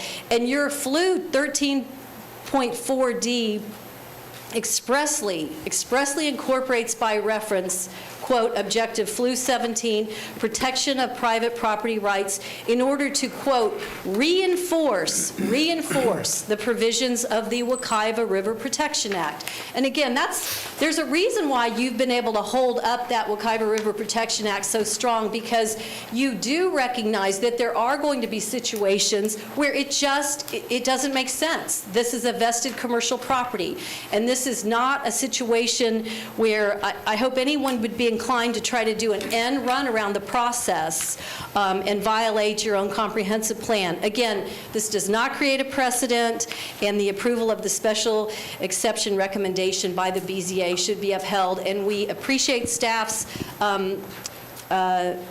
support of this. We would like to have the opportunity for rebuttal to respond to any questions that might come up, and I'm happy to answer any questions, and thank you. Allison, are you the only one that's giving a presentation at this time? And I'm sorry, we do have Wawa. I apologize. We do have one. We have one presenter. Thank you. Okay, well, we'll let you do that, and then I'll open it for Yes. questions of your presentation. So, is it Joe? Joe, are you out there? It's going to be Josh Ward. Josh, okay. So, Are they on the telephone, or where are they? So, yeah, and we have, we have Scott Curdy here from Wawa, and we have Josh, and Joe, and I think, Okay, Josh? I know they were having some issues with their technology. I see that Josh is up there. Clint, can you bring Josh in, please? Okay, this is Joshua Worth calling in from Wawa, and I think Joe Strandon is standing by, and we also have Scott Kearney here. So, and we have Mr. Woodall here too. Do you want to speak right after this? Okay, thank you. Okay, this is Josh Worth. Can you hear me? Yes, we can, sir. All right, excellent. My name is Josh Worth. I'm with Wawa's Environmental Department. I've been with Wawa for 21 years. For all 21 years of that, I've been handling permitting and compliance of underground storage tanks. Prior to that, I worked for Pennsylvania Department of Environmental Protection. So today, I'm just going to give an overview of our underground storage tank system. So Wawa has been in the fuel business for 25 years. So we have 3,300 tanks that are currently in operation. All of these tanks, since the beginning, every tank we own, they're double-wall fiberglass, and they're brine filled, which I will get to a little bit later in the presentation. We have never had a leaking underground storage tank. And I believe if tanks are installed right, they're maintained right, operated right, that is why we have that record. Next slide, please.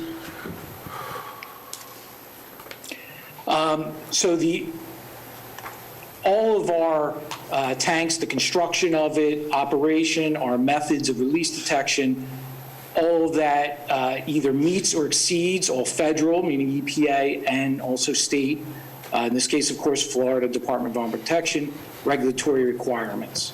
Next slide, please.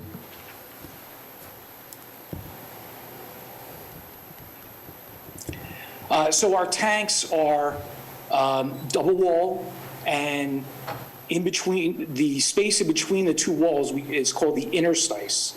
And so besides having that secondary containment of having two walls, we actually fill the brine with, fill the tank, I apologize, with the interstice with brine solution.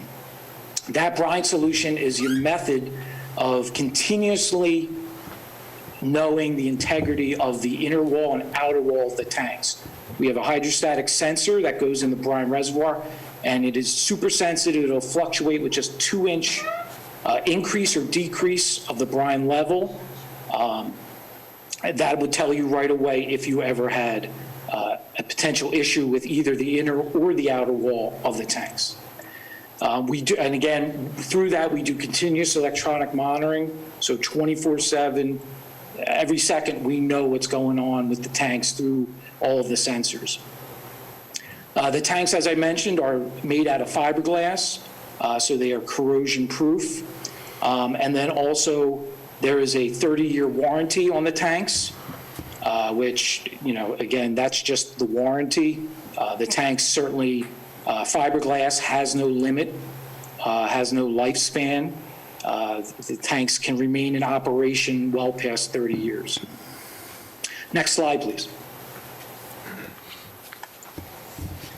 The product piping we use to deliver fuel from the tanks to the dispensers, they are double wall. The piping we use uses nylon 12, which is extremely compatible with gasoline. And at every piping connection, it goes into a containment sump. And inside that sump, we have a discriminating liquid sensor that would detect any kind of liquid in there and would actually distinguish if it was fuel or if it was water. And all of the piping, all of the dispenser sumps, tank sumps, everything is compatible with all kinds of fuel, whether it's E85, even biodiesel. Next slide, please. So this slide just shows you what the automatic tank gauge or tank monitoring system looks like. And I have a sensor, that black sensor with the cable coming out of it to show you, and also the tank probe below that. And basically the whole system is, you know, has a watchdog system that we have sensors in every connection. We know everything that's going on with the tanks. And then through that, we can actually, all our tank systems are designed that if there was a fuel alarm, that it would actually shut down the submersible pumps. So you're no longer pumping any fuel. Also, not an environmental concern, but if there was any water that got into a tank, you know, to protect customers, a high water alarm would also shut down power to the submersible pumps, along with power to the dispensers. I already mentioned about the discriminating liquid sensors, that it can distinguish between different types of liquids. And then all of our alarms are designed to, when they come in, they automatically go to our Wawa Central Station, which is, you know, 24-hour, 7 days a week. There's always someone that communicates there, so then proper response can go. And with this tank monitoring system, it also has a battery backup that if there was a power failure, obviously a hurricane, anything coming through this area, the tank monitor would stay in effect. So you can still monitor all the fuel, even if all the power is out for the rest of the store. Next slide, please. We have what's called a mechanical line leak detector, and that is installed in the submersible turbine pump, or SDP, and that mechanical line leak detector, every time that the motor starts up again, it does a diagnostic test and does a pressure test on the line, and if there is a 3 gallon per hour loss, if it detects that, it'll actually shut that submersible down. So it's actually doing that constantly. Every time it's about to start up, does a diagnostic test, and if it detects that there's an issue, a pressure loss, then it'll actually shut itself down. Next slide, please. For during deliveries, fuel deliveries, we have two forms of overfill prevention. So at 90%, so we only allow the tanks to be filled to 90% capacity. If the tank monitor detects at 90%, there will be an audible and visual alarm, okay? And that's going to be at the tank field. It's going to be, loud and bright. Everyone will know there's an overfill. And then also inside the store, on the tank monitor gauge inside the office, also an alarm will go off. And this is tested annually. And then the other form of overfill prevention we have is a mechanical device called an overfill prevention valve that if that fuel level got to 95%, that device called a flapper will actually shut, and it will restrict any more fuel from getting in the tank. So we have two forms of overfill prevention to make sure we never have an actual overfill of the tank. That at most it could ever be filled to is 95% capacity. Next slide, please. So what we do, and to me this is probably one of the most important parts, is the EPA found that when they have found contamination at gas stations, fuel stations, it's usually been at the delivery where the spill bucket is that captures any fuel. So what we did was we put a double wall spill bucket. So that way if any fuel gets into that bucket, it actually has secondary containment if the primary wall would ever leak through. And again, this exceeds any requirements on a state or federal level, and then we also test annually of the spill bucket. And then another thing we go well beyond is there's a requirement for a 30-day, what the EPA and Florida DEP calls a walkthrough, which is an inspection of these spill buckets. We require our store personnel who are trained to do this to do daily inspections. So we're well above what's required. Next slide, please. And I just mentioned this. Another thing about the spill buckets is for gasoline, you have a fill, of course, where you're dropping the fuel into the tank. And then you also have a stage 1 vapor recovery port, which is actually collecting vapors out from that tank back into the actual tanker that's going to take it back to the refinery. So though we're not required, we also put double wall spill buckets around the vapor side of the tank. Okay, next slide, please. So inside each dispenser, we have what's called an impact shear valve. That is installed so if a vehicle was to hit the dispenser, it would actually trip, okay? And there's a poppet that closes up, poppet that closes down, and that would restrict any fuel from leaking out. You probably have seen horrible videos of fuel spraying, from gas stations from years ago that weren't equipped with this. So this also, the one we put in, it's called an OPW 10 Plus. It actually has a bladder. If you can see the blue section, that's an actual bladder that if the shear valve actually cracks, that any fuel that came out of there would go into the bladder, and the bladder inflates, and then it'll trip. If you can see on the left side, it's hard to see because it's black on black, the photo.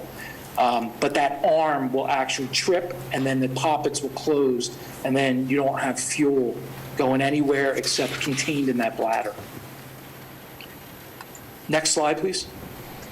So if there was a spill, our fuel court is designed, every concrete joint has a fuel-resistant caulk. The one we use is called Sikaflex, and that will keep any fuel from ever going below the concrete. It would stay on the surface, where then, of course, it can be contained and cleaned up properly. Next slide, please. And speaking of properly cleaned up is underground storage tank training. So each store has Class A, Class B, and Class C UST operators. And they're trained to address any kind of emergency at the fuel court, fuel spills, if there was a car fire. And they are trained how, where the emergency fuel shutoff buttons are at their location, how to engage them, also how to deploy booms, because we have all the spill cleanup materials, so booms to contain the spill, and then the oil-only pads. And the reason we use oil-only pads is if it's raining, it's not going to absorb water, it's only going to absorb fuel. Obviously in Florida, it's very important. It's important everywhere. Oil-only pads and sorbent material, granular material, that'll clean up the spill, and then they can dispose of it in our properly labeled, properly stored hazardous waste drum. And then the trained associates are also required to complete a spill incident report for spills. So we're aware of any spills that happen at any of our sites. And they also respond to any alarms on the tank monitoring system. So if there is alarm, though the alarms go straight to our Wawa Central Station, we do put redundancies in place where the storer is required to call that alarm in. Most of the time, they're picking up the phone and Central Station is already saying, thank you, we see the alarm, and then they do the proper dispatch to make sure the alarm is addressed immediately. Next slide, please. Actually, I think that is it. One more, I'm sorry. And I mentioned that our Central Station is monitored 24 hours, and they're actually integrated with the local 911 hazmat teams, and then they will also dispatch our Lewis Environmental. That's our emergency response contractor. They have to be on site within 2 hours. A lot of times they beat that time. But usually 911, hazmat team might come and get everything contained, and then Lewis Environmental will clean up the rest. And of course, this is just for spills that the associates feel, is too much for them to clean up, because they're trained to how to clean it up. But if it gets too much, we always tell them, don't ever hesitate. You hit the e-stop, dial 911, and then call our Central Station, and then Lewis Environmental will be dispatched. I apologize for going quick, but I know the suggestion was made to be concise, but certainly I'll take any questions. Thank you, Josh. Are there any questions of Wawa representative? Yes, Commissioner. Yes, Josh, of the 3,300 storage tanks that you have, how many are in Florida and how old are they? So we started in Florida in 2012, actually pretty close in the Orlando market, so close to this site. So we have about 2,000 already, because we have about 215 in Florida already. So I don't know the exact number, but approximately like 2,000 tanks. And again, so that would be for about almost 9 years now. So I'm sorry. And we have some 2,000? we have, some in Seminole County and Apopka and Lake Mary and some other locations. 2,000 in Florida, or 215? Well, 2,000 is the tanks. If the tanks are compartmentalized, most states see them as separate tanks. So approximately 2,000. So Florida represents 2/3 of your market share in terms of the number of tanks that you have. Yeah, because they're all compartmentalized, so we have more tanks in Florida. And then, Florida is, at this point, our biggest market. We have our most sites in Florida compared to the other states we operate in. Thank you. Any other questions? Josh, you're from Philadelphia, right? Correct. Yep. Commissioner Hurst from Philadelphia originally. My family from there. When you said water, I knew you were from Philadelphia. I still miss the water ice. Water. WOODER, water. That's right, and When I went to Penn State, because I thought Pennsylvania was Philadelphia, and then I went to Penn State and realized, all right, I'm not from Pennsylvania. And then everyone made fun of me, for the water, and they'd say, it's not W-O-O-D-E-R. I said, well, how do you pronounce pneumonia? Pneumonia? That was always my standard response. Thank you, Josh. I appreciate it. Just wanted to put a little levity here. Mr. Woodall. Thank you, Commissioners, for your time. Can I use this one, okay? Thank you, Commissioners, for your time tonight. I know it's a long day. Chuck Woodall, Unicorp National Developments. First of all, we got the best of the best. We have Wawa, 25 years, not a single spill, 3,300 tanks. I thought about why are we here today, for this appeal. We got a glowing approval through your staff. We got a unanimous approval through BZA. We're here because of emotions. We're here because people think it's the Wekiva Area River Protection Act, gas tanks in that area, oh no, they're going to contaminate the river. Well, that's just not the case. Originally, when we approached this project, I met with you, Commissioner Constantine, we thought, there's this new highway built that bifurcates our site from everything else. We're just a little triangle left on the borders of the Wekiva River Protection Area. So we thought, well, maybe we should just get out of that area because we're really not consequential to it. We don't drain to it. We're not interactive with it. We're a closed basin. And we didn't want to go set a precedent of breaking property away from the Wekiva Area River Protection. So we thought, let's just go down the normal path. So I met with Allison, we met with our consultants, and find out that we are a typical approved use. There's no reason we shouldn't get approved. If we weren't in that, if we were carved out that little piece on the other side of the highway, there wouldn't even be this emotional discussion that we're having. We are, by code, by right, by all your policies, we're an approved use. We shouldn't be here today. There was an appeal filed from a group who probably doesn't understand that we're draining directly to our site. We don't drain to the Wekiva River. We're no danger to it whatsoever. If the tank disrupted, we're no danger to it whatsoever. But we do have the best tanks. There was a leak on the site 45 years ago that's being still monitored as it is today, and it's closed out. But that was 45 years ago in old technology, and once again, that didn't even run to the Wekiva River. So I would ask you today, as you consider this, and you consider what Allison said, we meet all your criteria of the county. We've done everything we're supposed to do. There's no reason we shouldn't get approved. And I know there's emotion because people are environmentally concerned, as we are. But we are bringing the best to the site. We're draining on the site. Everything is contained within our site. Nothing drains off our property, and nothing drains to the Wekiva River. So please consider that today, and we hope you go with staff's recommendation. Thank you. Any questions? Okay. Thank you very much. We are now going to the appellant. And Mr. Wilson? And Mr. Wilson, just as they did, they had 3 folks. Do you have more than yourself as far as the applicant presentation?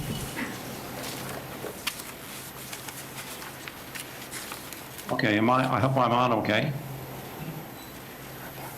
Can you hear me? Barely. Oh, let me turn my volume up. I should be on video. I recorded. What do I need to press here? Start my video? Okay, hi. Okay, wait a minute. Gray, okay, my mistake too. Gray, you're on video. Who's this guy? Okay. And who is in front of us in the public? Yes, right now, I will speak after, I want to introduce Brent Spain from Theriac in Spain, who will be speaking on behalf of Friends of Wekiva River, and I will immediately follow him.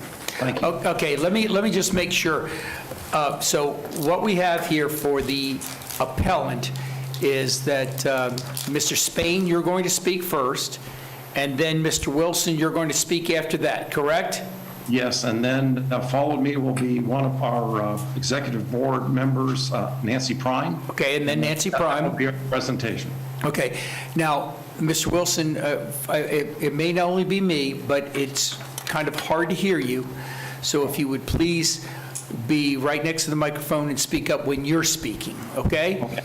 All right, I hope you can hear me better. Thank you. No problem. Mr. Spain, you are on. Good evening, Chairman, fellow commissioners. For the record, Brent Spain of Theriac in Spain, 1809 Edgewater Drive, Orlando, Florida. I appreciate the opportunity to appear before the board this evening on behalf of Friends of the Wekiva River, Inc. and Mr. Wilson. As Mr. Wilson indicated, there will be a slide presentation by myself and then comments by Mr. Wilson and Ms. Prine.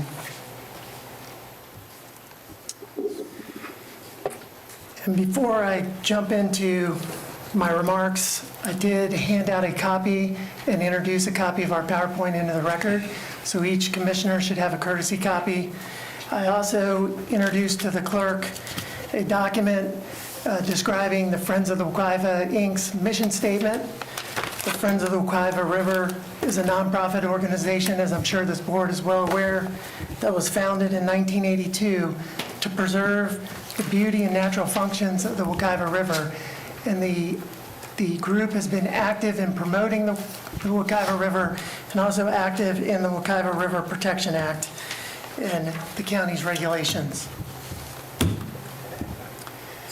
Moving to our first slide, I did want to clear up some misnomers that were not only indicated at the BOA, but I've heard some of them talked about during the applicant's presentation. I've heard the word, we have a vested right to do what we're proposing, and I'm here to submit that that's wholeheartedly incorrect. What's before the board this evening is a special exception. A special exception is not a use permitted as of right. The applicant does not have an automatic entitlement or vested right to a special exception. And I've quoted Section 2.3 of the county's Land Development Code, which defines a special exception. But you'll see, and I won't read the whole definition, but it's a use that is permitted within a particular zoning district or classification only upon a determination by this board or the BOA, in the instance of no appeal being filed, that they actually meet the special exception criteria specified in your code. This is not a straight zoning case, and that is a misnomer that's been carried through to this evening's hearing. So what are the standards for a special exception under Florida law? Certainly, this is not this board's first rodeo, pony show, dog show, roll in the mud. But the applicant is the entity that has the initial burden of demonstrating that its request complies with all of the county's land use regulations and is not adverse to the public interest. The burden is not on me, it's not on any of the members of the public that are speaking tonight. The burden's on the applicant. If the applicant never meets that initial burden of demonstrating full compliance with all the special exception criteria, the burden never shifts to someone like myself or some of the other speakers this evening.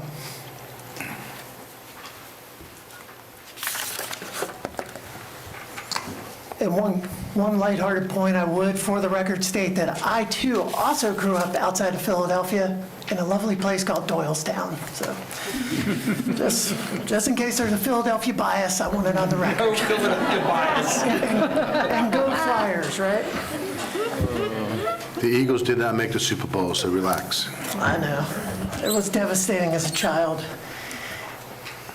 But this slide just again reiterates that there's no vested property right. And again, those are heavy words to throw around. I believe at the BOA there were insinuations of lawsuits and the like.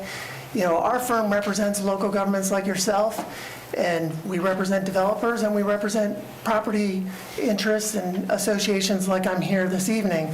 But again, there's no vested property right to this special exception for 16 fueling stations, simply because back in 1977, there was a prior special exception approved for what was, at one point in time, on a small portion of this site, the Handyway food store. Again, that was approved in 1977. Those fuel tanks were removed in 1997, so 23 years ago. And I've quoted your land development code just in case it comes up this evening, but any special exception that lapses or is abandoned for more than 180 days reverts back to the underlying permitted uses in the zoning. So here you have C1 site. Fuel stations and gas pumps are not a permitted use as of right under C1. And just some historical note, I went back and looked at the 1977 records, and one of the compelling arguments for why those fuel pumping stations were approved, and I've quoted from the record from 1977, was to provide convenience to the people in the neighborhood. The closest gas station is approximately 2 miles to the east. That is clearly not the case anymore. In fact, the applicant has acknowledged and conceded that there are 2 gas stations immediately on the east side of Orange Boulevard and State Road 46.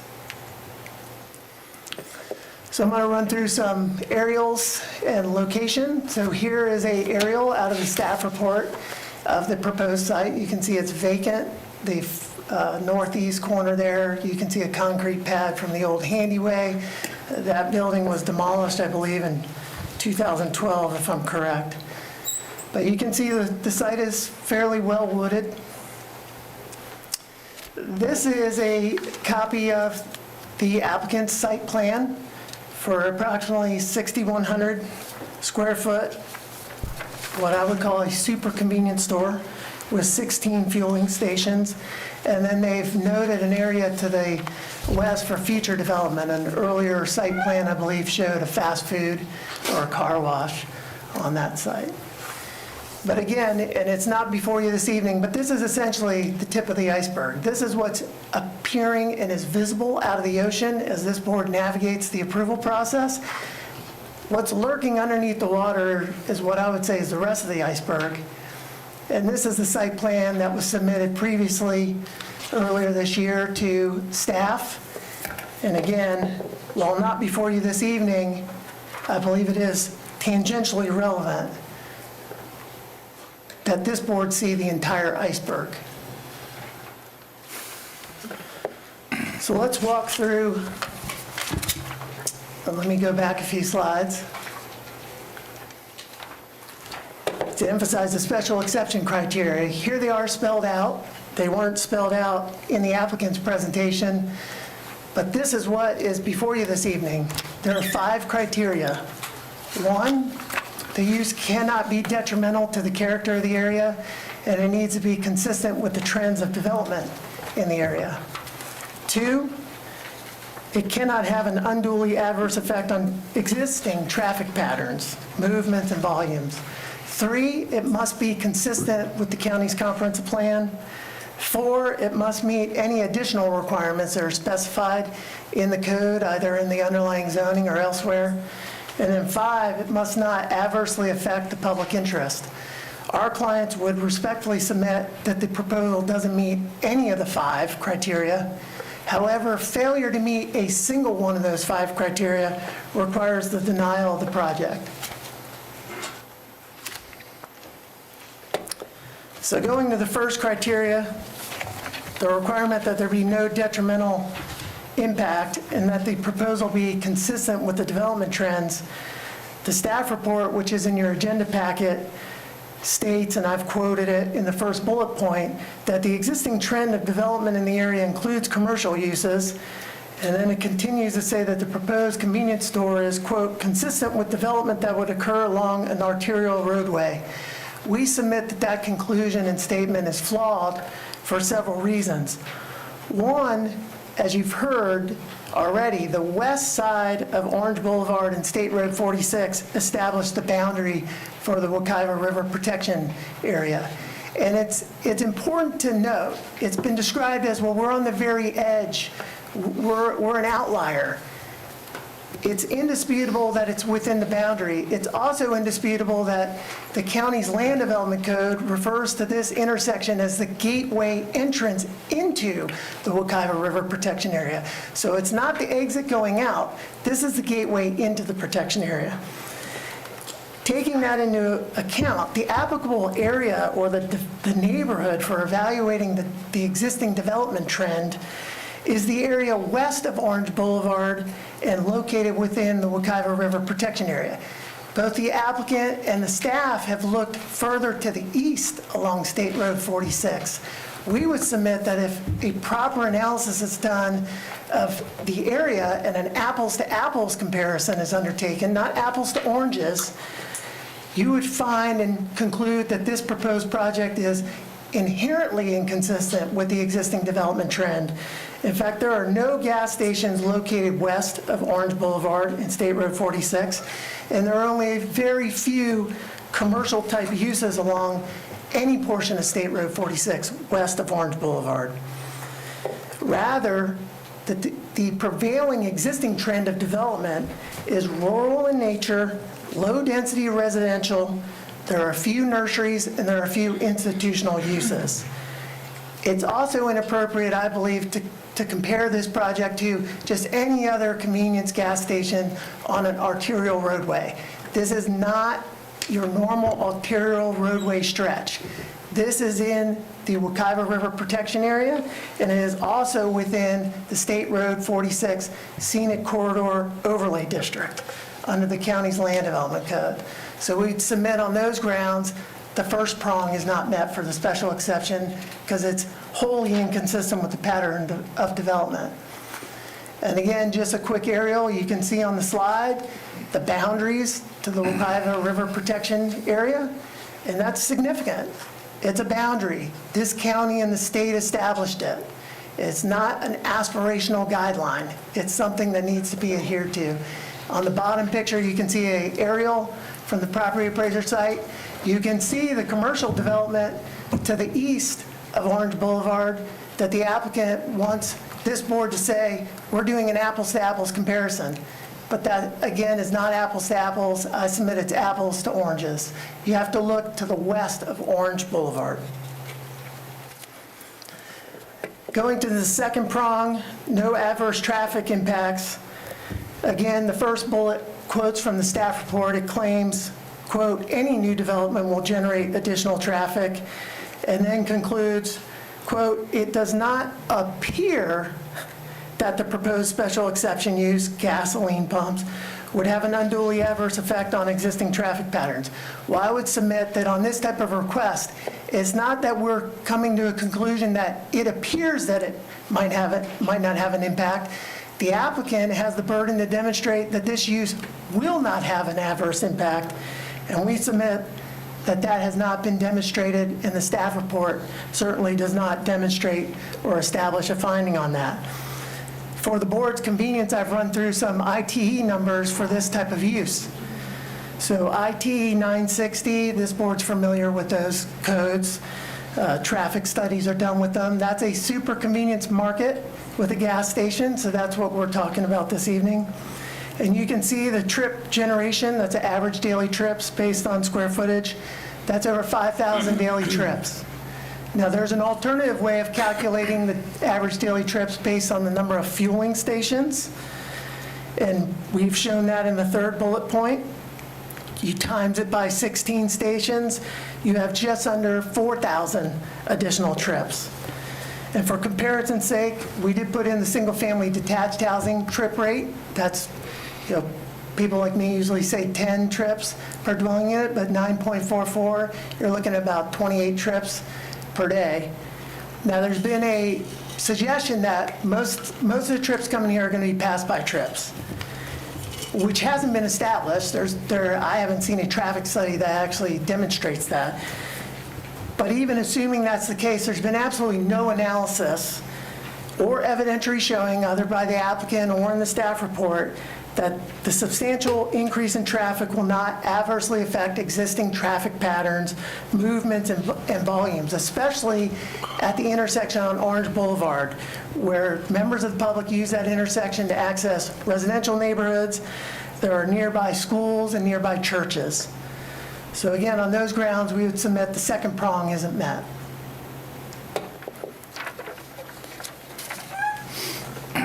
The one I'll probably discuss the most this evening is consistency with the comprehensive plan. This board's well aware the comprehensive plan is this county's constitution. It's the highest governing land use document that you all have. And it has numerous policies and objectives that we submit the proposal is inconsistent with. And certainly I'm not going to stand up here and read them all this evening, but I do want to walk through that it's important when you go through these bullet points. You'll see just at the outset of the future land use element in issue 11 the county recognizes the importance of the protection of rural areas and specifically calls out the Wekiva River Protection Area. If you look at FLU Policy 1.9A, it specifically says, regardless of the future land use designation or zoning classification assigned to any parcel or property located within the protection area, no development may be approved unless the proposed development complies with the Act, the Wekiva River Protection Act, and the provisions of the comp plan. So again, regardless of the commercial future land use that got carried through on this site or the C1 zoning that got carried through, your own comprehensive plan mandates that it has to meet all the other requirements.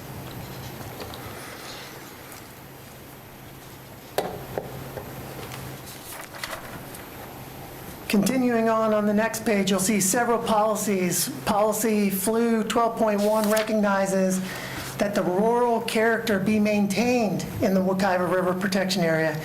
And then this is the one that's critical. I believe the applicant's representative referenced policy 12.3. That policy actually applies when you're outside the East Sylvan transition area. This property is within that area.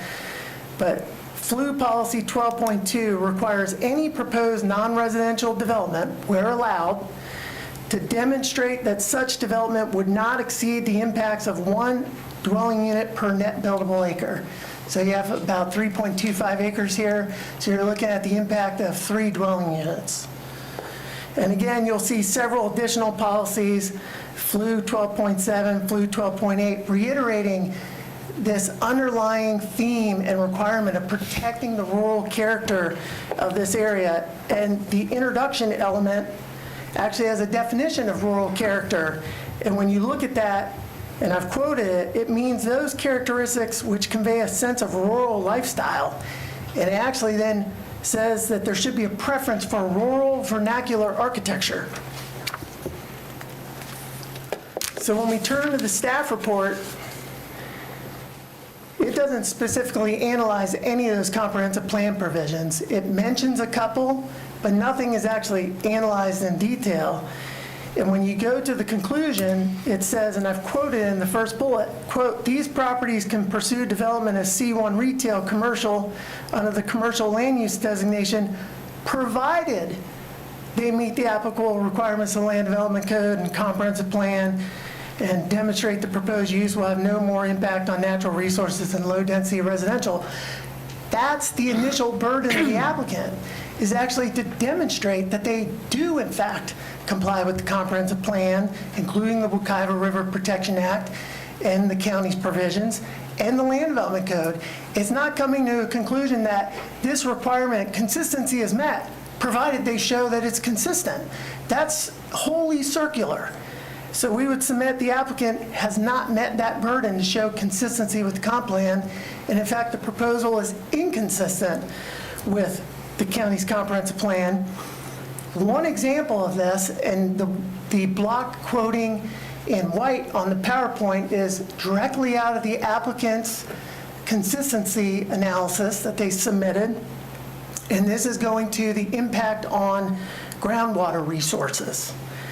And you'll see in the first block, they're trying to draw an analogy to an estate house that is 30,000 square feet in size, has 10 bedrooms, 10 bathrooms, and 10 people living there, to then come up with this figure that when you times it by 3.25 dwelling units, that a residential use would use 1.186 million gallons of water per year.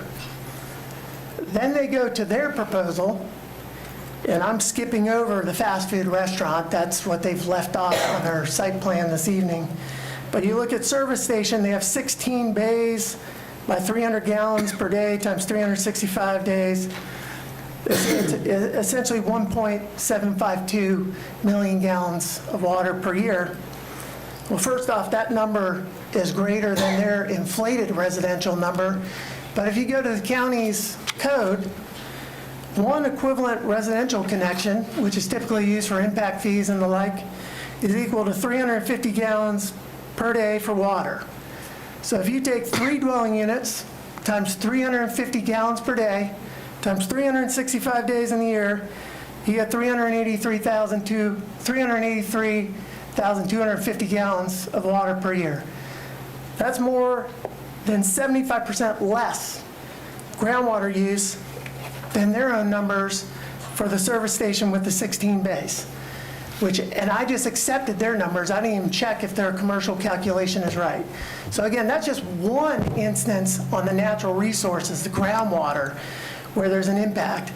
They've also made this allegation that they're in this closed basin.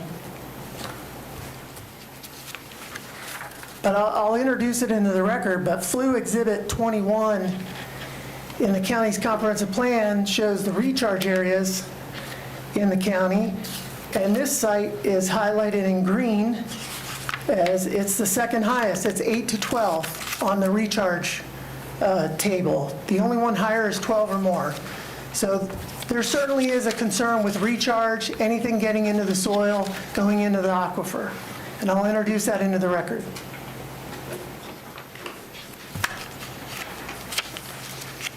So again, consistency with the comprehensive plan, which really is probably the most critical of the 5 components, we would submit not only has not been demonstrated, so the burden has never been shifted to me and my clients, but even if it had been shifted, the project is inconsistent with the comprehensive plan, and the proposed development certainly impacts the property greater than 1 dwelling unit per net developable acre. You then go to the 4th criteria, which again was sort of the catch-all about whether it complies with other requirements in the code. In the staff report in the first prong, again, I'm quoting, says, based upon the submitted special exception site plan, the proposed use and proposed buildings meet the minimum area and dimensional requirements of the C1 retail commercial district. But there's absolutely no analysis or evidence that demonstrates the proposed convenience store with gas pumps complies with several other requirements in the county's land development code, including the Wekiva River Protection Area environmental design standards, which again, the underlying purpose, one of them, is high-quality development that is rural in character. I would submit there is nothing rural in character about a 6,200 square foot gas station with 16 fueling bays. There's also no analysis of the State Road 46 Scenic Corridor Overlay District regs, again, which one of the purposes is preserving the rural character, and it's bold and underlined is preserving the rural entranceway into the State Road 46 corridor with the Wekiva River Protection Area. That is this boundary. That is this intersection. The county's own code refers to it as the rural entranceway, and it deserves protection and preserving. So we would submit that 4th criteria is not met. The last criteria is the adverse effect upon the public interest. And again, turning to the staff report, it states within the State Road 46 corridor, there exists numerous commercial, service, and office uses. The establishment of a convenience store with gas pumps within this area is not out of character. Therefore, the proposed use will not adversely affect the public interest. And respectfully, tying it into the first point, detrimental intrusion into the area, inconsistent with the development trends. Nothing west of Orange Boulevard and State Road 46 has any similar commercial use. So the suggestion that somehow this furthers the public interest because there are commercial uses outside the Wekiva River Protection Area, we would submit is misplaced. And I would submit that the public actually has a stronger vested interest in the county's adherence to the Wekiva River Protection Act, the comprehensive plan policies for the Wekiva River Protection Area, including protection of its rural character, and the State Road 46 Scenic Corridor overlay requirements. This request is essentially, boiled down, is asking this board just to ignore the Wekiva River Protection Area boundary and say, well, look, there's commercial to the east, what's the harm? Well, the harm is there was a boundary established by the county and the state, and boundaries have significance. Again, it's not an aspirational boundary. These aren't aspirational provisions in your code and comprehensive plan. And regardless of what the applicant might say, this board doesn't have the authority to ignore its legislative criteria when making a quasi-judicial decision. And again, I've cited a bullet point just to hammer home, which I think you all understand, but this board's enforcement of its local land use regulations is what is actually in the public interest. And just before I turn it over to Mr. Wilson and Ms. Prine, I've just got two aerials to comparison on the adverse effect of the public interest. This is the county's map on the left showing the Wekiva River Protection Area. You have an aerial of the site. And then you have this. And I would submit that placing this at the gateway entrance into the Wekiva River Protection Act not only is not rural in nature, but it is not furthering the public interest to protect the Wekiva River Protection Area. At this time, I'd like to introduce Mr. Gray Wilson. Yes, hello. If everybody's okay with it, we'll wait until all three of them have finished if there's any questions. So, Mr. Wilson, go right ahead. Okay. Am I on okay? Yes, you are. Yes, okay. Gray Wilson, 1125 Broadgate Lane, Lake Mary, Friends of the Wekiva River. I want to thank this board very much for this hearing opportunity. Friends of the Wekiva River is a 501c3 organization that filed this appeal, and we are requesting your board to kindly refund the $1,000 fee to do so. The Wekiva Basin area overlaps 3 counties, Seminole, Orange, and Lake. It's like a body with arteries running through it. The ground around these arteries percolates and then transports moisture along with contaminants, injecting it directly to this basin. Drainage, nutrients, sediments, and toxins all affect the health of our communities with Wekiva. This basin is a watershed that helps ensure that we have clean and adequate drinking water, along with the economic benefits of it being a sought-after recreational area and a natural fishery. Our Wekiva's well-being, as with all living things, is dependent not only on current conditions, but also preventive ones. The wisdom of setting aside the Wekiva Protection Zone over 30 years ago was to prevent unforeseeable future transgressions that would negatively affect the health of the basin, and to act as a guardian for this special area that would no doubt be squeezed by the unrelenting pressures of growth. The community has chosen to protect us. This board already has shown its understanding of the fragility of the protection zone by intervening in the recent toxic raw sewage spill by asking the state EPA for action. Orange County Commission recently procured funding from our governor to reduce nitrate levels within this shared boundary zone. These kinds of interventions continue the promise guaranteed in the law set by the Wekiva Protection Act of 1988. I repeat, 1988. The Wekiva Protection Act was passed by the state of Florida over 30 years ago. It was legislated as a Florida law. 16 years later, in 2004, the Wekiva Parkway and Protection Act further confirmed the importance of the boundaries set in place, especially for our county, where the design of this final segment even reflects its name and not road number, the Wekiva Parkway. In fact, the chair of your commission understood the importance of the area around this wild and scenic river and was instrumental in passing the Wekiva Parkway Protection Act of 2004, which recognized and reinforced the boundary law of 1988.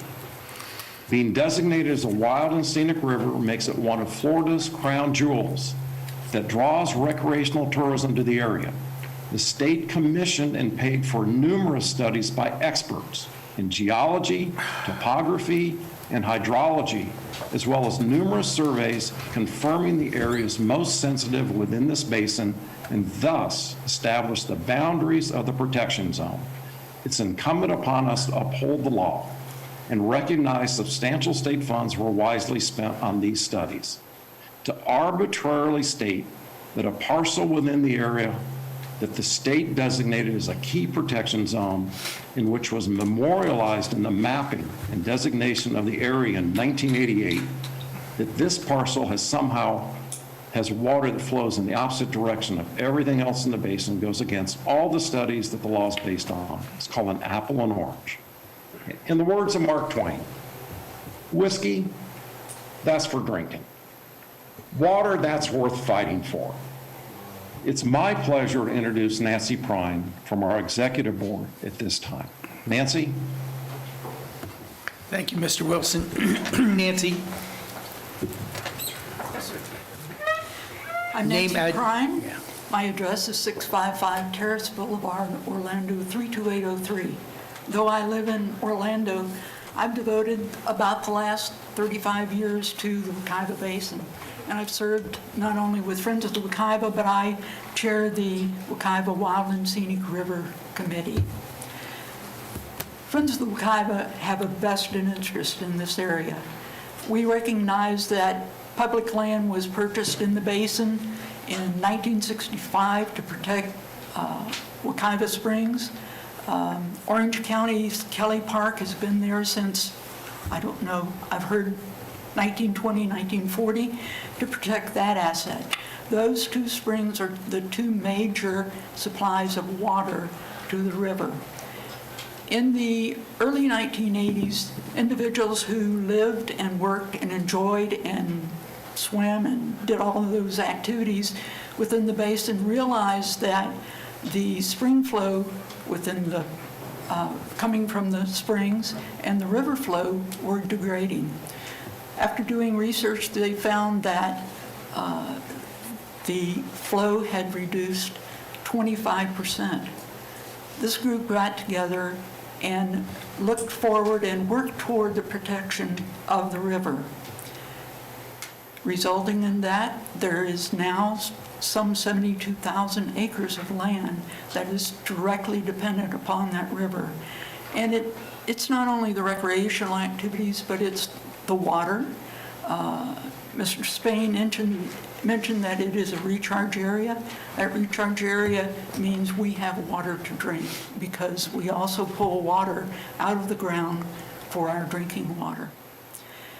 In 1987, Governor Martinez came to the spring and did a paddle on the spring and was so impressed that he established a task force to look into the river and what was impacting the river and the development that was taking place. The next year, 1988, Wekiva River Protection Act was established. And there was criteria that went into that act and rulemaking, of course, within the county to assure that the importance of that river was recognized. Today, we look at the map and we think, why did that boundary fall where it did? The reason the boundary fell where it did is because it was a line due east of the spring shed being the supply of water to the springs and to the river, and it also protected the lands that were so important to the well-being of the river.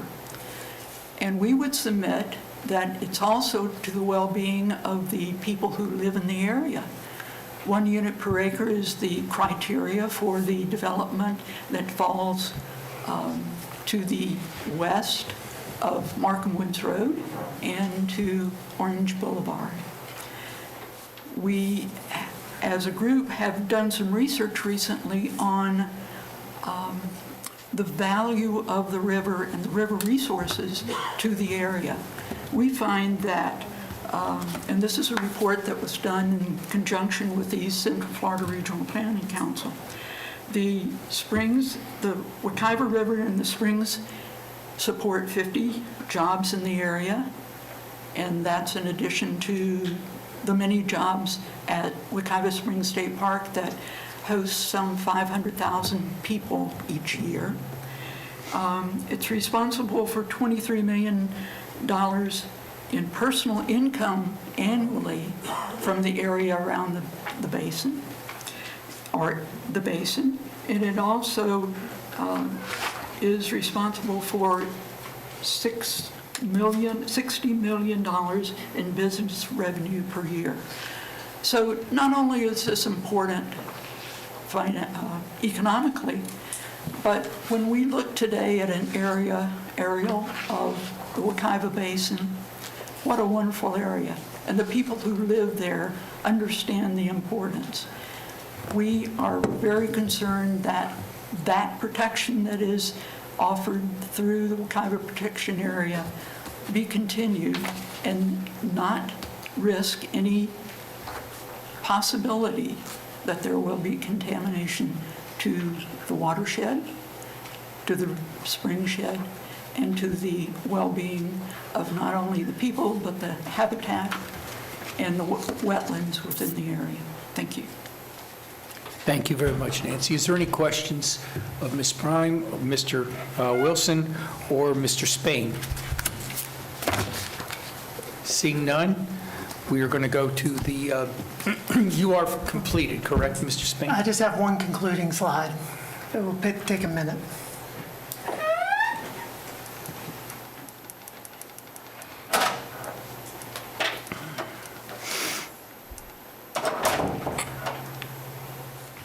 So in conclusion, I heard it said earlier this evening that we shouldn't even be here this evening at all, that this is all about emotions, and I couldn't respectfully disagree more.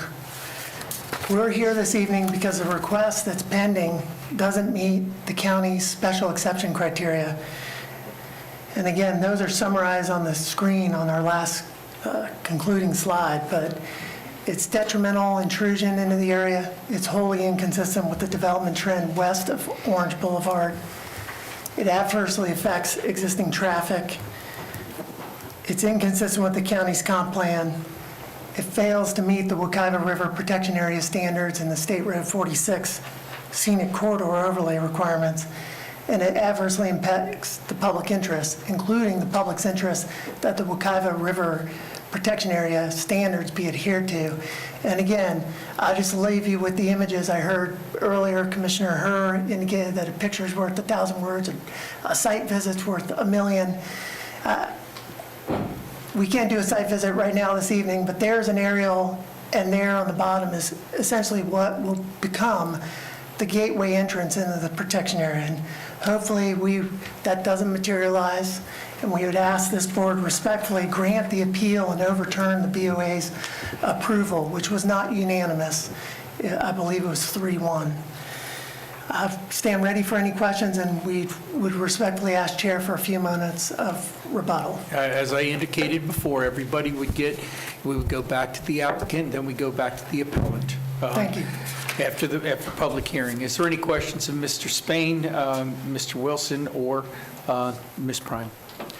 Seeing none, do you all want to take a 5-minute? Yes, please. Let's take a 5-minute, and we'll be back and then we'll start the public hearing. Or the public hearing.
Order.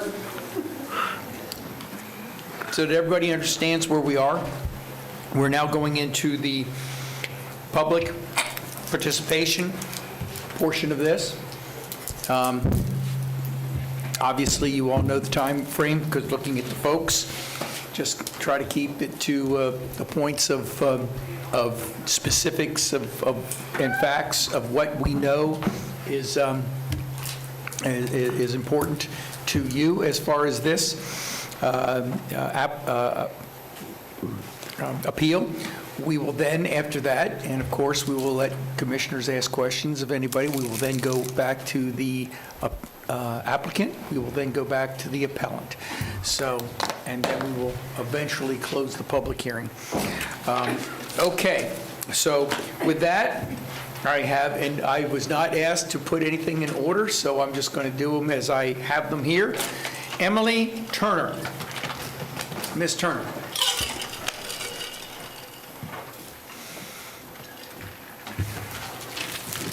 Hello, Emily Turner, 1797 Tangle Oaks Court, Lake Mary.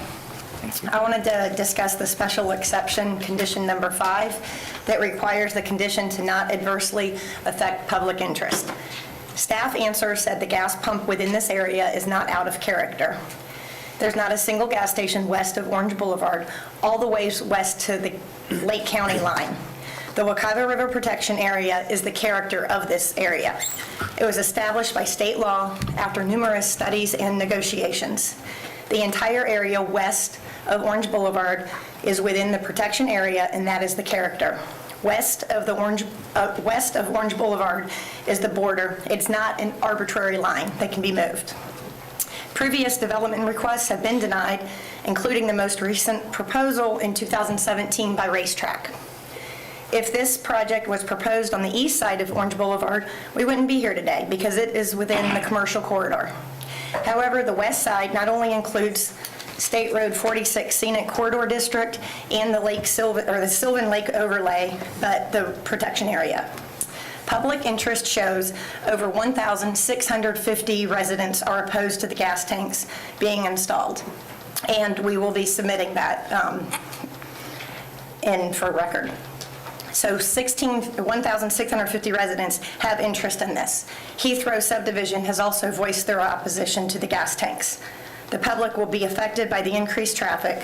The southern portion of Orange Boulevard is not going to be widened, so design plans that call for existing traffic to exit in onto Orange Boulevard affects all of us local residents. At these meetings, we talk about trends in the area.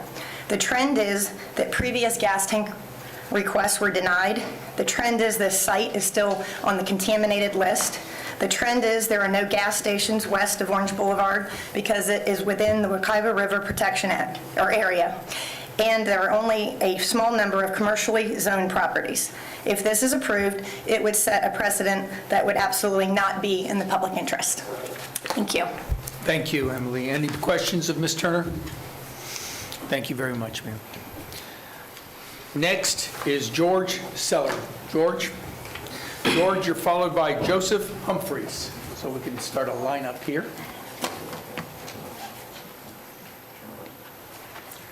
And just for everybody's purposes, I have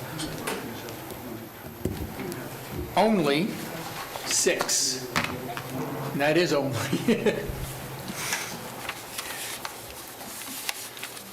Good evening. My name is George Sellery, and I live at 5231 Shoreline Circle in Sanford, Florida.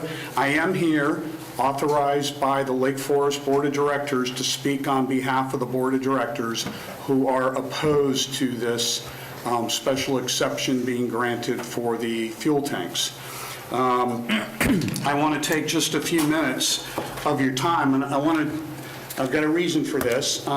This was in the application for racetrack in November 2017. This was in the application for the DRC for the Wawa gas station. The special exception has expired due to the use being discontinued. It just so happens we have the folks that Miller Enterprises, they were the ones that received that special exception in 1977. So I've got a letter from their development manager. I just want to read this, and I'll submit it for the record if you'd like it. This is in regards to the property at the southwest corner of State Road 46 and Orange Boulevard. Miller Enterprises, operating as Handyweight food stores, originally developed and operated the store on this site and received the special exception in 1977 to add the underground fuel tanks. The underground steel tanks were subsequently removed in approximately 1997 after they were determined to be leaking. They didn't have all their boxes of records in front of them. Miller Enterprises, in this approximate same time period, requested to reinstall the newer gas tanks, a different type of technology at that time. They never thought the steel ones would leak, but 20 years later they did. But they came back and they asked specifically to rebuild on that site. And they were told no. It was in the Wekiva River Protection Area. They couldn't build there. So then they asked to build on the corner right north of the property, up in the upper left, which is the Moreno Nursery. They were also told no. That was on the west side of Orange. Subsequently, they ended up building the Circle K store that is on the northeast corner. They also wanted to make sure that it was noted that back at that time, and I think Ms. Yurko mentioned it, there's a parcel at Markham Woods Road and State Road 46 where you go to the county's complex there. They had that right too. Back in the mid-1990s, they said they had the options on that commercial property and at the intersection of State Road 46 and 46A into Lake County. They were not permitted to build gas stations on either of those sites. In fact, the one at 46 and 46A went all the way to the Supreme Court of Florida. So they were finally approved to build the one where they currently have the Circle K and the Hardee's location at this site.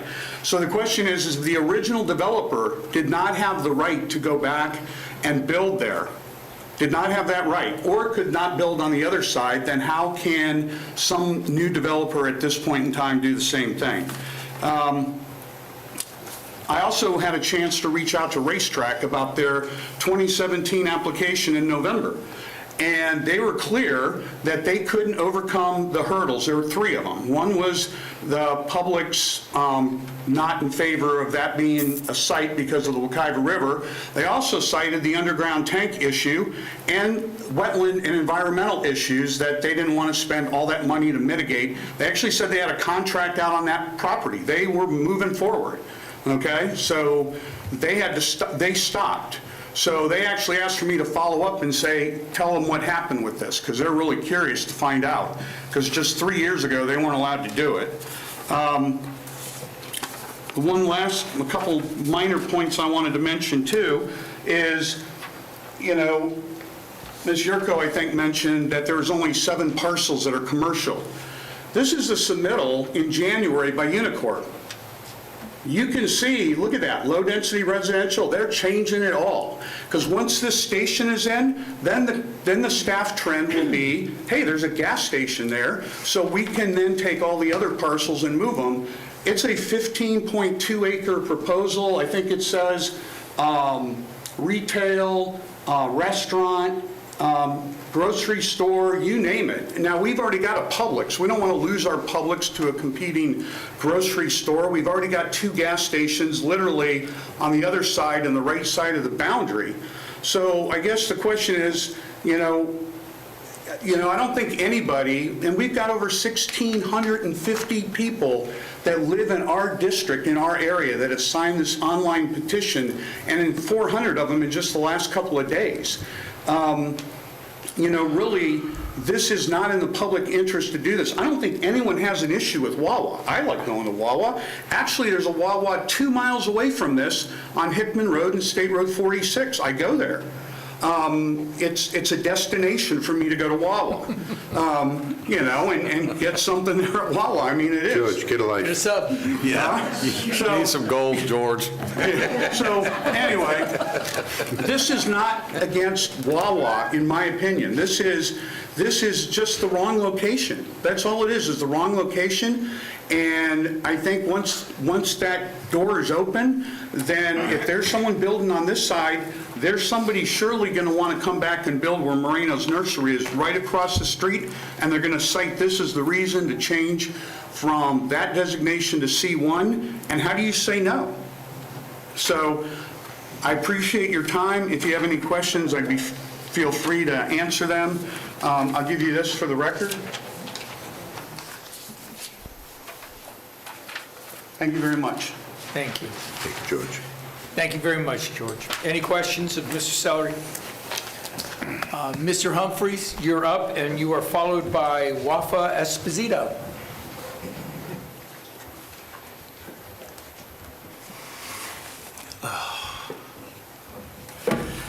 Joseph Humphreys, I live at 883 Cardinal Point Cove, Sanford, Florida.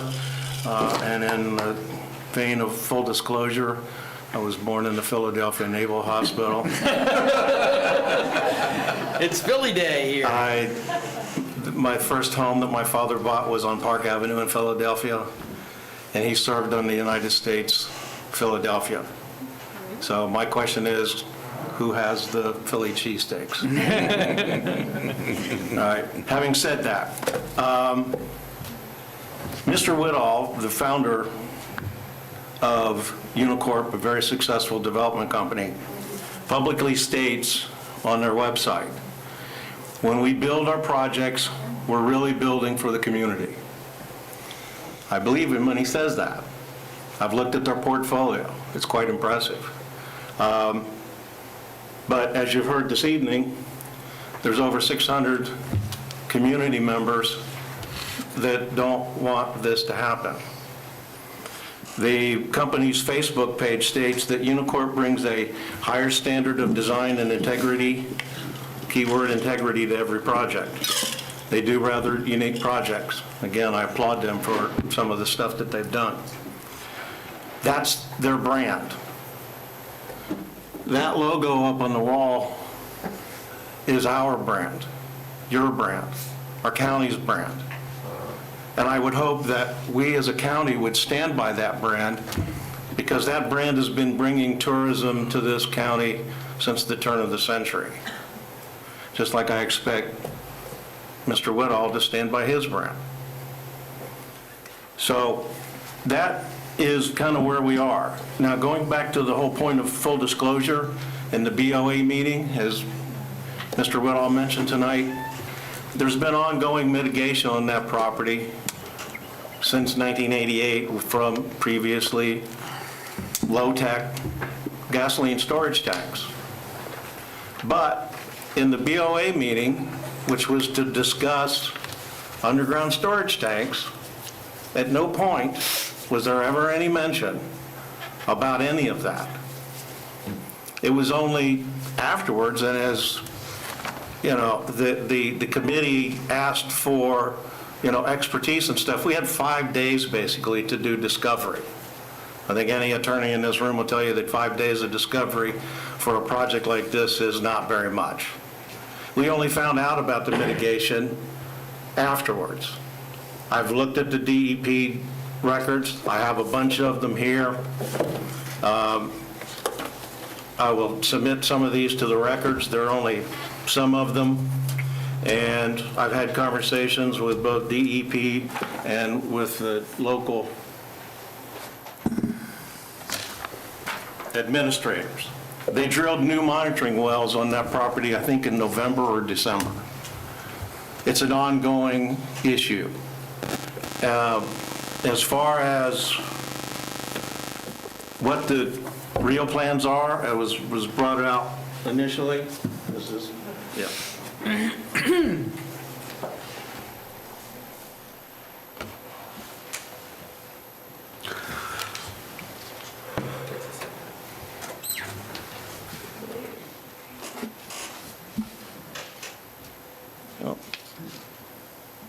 This article was January 28, 2020, in the Orlando Business Journal.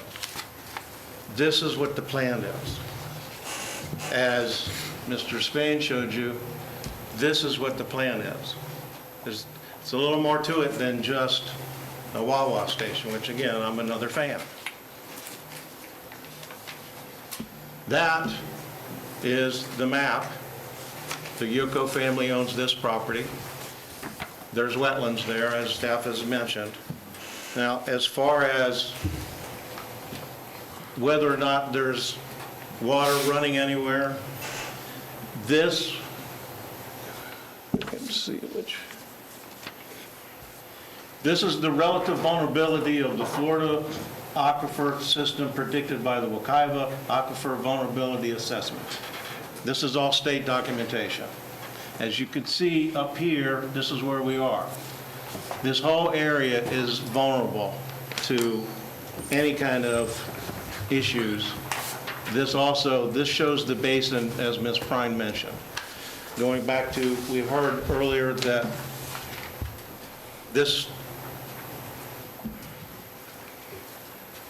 property is kind of like a squaring off. I'm trying to understand what the squaring off is indicating, because the boundary runs parallel with Orange all the way to the river. So there's no squaring off of this property that I can figure out what they're talking about.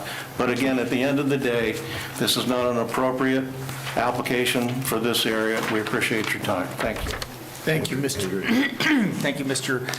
Humphreys. Does anybody have any questions for Mr. Humphreys? Nope. Seeing none? Ms. Esposito? She wanted me to go? Is that okay? Sure. Chairman, she wanted to go last. Yeah, I understand, but, you know, I've got a bunch of people who probably want to go last. I'm just putting them in order. Miss Haller, please go right ahead. Okay, thanks. Okay, Cindy Haller, 1731 Beacon Drive, Sanford. Okay. Respectfully, since I lead the neighborhood watch in my neighborhood, and I will be as quick as possible. We'll give you extra time. Go right ahead. Yeah, I would like the minutes to speak, please. Thank you. So there's a few points that I want to make, and there's some papers, some documents that I'll submit for public record. First, I would like to present the timeline of this corner, which is in the boundary of our Wekiva River Protection Area.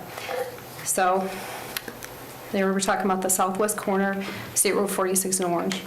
1977, Handy Waste Store with a special exception for gas pumps. 1988, Wekiva Protection Act. 1995, development order with regard to Albert Yurko, trustee, and who's Allison Yurko, I'm assuming, this lady here. Approximately 1996 to 1997, steel tanks leaking, site included as part of the Superfund for cleanup. 1997, permit issued to remove underground tanks as per county parcel record. Monitoring wells installed after that. 1999, Preserve at Astor Farms was approved. 2000, Wekiva River Basin designated as a nested basin by the St. Johns River Water Management District. So I don't claim to be a water expert, but basin is a topographic region in which all water drains to a common outlet. Okay, so because I know there was some talk about separate basins. 2004, Governor Jeb Bush signed the Wekiva Parkway and Protection Act, and I think somebody knows a little about that here on this board. November 2014, current property purchased by Mayor Jack's managers. January 2015, building on site demolished and site cleared. So there were a few different things there, video store, photography place. Afterwards, I just saw a pizza truck, which was excellent, and a flower stand once in a while. November 2017, Racetrack submitted the DOC application but did not proceed. So here's this.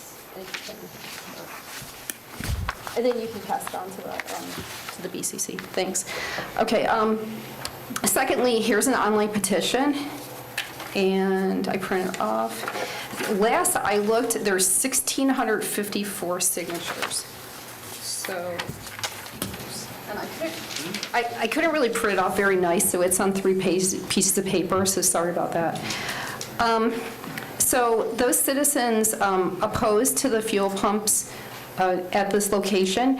The petition only started 3 months ago, and it wasn't pushed the whole 3 months. It was out there, and people talk about things, different times. So here's some of the comments that I printed off the petition.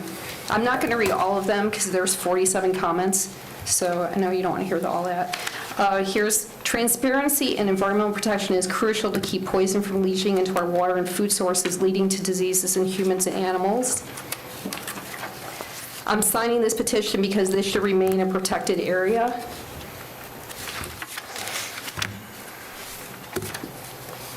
It is important to protect the Wekiva Basin. On top of that, a huge development will further congest this area. Enough building out this area. We don't need a third gas station at this intersection. I like Wawa. I mean, I do too. But I can just go to the one across from the Seminole Town Center, stop it already. And that's only 2 miles down the road. That's the one that I most frequently use. I am not even sure why I need to sign a petition to keep a protected area protected. It's a disgrace that the proposed project has even made it this far. Please do the right thing here. I want our basin to remain as clean and pure as possible. My water supply comes from wells that go through the natural filtration system of the Wekiva Basin system. Quality of life should receive more consideration than money. Concerned about protecting our state's fragile water quality, no reason for another gas station in a vulnerable area like this. And I think I want the Wekiva protected. And that's all I'll read. But I will submit all of that for public comment. Here, let me get it connected. Thank you. Okay, appreciate that.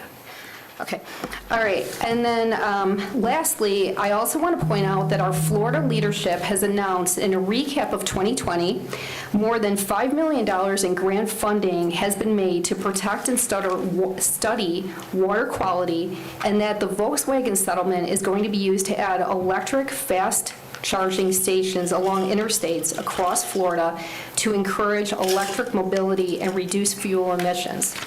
Under the leadership of Governor DeSantis and efforts by the Florida Department of Environmental Protection and the Florida Department of Transportation, the state is adding 66 fast charging stations, increasing the total to 168 for public use. And then I didn't have this like written up that I was going to say, but I know you were saying like, oh, you know, all these different things that we're going to do to prevent, you know, spills and everything, which I think is always good to think of things like that. I work in the physical therapy industry, and so we never want a fall to happen, you know, when we have our working with our patients. But sometimes the patients fall. I mean, stuff happens. So, you know, just want to point that out. Anyway, to wrapping it up, commissioners, please vote to uphold this appeal, respect the boundary of the WRPA, and protect our Wekiva River. Thank you for your time. Thank you, Ms. Heller. Any questions? Okay, thank you very much. Thank you. Ms. Esposito? Wafa Esposito, 5040 Hogs Hammock Way. What I see here, a major issue is the traffic. The WAWA study shows that there is 25,000 cars go by, which they are hoping to, obviously, to have a good business. It seems like what we heard tonight, between 4,000 and 5,000 cars usually make it to the gas station. A gas station of this size, I'm afraid, is going to be even more. So the biggest problem here, as you know the area, is really the traffic on Orange, which means the traffic that will end up going through Orange. That section of Orange is not to be enlarged, and that will back up and close. It's already a congestion, that intersection. To serve the public, we have 13 gas stations within 2.3 miles, according to Google. So I don't know how much of that. I think what's really being shown today, that it's all the other high-impact establishment that are going to come there, and that will restrict the recharge area of the Wekiva. Recharge and filtration. We have already 2 stations. The more stations, the higher incidence they're going to be. That's just the way it is. We hope not, and technology is advancing, but what's really concerning here is the lack of surface. If we stick to what the area is zoned for, we would be having a better outcome for the water quality and for water availability for the area. I think that's it. And yeah, noise. We talk about noise. When we talk about traffic, it's noise and quality of air. And that area is all residential, and I'm sure you heard from Heathrow. So I just want to wrap it up here. Thank you. Please, I'm in opposed of that. Please uphold. Thank you, Ms. Esposito. Is there any questions? Thank you very much. Mr. Creedon, and then Mr. Richard Creedon, and then followed by Mr. David Baer. And that's all I have. If there's anybody else that wishes, you need to fill out one of these forms. You've got some folks online too. Sorry? You've got some folks online. And of course, I'm remembering that one now. Mr. Creedon. Mr. Chairman and fellow commissioners, my name is Richard Creedon. I am the Vice President of the Geneva Citizens Association. I live on the other side of the county at 1172 Apache Drive. So why am I here? Because Seminole County is my home, and what negatively impacts any part of it ultimately comes back to bite us all. There is another proposal afoot to install a much bigger Circle K gas station smack dab in the middle of our tiny Geneva downtown. This is a county-wide problem. That is why I'm here. Are we 21st century or 20th century? Forward-looking or living in the past? You will answer these questions when you vote to deny or approve new underground gasoline storage tanks at the proposed Wawa. With rapid advances in technology, motor vehicles will soon be powered by electric batteries, natural gas, and fuel cells. None of them pose a threat to the environment by needing new underground gasoline storage tanks. These are nothing other than ticking time bombs waiting for the chance to cause mayhem. Do we need that? Do we really want that? Do you want more buried landmines to worry about? Why not vote against permitting the new tanks and encourage Wawa to install battery charging stations instead? In the next few years, many, many more gas stations will close because of oversupply. Wawa has the chance to be ahead of the curve on this trend, which is coming whether we like it or not. This property is already a contaminated Superfund site from previously leaking gasoline tanks.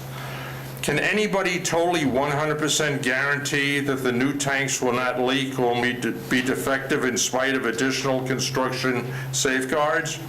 Of course not. Wells on the piping supplying the tanks and pumps will deteriorate over time. Accidental damage to the tanks is always a lurking possibility. Also think earthquakes. Likely, maybe not. Possible, absolutely. Is it really worth taking this risk to approve time bombs that will soon be outmoded and outdated? I think not, and hope you will agree. Please grant this appeal and deny approval of the new underground fuel tanks at this location. Thank you. Any questions of Mr. Creedon? Thank you very much, Mr. Creedon. Okay, we now have Mr. Baer.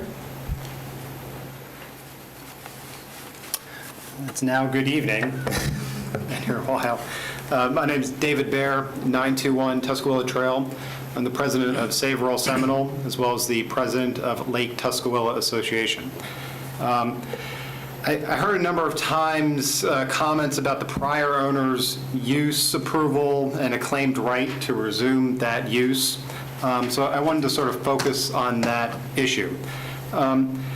I went back and I looked at the notes from the Board of Adjustment meeting, and when you look over that, it's clear from the record that the applicant, and I don't mean to use inflammatory language, but bullied the board members with an inaccurate threat that they'd be facing a lawsuit if they did anything but agree with him. Near the end of the hearing, in the applicant's rebuttal, the notes showed the applicant threatened the board with the inaccurate argument that he had the existing right to install these tanks. From the notes, quote, Chuck Whittall referred to the Burt Harris Act, that it would be a reverse condemnation of taking their property rights away from them. He stated that the property rights preceded the WRPA, and so they shouldn't be judged on that.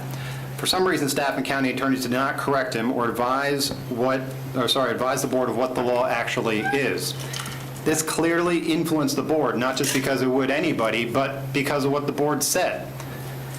It gave them fear that they had no choice. The notes show board member, quote, Jim Hadaway stated that he felt there was no competent substantial evidence that would defeat the applicant and that he did not feel like giving lawyers a whole bunch of money over a losing cause.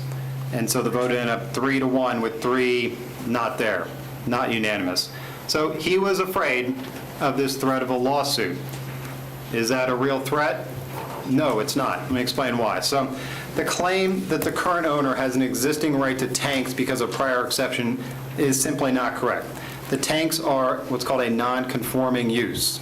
While it is true that a distant prior owner had a right to continue the non-conforming use, that right was extinguished by discontinuation for more than 180 days. Seminole County Code 30.1348C reads, when a non-conforming use of land has been discontinued for 180 days or longer, its future use shall revert to the uses permitted in the district in which the land is located. Case law regularly upholds that county code can extinguish non-conforming use by discontinuation.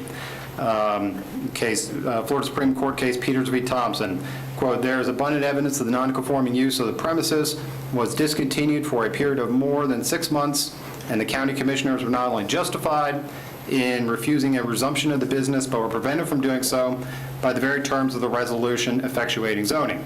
That's what we're presented with here. Even if this were not so, what is being sought is actually an expansion of the prior non-conforming use. Seminole County Code also addresses that. Code 30.1348B states, buildings or structures or uses of land which are non-conforming shall not be extended or enlarged. Once again, courts without question uphold ordinances that prevent expansion of non-conforming uses. Backing up a little bit, but not to get too, sort of far afield, I think it's important to understand that the counties and municipalities deal with non-conforming uses and zoning them out all the time. It's not some, unusual thing. Just a couple of quotes, from courts about that. So here's 150 CA quote, as they put it: zoning regulations and providing for non-conforming structures and uses look forward to the eventual elimination of all non-conforming structures and uses as speedily as is consistent with the proper safeguards for the rights of those persons affected. There's a bunch of, court quotes saying that same thing over and over. This is not some unusual thing that we're faced with, that when a non-conforming use doesn't happen for a long time, that somebody doesn't get to step into those shoes and get to do it again. Very common, very, very usual, and frankly, exactly what we want. The reason you have non-conforming uses get zoned out for various reasons is because we want to bring use of property consistent with what the community has decided is proper and appropriate. Non-conforming uses are, by definition, not that. This is exactly what's supposed to happen. Here, the current owner purchased the property in 2014 in the face of regulation that did not allow the fuel tanks. While a distant prior owner had buried tanks here in a non-conforming use, that activity was barred under the code, and the code and Florida law both anticipate that over time such a use would disappear. The current owner simply does not have a right to install the gas tanks on this property, which is protected by the Wekiva River Protected Area. While maybe the board could grant him a variance if the relevant factors were present, as presented earlier by Mr. Spain and others, they're not. So as a lawyer, I wanted to be here specifically to make sure that everybody understood that this landowner, despite what has been threatened and what influenced the prior Board of Adjusters, does not have a legal right, and the county does not have a legal obligation to allow him to use the land as he's asked for. A couple other points real quick, having listened to all the other comments. There were a number of comments about what vested use rights there are here. There are vested use rights, it's true. The vested use rights are for the property to be developed as a C1 property. That is not what this debate is about. This debate is about tanks and special exceptions. That is not about C1. It's about a special exception. There's not a vested use right to that special exception. Ultimately, everything really comes down to the standard that was articulated before, that they must show that their use will have less impact on natural resources than low-density residential. Commissioner Zembauer mentioned that at the very beginning, because in many senses, this really comes down to that. And so I just raised that there is zero impact from thousands of cars driving through daily, and zero impact from tanks, pipes, and fueling activity and risks of those with low-density residential. Those risks are all present here. No matter what mitigation efforts they put into place, and that's great that they do that, those risks do not exist with low-density residential, and they do exist here. So their proposal is not consistent. Thank you, David. Questions of Mr. Baer? Thank you. We have 5 hands, I believe. 6 hands. Yes, sir, so far. No, no. Don't. Everybody was doing so well. We have 8 hands. Mr. Clint, please send the first person in.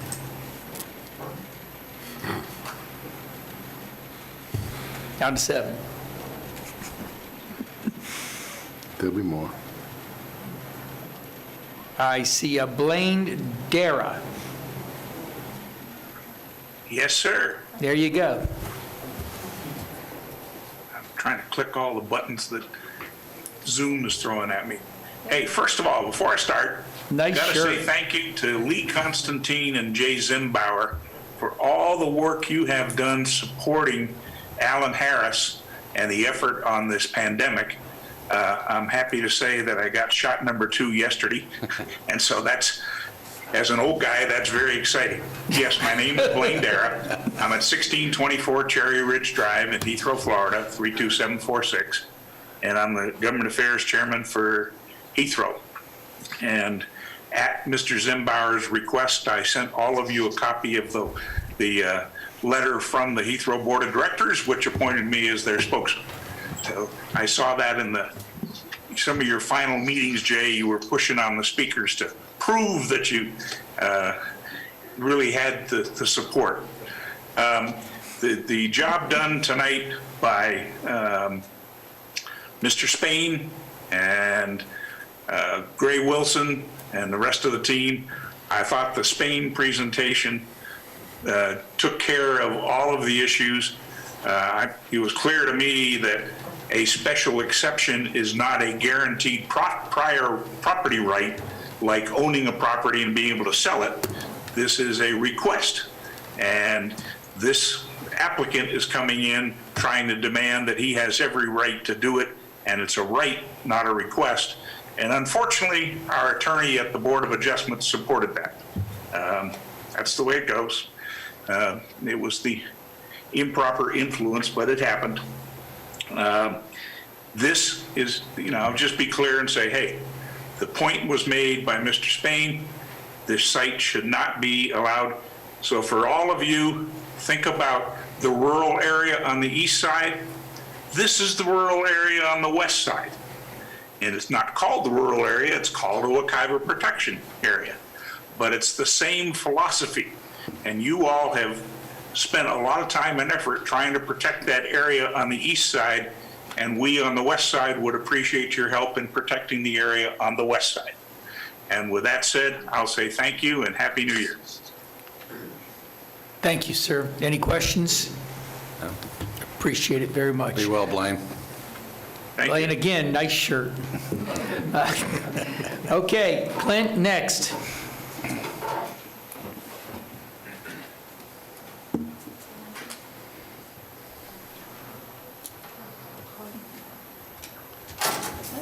Mr. Roberts? He's muted. We can't hear you. Please unmute yourself, sir. Good. Very good. Sorry. My name is Rick Roberts. I want to thank the chairman and all of you commissioners for all the time that you've had to spend today. This is an amazing meeting. I've been with you for the whole thing, and man, it's been a real grinder. I just wanted to say, Mr. Roberts, I'm sorry to interrupt you, but can you please give me your address for the record? Yes, I'm at 261 Nova Drive, Sanford, 32771, which is actually a rural area. I live on the Wekiva River. Thank you, sir. It's about 5 steps from my back door.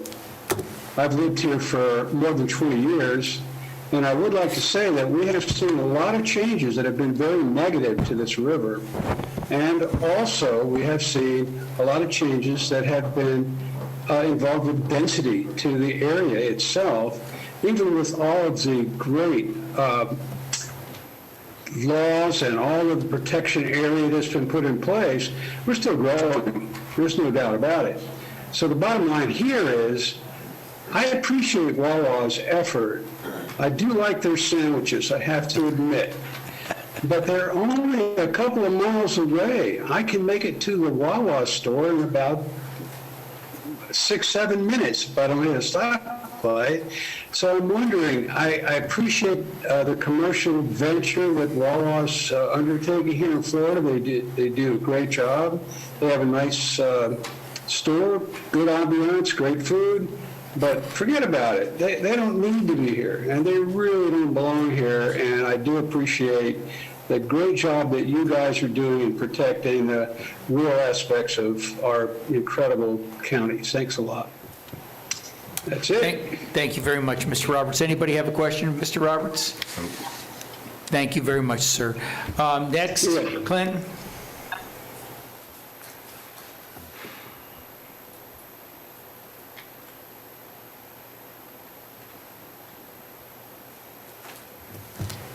Mr. Wills, go ahead. Unmute. Can you guys hear me okay? Hard to hear you, Mr. Wills. There you go. Is that better? Yeah, it's better. Hi, everyone. I was going to share my screen as well to talk about something here real quick. So you might see yourself, so I apologize for that. there, maybe not.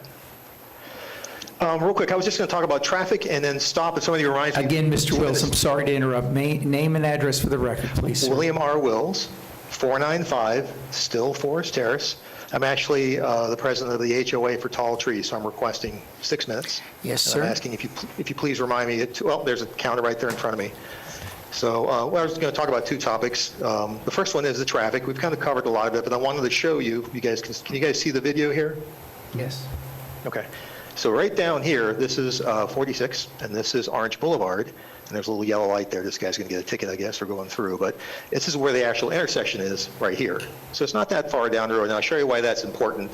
And the Wawa would be over here. There'd be 2 exits onto Orange Boulevard. One would actually allow a turn into 46 this way, and the other would come down Orange. And that in itself, the staff noted that there's really no, one of the items not met by Public Works Engineering is you can't have 2 exits onto the same road within 400 feet of each other. The other one had to do with being too close to the signal itself, which is a 4-way, it's a full signal with turn lanes. If I play this just for a second, it's not that long, I promise. This is on a Sunday afternoon. Typically it's dead, but there's actually traffic out there. Okay, I'm going to stop it right there if I can. That is Wayside Orange. You see, it's only 0.2 of a mile. It's just under 0.2 of a mile from Wayside to Orange, and it's got one of these 2-way stops with yellow.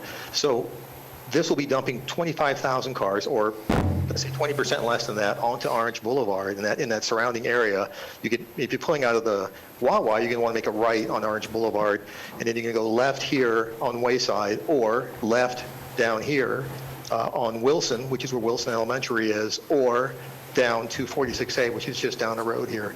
So the problem becomes that eventually this will have so much traffic that you'll need to have put a traffic light here, which, if you go back to the beginning of the video, is 0.2 of a mile away from the intersection over there. So it's very, very close, and it will back up traffic. When this turns red, it's going to back up traffic up on Orange Boulevard toward 46. Secondly, this is where Wilson Elementary is down here. It's just past this sign here. It already backs up during the day. So it backs up just to this sign here, and now you can have more traffic turning on Orange Boulevard, traffic turning on Wayside, which is only 35 miles an hour, though people don't really go that fast. They go much faster, and it's just adding a lot of traffic to the area. So that was one of my points, and the second one had to do with one of the things that the county staff noted is there's a report that recommends 2 turn lanes onto Orange Boulevard, and there was a question as to why that was required. That was not answered. There was a question about a left turn lane being required in full access on Orange Boulevard. So there's questions on that staff report that have not been answered. As I mentioned, the no access within 440 feet of a major traffic light has not been met either. So that's really kind of from a traffic perspective what I want to bring up. Topic number 2, I have about 3 minutes left, is, I didn't expect Wawa to show up with a person with a straw hat saying, you should build our stuff. I expected them to show up and say, these are the reasons why our tanks haven't leaked in 25 years. And it was kind of brought up by the last speaker a little bit.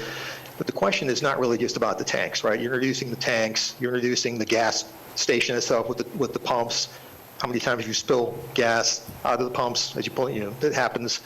But irrespective of that, you've got gas trucks coming and refilling the tanks.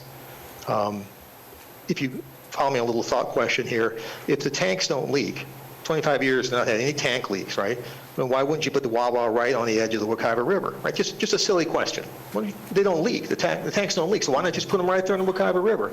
Well, because there's other ways other things that can happen that would spill gasoline that have nothing to do with the Wawa itself, other than its existence, and nothing to do with the tanks. You have an accident, you get trucks turning in, something happens, right? So why not just build it there? Well, you wouldn't. You wouldn't take that risk because the risk of spillage has such a catastrophic outcome. If you have some spillage over on Reinhardt Road, it's terrible. It's a bad thing. If you have spillage of gas for reasons that are not directly related to how safe the tanks are, you're talking about a catastrophe that may be unrecoverable. You have a Wekiva River that's been built over an eon, and then you build a tank close by and something else happens and it spills there. So you have to consider what are the repercussions if something unpredictable happens, even not related to the actual tanks leaking. It'd be like somebody saying, can I store this dynamite outside your house? It's in a non-explosive box. I promise it's never going to explode. You'd say, well, I don't want that. It's dangerous inherently to have dynamite near me. It's dangerous to have gas and gas trucks and gas deliveries happening in this area, even if it's in its own basin. Using the same example, if you put the Wawa very close to the Wekiva River, and I said, yeah, well, it's in its own basin, so it's not going to reach Wekiva, you'd say, the risk of having something happen unpredictable is not worth putting tanks that close to the Wekiva River. And that's really the fundamental question, is how much are you willing to risk something unpredictable happening, not based on a 25-year record of not leaking, versus following the rules, protecting the area, and making 100% sure that it won't happen, because it won't be in that same Wekiva River protected area. And I think I stayed within my 6 minutes, so that's my gift to the BCC. Thank you, Mr. Thank you for your time. Wills. When did that film take place? When did you do that It was film? a Sunday afternoon about 2 o'clock, I think, or 1 o'clock. And so Recently? there's already traffic already starting to pick up on that road. I'm just saying anyway. recently. We got to get code enforcement down there to get that sign off the right-of-way. There's also a sign about losing weight, so don't call that number. It doesn't work. I'm just being facetious. All right, thank you very much, Mr. Wills. Thank you. Any questions of Mr. Wills? All right. Clint, next, please.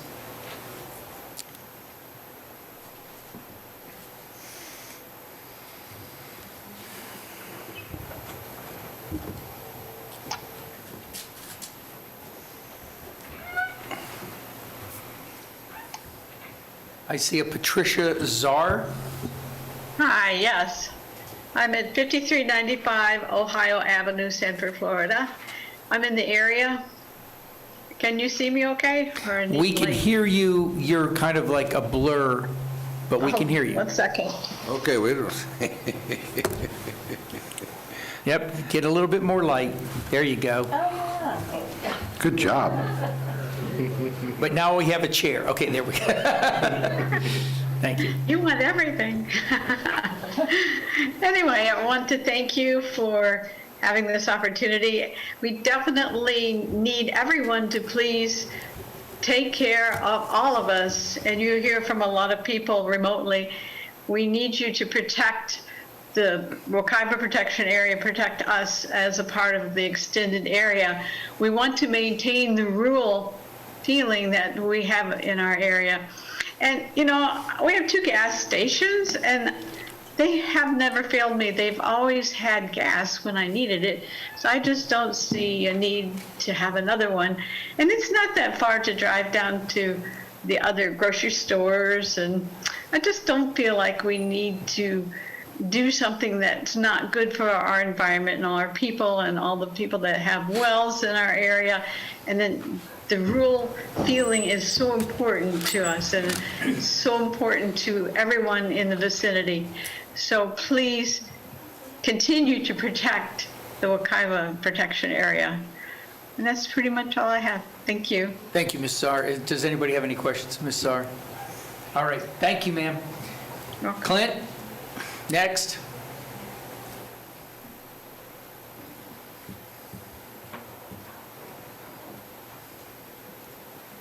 Clint? Okay, Ms. Harmon? Good evening. Thank you for being here, and thank you for hanging in there and listening to all of the community and their concerns. I'm going to be very brief. I know. You have to state your address, Don't let- Nancy. I'm sorry. I'm sorry, 752 Pioneer Way, Geneva, Florida. I request that you would deny the fuel pumps being installed on this property, and then you would uphold the appeal in the sake of protecting the Wekiva River Protection Area, and also for the sake of the community and what the people out there have requested that you would do for them. We need to protect our environment. Thank you very much, and have a good evening. Thank you, ma'am. Any questions, Ms. Harmon? Okay, thank you, Ms. Harmon. Clint, who's up?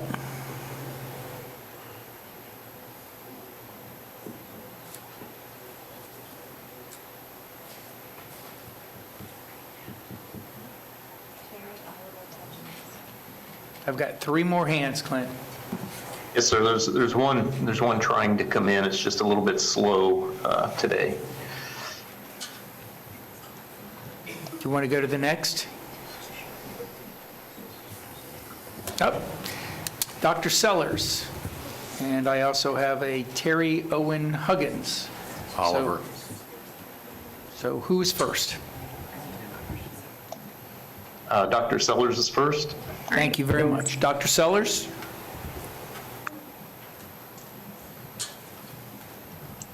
Good evening. Hello. Yeah, are you picking me up? Yes, we are.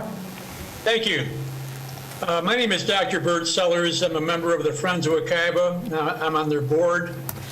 We moved here about 10 years ago. 7456 April Drive, Stanford, Florida, 32771. Thank you, sir. You're welcome. We moved here about 10 years ago, and within a year when we arrived here, I joined the Friends of Wekiva River because of what they represent. And I was a biologist, environmental biologist in New York State, and an educator. And arriving here, I found this is a place and a group that I wanted to support with my finances and also with my time. I'm really here to say thank you to the people who are involved with the Friends of Wekiva, especially to Nancy and Gray. And I thought Dr. Spain's presentation was outstanding. Thank you very much. And again, the Friends of Wekiva do something that I always believe in, and that is doing the right thing. Thank you very much for my time. Thank you, Mr. Sellers. Clint, I think we have Terry Oliver Huggins.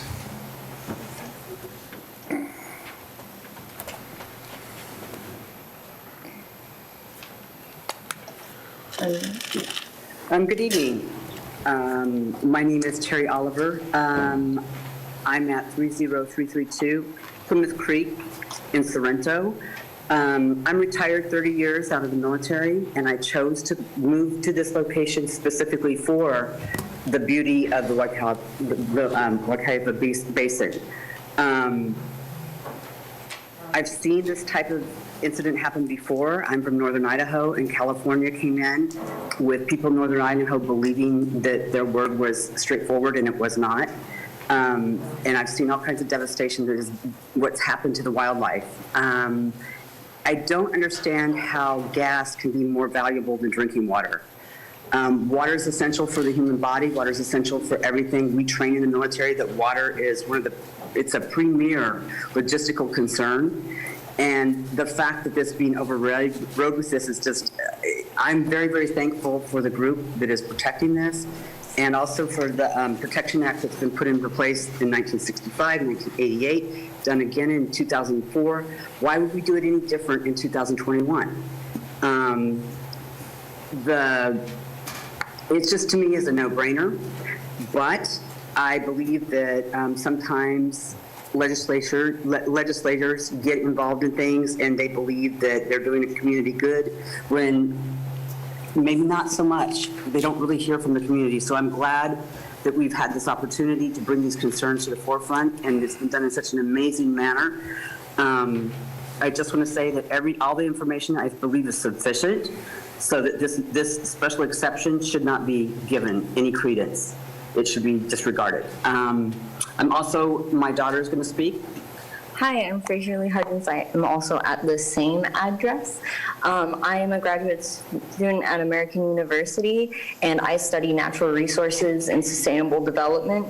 And to me, this would be an absolute travesty to see the possibility of there to be a spill in our already so precious resource. And I just don't understand why that would be a need to have another gas station, as many people have brought up that there is a gas station just right down the road that they can get to with no problem.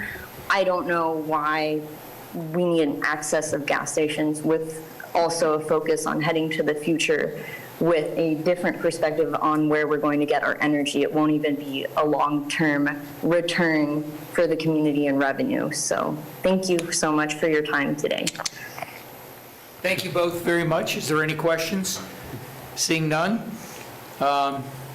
Mr. Patterson, next. No, that's Clint. Oh, I said Mr. Patterson, next. That's his last name. Everybody's questioning me today. I mean, just to tell you. It's all right. I don't mind. Okay, Clint. I know I look dumb, but you know, Clint. Yeah, we do have another caller in, Natalia. I see a Kimberly B. And, okay, Natalia Rodriguez. Please go ahead. Hi, Natalia Rodriguez, 362 Seminole Avenue in Lake Mary. At first I want to say to all my emotional warriors out there, I salute you. Without people like us that are emotional about the place we live in, we wouldn't have places like the Wekiva Protected Area. So that's just part number one. I too am I'm a student of forestry and natural resources. So this is very, very important to me and a lot of the people in our county. I've been with you guys all day. I've been listening to all the appeals. So first of all, thank you for still being here. At least I was at home. You've been there.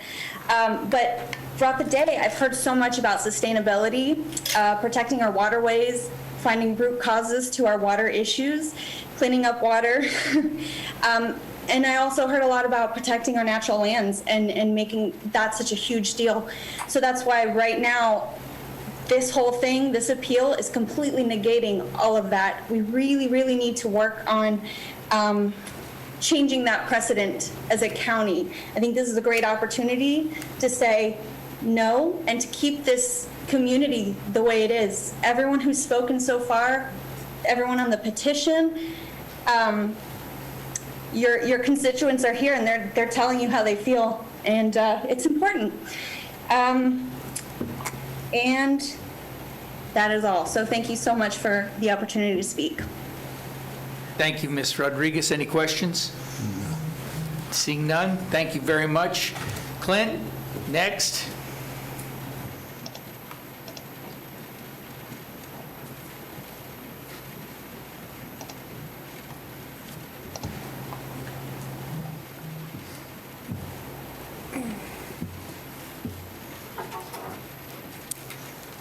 Hello? Yes. This is Kim Bukite. You're on. Can you hear me? Oh, great. Okay, sorry about that. It's hard to tell at this end. P.O. Box 2016, Apopka, Florida. Thank you, everyone, for participating in this process. I'm learning a lot from listening. And I'm an independent consultant, a land surveyor licensed in the state of Florida for over 30 years. I've worked in all Central Florida counties, and it is my job to know boundaries. Clearly, this project is inside of the Wekiva Protection Area, and that is an undisputed fact. So this issue is quite simply an issue of respecting the fidelity of the boundary of the Wekiva Protection Area and applying the appropriate laws. And there are state laws, and these state laws were enacted to facilitate the building of the Wekiva Parkway. I wasn't going to speak tonight or today, but I think I can offer a unique perspective. Some of you know me well and know that I lost my home and a big chunk of my rural property when the Wekiva Parkway went through. I had to move because of it, and I'm still recovering from the impacts to my life, and my quality of life will never be the same for the Wekiva Parkway going through. The Wekiva Parkway is not even complete yet, and here we are considering cracking in to the Wekiva Parkway protection area, Wekiva protection area, and I just cannot believe it. I lost my home and my property, and We had legislation put in place to prevent this sort of thing from happening, to prevent this rural area from turning into a fully developed area, and that just needs to be respected. So please grant this appeal, deny the special exception, and show respect for those of us that gave up an awful lot for the Wekiva Parkway to go through. Thank you. Thank you very much. Any questions? Seeing none? Clint, I have no one else. Do you have anyone else? No, sir. I do have one other public comment form. Did not want to speak, but Mr. Tom Howler, his comment was, "The border is the border. No fuel pumps, thanks." And with that, is there anyone else in the public to speak? Seeing none, we're going to close the public hearing. We're going to go back to the applicant and rebuttal. So, Ms. Yurko? We're going to start with Jennifer's. And Ms. Yurko, just for the sake of the commission and timing and everything, how many people you think are going to speak? I think there's 3 or 4 of us. 3 or 4? And how much time do you think, just estimate? I'm not stopping you from speaking as long, but I just want to know, we might want to take a break in, not exactly right now, but just want to know about how much time, not including questions. I think we can do it in 15 minutes. 15 minutes? Total, yeah. Thank you. Okay, everybody heard that? All right. I'm setting the timer. No. Go ahead, Jennifer, and name and address for the Yes. record. Thank you. Good evening, Commissioners. Jennifer Stickler with Kimley Horn, 189 South Orange Avenue. I'm the civil engineer for the site. There was some discussion, I think, at the very beginning, and unfortunately Mr. Zimbauer's not here, regarding the Wekiva consistency form and the natural resources. The natural resources defined in that Wekiva consistency form, of which that we have to prove that we are no additional impact above the 1 dwelling unit per acre for residential, are wetland, sensitive natural habitat, springs and spring sheds, most effective recharge, karst and groundwater resources. So I did want to touch on the groundwater resources. Mr. Spain showed a table on the impact to water resources calculation in his presentation. We simply used the previously approved calculation from the Primrose School. However, the purpose of that calculation, as you all know, was to demonstrate no impact to natural resources. Really, the calculation doesn't apply because we're not using groundwater. A residential development could use a well. They also could have septic systems. Our commercial development is required to connect to the Seminole County utilities for potable water. We also have reclaimed water on the site and sewer. So again, no, we will not draw water for the potable or even irrigation. Again, having no impact to groundwater for water sewer. There was also discussion, I think, that he had brought up in regards to a closed basin and how it relates to recharge. I just did want to point out, closed basin, when we're discussing closed basin, that has to do with topography. The topography of the site is a big bowl. We are a closed basin. However, his point was recharge. We have 2 geotechnical engineers, one that submitted a report in 2007, and then again, the geotechnical engineer for this site. Both geotechnical engineers have determined that this is not considered an effective recharge area. So I would like to submit both of those determinations to the record. As far as the other natural resources, I would, Mr. Miklos with Biotech can get up and discuss those natural resources.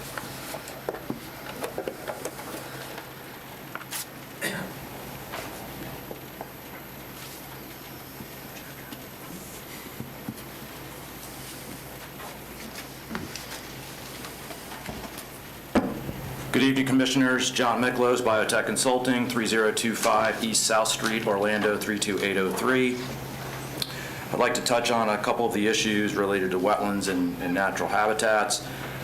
First, there are no wetlands on the site. There is, can you turn that? This is an aerial from 1957, and you'll see that the site was entirely cleared and a small pond, which regulatorily referred to as surface water, was dug on the site appears the pond was used for irrigation purposes. That pond has remained in Excuse me, place. Mr. Miklos, can you give us some road bearings here, please? Because I'm not sure. Yes, sir, the roads aren't there. Okay. So this is a larger site. That was original, that we originally looked at, so 46 is here, Orange is here. Thank you. That's all I needed, sir. Thank you. So as the site lays out, the total system that remains today is about 0.33 acres. There would be no mitigation required by the state of Florida. Also, this system would not be jurisdictional per the Navigable Waterways Protection Rule or from a federal perspective. About 0.004 acres of this surface water is on the proposed Wawa site. So there's no issue with wetlands or mitigation. As far as native habitats go, as you can see in 57, the entire site has been cleared and used as part of the grove and a homestead. Since that time, I know, can you put the other arrow up, please? Mr. Spain's aerial shows the site is fully treed, which it is, but what Mr. Spain's aerials neglect to show you is that all around it is still clear-cut, burnt-out orange grove, still no native habitat. The trees that are present are mostly comprised of laurel oak and wild cherry, not a native ecosystem. From an ecological significance and standpoint, I gotta believe I'm not the only one that knows this, but there is a big road behind this property, the Parkway. And when we look at that and we talk about these protection areas and the viability they provide and the benefits they provide to the resource in question, in this case being the Wekiva River, we're looking at buffering, we're looking at wildlife corridors, we're looking at the ability to maintain that system from a long-term perspective. The presence of the Parkway and the presence of 46 create an enclave out there that's a triangle that area is not going to function going forward at any level of ecological significance, particularly considering what's there and the vegetative composition that is present. The word spring shed keeps being thrown around. The site is not in spring shed. When we talk about a spring shed, we're talking about the land area that that contributes the groundwater to the spring flow. We are well downstream and on the other side of the river of both Wekiva and Rock Springs. The site would be in the watershed of the river. It's the hydrologic basin, but no different than the gas stations to the immediate couple hundred feet east of it are in the watershed as well. I believe those are the points I wanted to hit, so thank you very much. I think the Wawa folks, okay. Yeah, could the Wawa people be recognized, Cliff?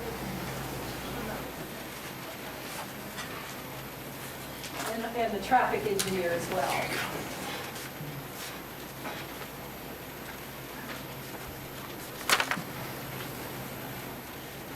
Clint, I think they want the Wawa folks to come on. Do you have them on? Yes, sir, I'm working on that.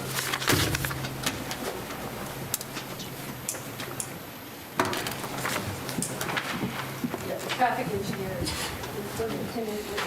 Is that Vincent? All right, Vincent, you're up.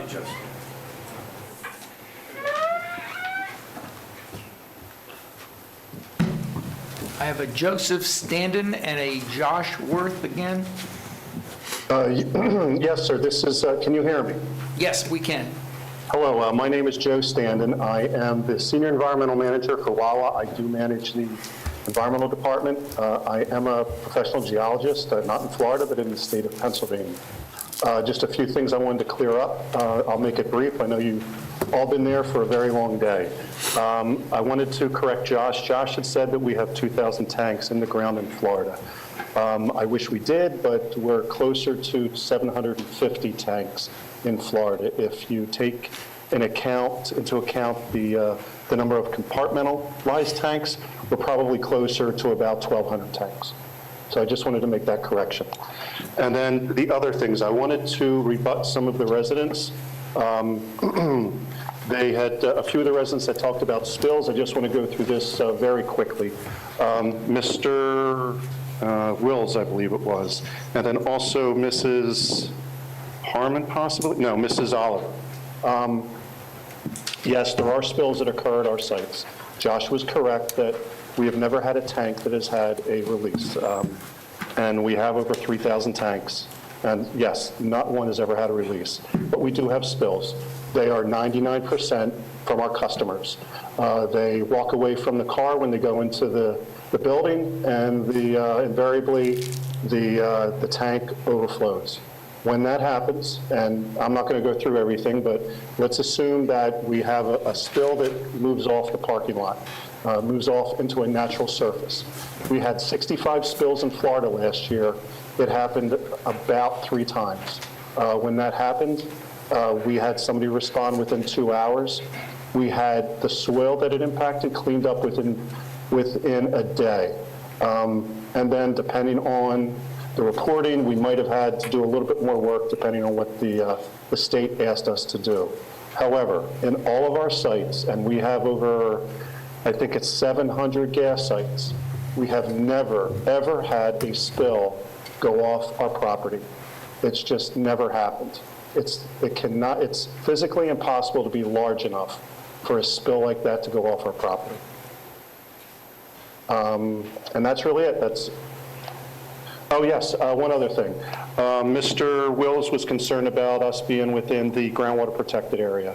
We do have precedent for that. We do have a site in Florida, I think it's in West Palm, where we are in a wellhead protection area, and we have several sites in Pennsylvania within groundwater protection areas. And then we also have numerous stores within the Chesapeake watershed. We've never had any problems with any of those stores. Thank you for your time. Thank you, sir. Mr. Worth, is that the next you want me to have speak? Allison? Yes, please. Mr. Worth? Josh? I don't think Josh is speaking. Okay. This is Josh. Can you hear me? Vincent, okay? Vincent. Bring up This is Josh. Vincent. Can you hear me? This is Josh Worth with Wawa. Yeah, we need Vincent. It was my mistake. Josh, From Kinley. get Vincent on the phone, please. Well, while I wait for Vince, I just wanted to clarify. So because we have compartments, that's why my number was so off, because most states, they count every compartment as a tank, so I apologize. We got the correction. Thank you. Thank you. All right, can you hear me? Yes. All right, Vincent Spar, 685 Southwest 242nd Terrace, Newberry 32669. I was the traffic engineer for this Wawa, and just wanted to address a couple comments we've heard throughout the night. Mr. Spain referred to traffic and trip generation, and he said he hadn't seen a traffic study, so that's unfortunate, but we have completed one, put it together with some of the trip generation numbers that he displayed. So those numbers were not off base, those were accurate. That's about what we show, but it is important to remember, and this has been referred to several times, but it is important to remember with these convenience market and gas stations, a very high majority of that traffic is passed by, what we refer to as passed by traffic, meaning it's already traffic that's out there that will utilize these facilities. So for a convenience market gas station in particular, that rate's about 77%. So although we show generating about 3,740 daily trips, or more importantly during the peak hours, about 275, once you take out all the pass-by trips, that number is a lot closer to, or less than 100. So in terms of new traffic that will be on the roads, and that would therefore have impacts on the existing traffic, that's all you're worried about here, is about 100 extra trips during the PM peak. Ms. Esposito mentioned traffic on Orange, and that was all part of our study. We looked at both from a segment capacity standpoint and the intersections, primarily the intersection right there at 46 and Orange, to look at existing conditions, background conditions, considering some already approved developments. And we evaluated those scenarios and took a look at what it would take just to get that intersection to perform acceptably under background conditions, because there are some deficiencies out there under existing conditions. And I guess another really important thing to keep in mind here is that we did not take into account the diversion of traffic that would be expected with the parkway coming in. So all of this is with a grain of salt, and invariably the impacts and the overall traffic volumes on 46 will be lower under these build-out conditions. But for our purposes, we wanted to go ahead and just take a look at as it is, and not, take numbers off the top just to make things look easier for us. So the other things that have been mentioned, Mr. Wills talked about 2 exits on Orange Boulevard. The current site plan we're working with only has 1 exit. There are 2 entrances. We are proposing a right-in, right off the intersection to just feed directly into the fueling stations. But that, in addition to the northbound left that he mentioned at the full access, are part of the proposed access improvements, and they'll be reviewed by the county engineer during the site plan review process. As for the dual westbound lefts that he mentioned, that would be from 46 onto Orange, and that's, again, part of the background efficiencies. So that was a potential improvement that could be implemented in order to take care of that in advance. Once the project comes in, it would not worsen that situation at all. There was some reference to dumping 25,000 cars onto Orange Boulevard. I'm not sure what that was referring to. We anticipate a daily trip generation of, like I said, 3,740. And then in particular reference to that intersection at, I believe it was Wayside and Orange, only 28% of the traffic from this development is anticipated to travel to and from the south, which amounts to about 50 trips during the AM peak and 34 during the PM peak. So the vast majority is going to be pass-by trips coming east and west along State Road 46 and traversing through the intersection there. So the impacts to the intersection there to the south would be relatively minimal. Just a final summation, this process of doing this traffic study went through several iterations, reviewed by county staff and with FDOT, and we've been working through all the standard processes with the latest available data and all the procedures that are asked for by the county and the Institute of Transportation Engineers and the Highway Capacity Manual and the like. So thank you, and I'll be available to answer any questions. Thank you. Ms. Shirko, are you the final? Myself, and then we'll wrap up with Mr. Whittle. Yes, I'll be very brief. Thank you all. I know it's been a very long evening. I just wanted to thank the staff. Again, we appreciate the recommendation. I do want to make it clear on the record that we have, in fact, handed out a packet to you that does nothing but go through the special exception criteria. We've made that very clear at tonight's hearing. That is what we're here on. We meet or exceed those criteria. There's been no professional testimony that refutes that. Your professional staff is correct. Your law, I did agree with one point. Your brand is to follow your comp plan.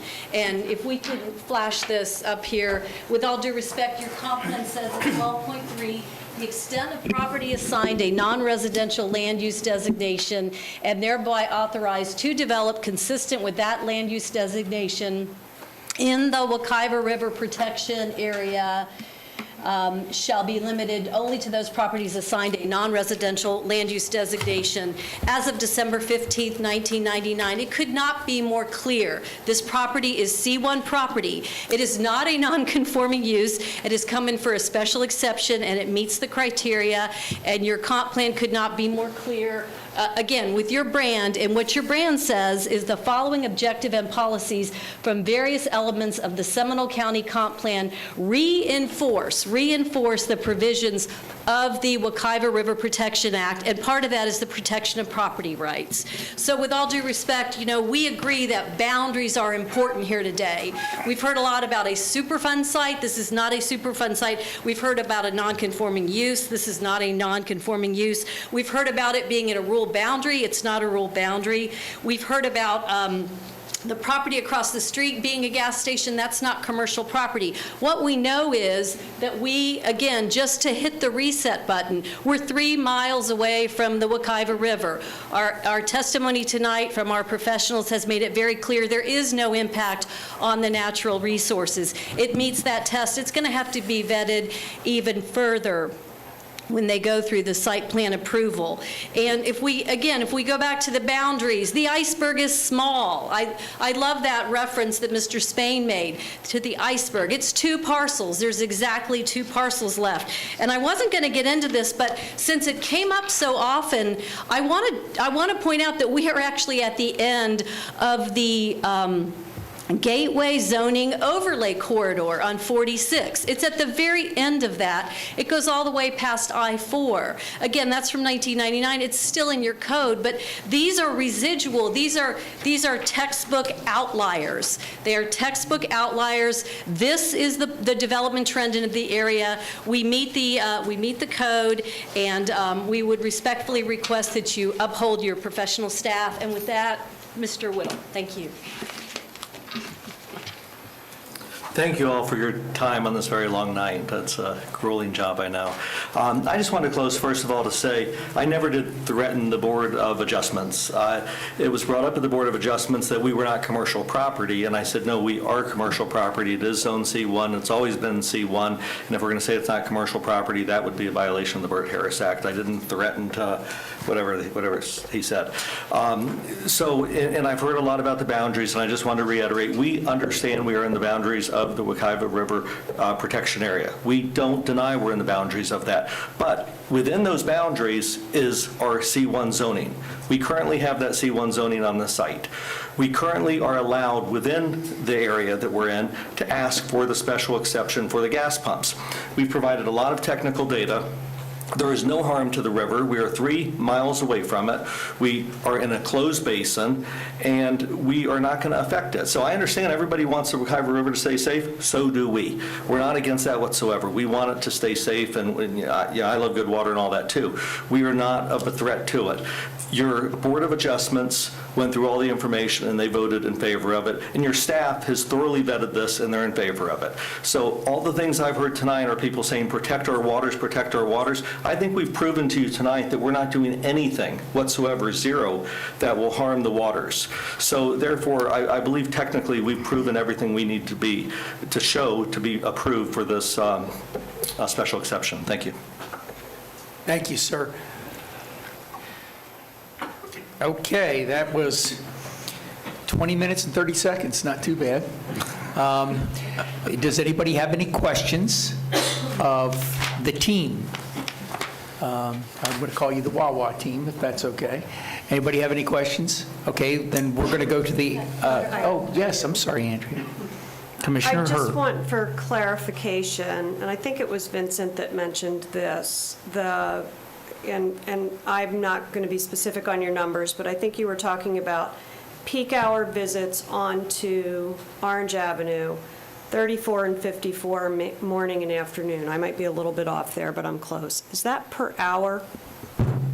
Yeah, it's 50 during the AM peak hour and 34 during the PM peak hour. Okay, so 50 and 34. And define peak hours. How many hours of the day is that? So we generally do a traffic study, and we focus on the highest peak of the adjacent street traffic. So we went out there and counted traffic. We had a sub-consultant count traffic at the intersection of State Road 46 and Orange Boulevard, and determined the highest one single hour based in 15-minute intervals. So just to say, it didn't necessarily have to be 5 to 6. It could have been 4:30 to 6:30. So we found that highest peak hour, and we evaluated that traffic, and then we added our project, so that we actually have a separate trip generation for the project based on the PM peak hour of the adjacent street or the PM peak hour of the generator. So this is what would be expected from the gas station during that highest peak hour of traffic. And so that's traffic in and out of Orange Boulevard? Just to the south, yeah. Just to the south. Thank you. Thank you. I'm going to go now to the applicant, unless there's another question of or the appellant, if there's no questions of the applicant right now. Understand that you might come back and ask questions. Seeing that, I think that the applicant himself is Mr. Wilson. Are you still there, Mr. Wilson? And also, I I don't know who, Terry, there's Mr. Wilson, good. Mr. Wilson, is Terry Oliver with any of the groups? Because I'm not sure, I don't believe so. Pretty much, I think the code I was closed the to be- public hearing, so anybody that's not part of the appellant right now, I'm not going to recognize, and not that I wouldn't want to, but it's just a little bit late we're good. for them, We're since we good, did close the public with, hearing. So, I think Mr. Brett- Wilson, you and I guess Mr. Spain and Ms. Prime will all do the rebuttal? Yes, I believe Mr. Spain will probably be the best at this point, and Nancy, and then if anything's directed towards me, I'd be happy to field that. And again, not including questions. You have all the time in the world, except remember that the other group used 20 minutes, 30 seconds. Okay, I think Brent is there. Thank you. Thank you. Thank you, Chair, Commissioners. Again, for the record, Brent Spain of Theriac in Spain. And I will not use 22 and a half minutes or whatnot. I'm going to keep it short. Like some other folks, I've actually been here since 1:30 this afternoon, like you all. It's been a long day. But I did want to respond to a few things, if I could have the overhead on, please.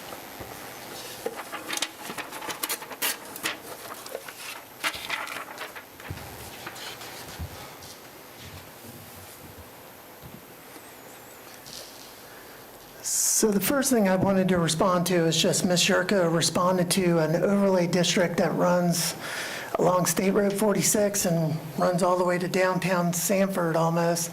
That's actually an entirely different State Road 46 overlay. The overlay that was mentioned during our presentation, as you'll see, I hand circled the code provision.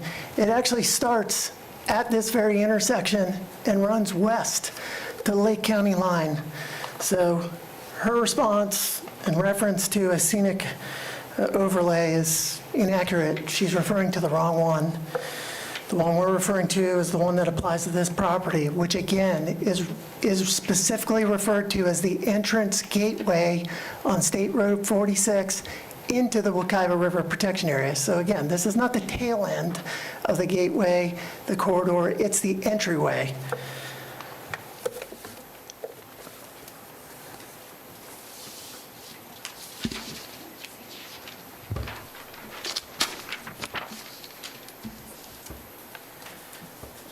Next, there was a reference to flu policy, I think it's 12.3, and you'll see that I've underlined that policy refers to land that is outside of the East Lake Sylvan transitional area. This property is inside that transitional area.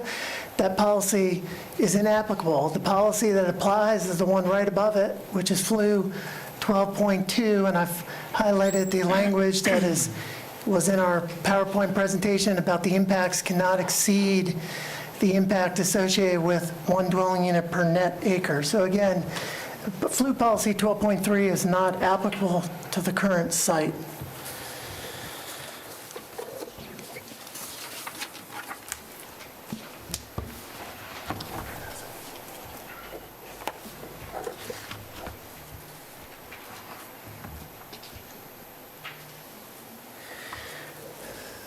This document that's up here, this is one of the monitoring reports for the monitoring wells on the site. And just underline, you'll see some text. I mean, there's been a lot of discussion about what a closed basin is. We're not in a recharge area. We're not near any water. Well, this is a monitoring well on the site, and you'll see that in 2012, they hit water approximately 10 feet below the surface. So we would submit, again, there's a very real impact to groundwater resources. I'd like to introduce that into the record.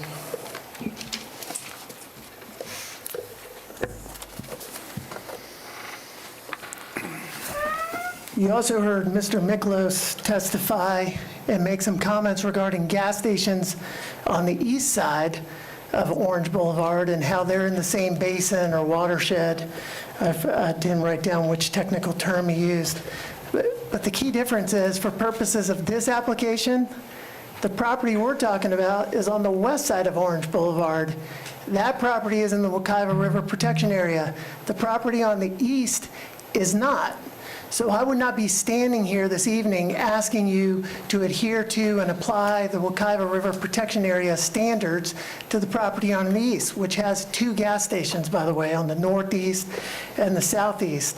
So that, again, we're back to where we started the discussion tonight. You either compare apples to apples or you compare apples to watermelons, but the applicant respectfully is trying to get you all to compare apples to watermelons. I'm here and the Friends of the Wekiva River are here this evening asking you to compare apples to apples, and that is, what is the development trend inside the Wekiva River Protection Area, west of Orange Boulevard? And again, it's unrefuted. There's no gas stations west of Orange Boulevard, and it's unrefuted, the testimony or the evidence that was introduced from the prior Handyway owner, that the county wouldn't allow him to reinstall gas tanks after gas tanks leaked on this very site. And I'll just wrap it up. I'll circle back to really what this evening is all about. And that's about a special exception that an applicant is not entitled to as a matter of right. They have to demonstrate that they meet all of the criteria, not 1 of the 5, not 2 of the 5, not 3 of the 5, 5 of the 5 criteria. My client simply has to demonstrate, with all due respect, that they fail to meet 1 of the 5. And we would submit, again, that based on our PowerPoint and the evidence we've submitted, that they haven't satisfied any of the 5 criteria for a special exception, and that this board should grant the appeal, deny the special exception, overturn the Board of Adjustment's decision, because again, respectfully, and I wasn't there at the Board of Adjustment hearing, but these criteria aren't met. This isn't about whether or not they can have a C1 use and which C1 use could it be. This is about a special exception and whether they met the criteria, and they have the burden. And for Ms. Yurko to indicate that they handed out some handout that showed how they met all the criteria, I certainly didn't receive a copy of that. I didn't see them go over that on their PowerPoint, and I walked through point by point through the staff report on how the staff report is not meeting the legal burden for satisfying these criteria. And on the traffic study, lastly, we've made a public records request for the special exception application and supporting documentation. We were not provided a traffic study, and there's no mention of a traffic study that I saw in the staff report. So I'm not sure if that relates to the overall larger project, which is the whole iceberg, or it related to just the tip. But again, as indicated on our last slide, this is the Wekiva River Protection Area's gateway entrance, and they have not met the 5 criteria to place 1,000-gallon tanks under the ground when water is 10 feet under the surface. So I appreciate your time. It's been a very long day, and I appreciate your vote in favor of overturning the Board of Adjustment. Are there, as to close this, is it just you, Ms. Prime, are you going to say anything? No, okay. So, Mr. Wilson, are you finished? Yes. Yes, okay. So there's a question here since you're finished now, I let the other group finish, now I'm letting you finish, and Commissioner Lockhart. I just have a specific question about what you just handed to us regarding groundwater elevations. So this says that the average depth to water in the sampled monitor wells was 9.99 feet below the top of the casing. So how deep was that well casing? Yeah, I don't have the report in front of me. Now you have the report. So Well, this to me doesn't say it's 9.99 feet below the ground surface. It was 9.99 feet below the top of the well casing, and wells typically are farther in the ground than 9.99 feet. If there's someone from our staff that could... The bottom of the casing, top of the casing. Right, but how deep was the well? I mean, that's... I don't know.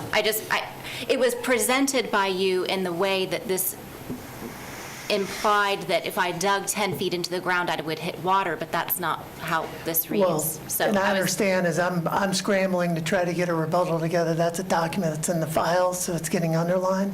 So I'm not here to mislead. In fact, my argument's not even based on that 10-foot document. I think that wasn't even mentioned in my PowerPoint. Well, I mean, you just used it as an example of why, so that's why No, I was asking. understand, but there was also remarks Would you like about to that see it's it? not in a recharge area, but the county's map shows that it is in one of the higher recharge areas. Thank you very much, Thank Mr. you. Spain.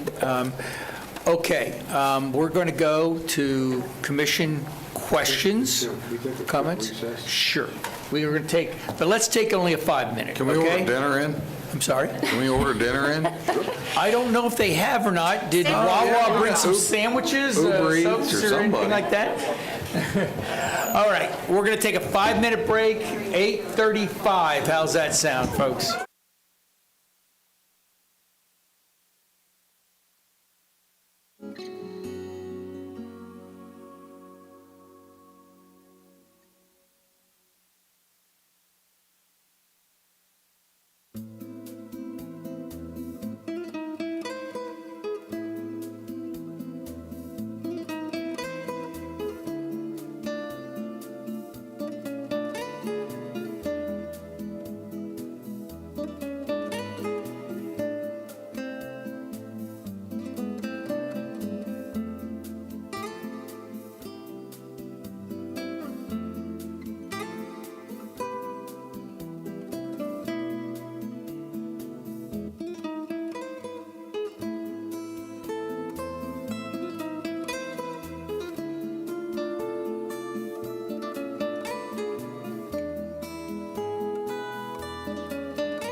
I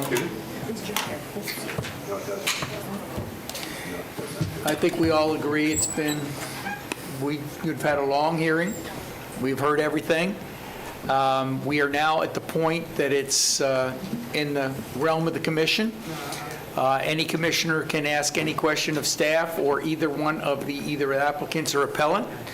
And, we're going to start that process right now, and we'll see where it goes. So with that, is there anybody wish to have the floor? Commissioner Herr. I'd be happy to start the questions. At 100,000 feet, the question that I have that I just can't get past is, how did we get here? So that's coming to you, Paul. Because as I understand it, the zoning for commercial, C1, is in place, but it's asking for an exception. And so the granting of an exception is not an automatic assumption. The granting of the exception has to meet criteria, all of the criteria, as I understand it. And we somehow came to the conclusion that it meets all of that criteria, I understand, based on experts that we have in-house. But where I stumble is around the notion that 3 houses on that piece of property would generate 35 trips up and down their driveways onto Orange Boulevard, and that's just one of the areas that I stumble. So I would like to ask staff to tell us how we got here. What is the thought process? Your analysis is basically correct, okay? The property. It's very hard to hear. Yes. We just couldn't hear. Okay. Your analysis is basically correct. The property does have C1 zoning, okay? As part of the C1 zoning, they are entitled to ask for the special exception use. Under the special exception, there are the 5 criteria. Your professional staff, in their analysis, has said that the 5 criteria have been met, okay? For a special exception under case law, the burden is initially on the applicant to show that they have met the 5 criteria, or the criteria for the special exception, and then then the burden shifts to any opponents to show that the criteria have not been met. Okay? So that's the balancing test that you are in the process of now. Your decision has to be based on competent substantial evidence. Okay?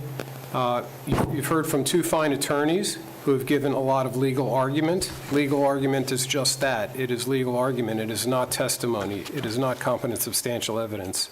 So you must base your decision on competent substantial evidence that was been presented before you. And you've heard from various experts, and you've heard from various citizens that have given some fact-based testimony. So you have that.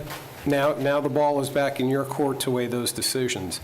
As far as the issue on the traffic, again, under the Wekiva standard, the equivalency of a residential unit is not the traffic, it is the impacts on natural resources, so keep that in mind also. And I will defer to staff to add anything else that I've left out.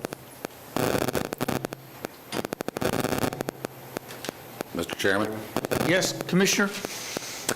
Sort of the same line of conversation. Paul, if you could, we've heard a lot of things tonight. We've heard a lot of things not related to the appeal. We've heard a lot of testimony has absolutely zero to do with the appeal.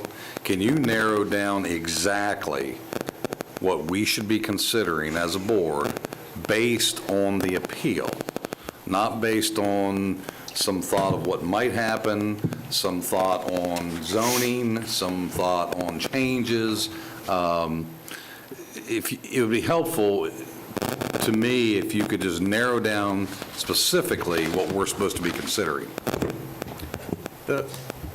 Like I said, the burden for the special exception, the commercial use is entitled on the property. The special exception is allowed under the commercial uses, okay? And the initial burden is for the applicant to show that they've met the special exception conditions. The staff report has supported that conclusion. Then the burden shifts to show how it has not been met. And if you agree that the burden has not been met, then you vote to uphold the appeal and deny the special exception. If you find that the competent substantial evidence in the record weighs out in favor of supporting the special exception, then grant for supporting the special exception. And as far as weighing the evidence, it's within your discretion to weigh and give the appropriate weight to the various testimony that you've heard tonight. Mr. Chairman? Okay. Commissioner Delory. Thank you. I have a question for Rebecca. Can you Thank stand you. at the podium, Rebecca, so we can hear you? Can you go through your thought process on the Wekiva Protection Act or regulation where it says it can't have any adverse effect on the natural resources of single-family dwelling homes? Can you tell us what that and how you evaluated that? Sure. So if property has had commercial future land use or zoning prior to the December 15th, 1999 date, it can develop, as you know, under that land use and zoning, but it does have to demonstrate that it has no more impact on natural resources than low-density residential, and that's defined in the comprehensive plan as 1 dwelling unit per acre. Okay. And then the comprehensive plan, we also have a definition of natural resources, which includes, which I think was also talked about tonight, which talked about, spring shed or spring beds, karst features, water resources, that type of thing. Have they done that? So they have demonstrated so I think part of the confusion here too is because they submitted their site plan first. They went through one round of review. And then as part of those comments, we had advised them in order to have the gas pumps, you have to have a special exception. And that's specifically what the special exception request is for, is just the gas pumps as an accessory use to a convenience store. The convenience store itself is permitted under C1. I get that. It's the gas pumps. So they demonstrated through environmental analysis, which was reviewed by Public Works Development Review Engineering, that they are not hydrologically connected to the Wekiva River. So the surface waters for the site are not draining to the river. So to us, there would be no impact to the ground or to the Wekiva River based on that. The question did come up about impact to the groundwater resources, which would be like if there were a leak and it got into the groundwater, could that impact the Wekiva River? And based on our understanding of the issue, it probably is not likely if there were a leak that it would ever get to the river. And if that were the case, then I think we would have to look at all gas stations and their impact to groundwater and the aquifer, including the gas stations that are right across the street. Further, any other further questions? Okay. I don't know where that's coming from. Anybody know where that scratch is coming from? Somebody's Okay. static. If there's no more questions, I'm compelled to say something. Oh, I'm sorry, Andrea. No, it was me. You're so close here. You go like this. I'm sorry? It was me. I had stuff on the microphone. Oh, okay. I'll own it. It's late. I'm tired. No, please. I'll own it. No problem. And it is late, and I don't want to go through, I'm not going to give you all a history lesson. I know you won't want to hear this or anything like that, but I just have to, I'm compelled to this. First of all, with all full disclosure, I am not a member of Friends of the Wekiva, but I believe I was at one time, many years ago.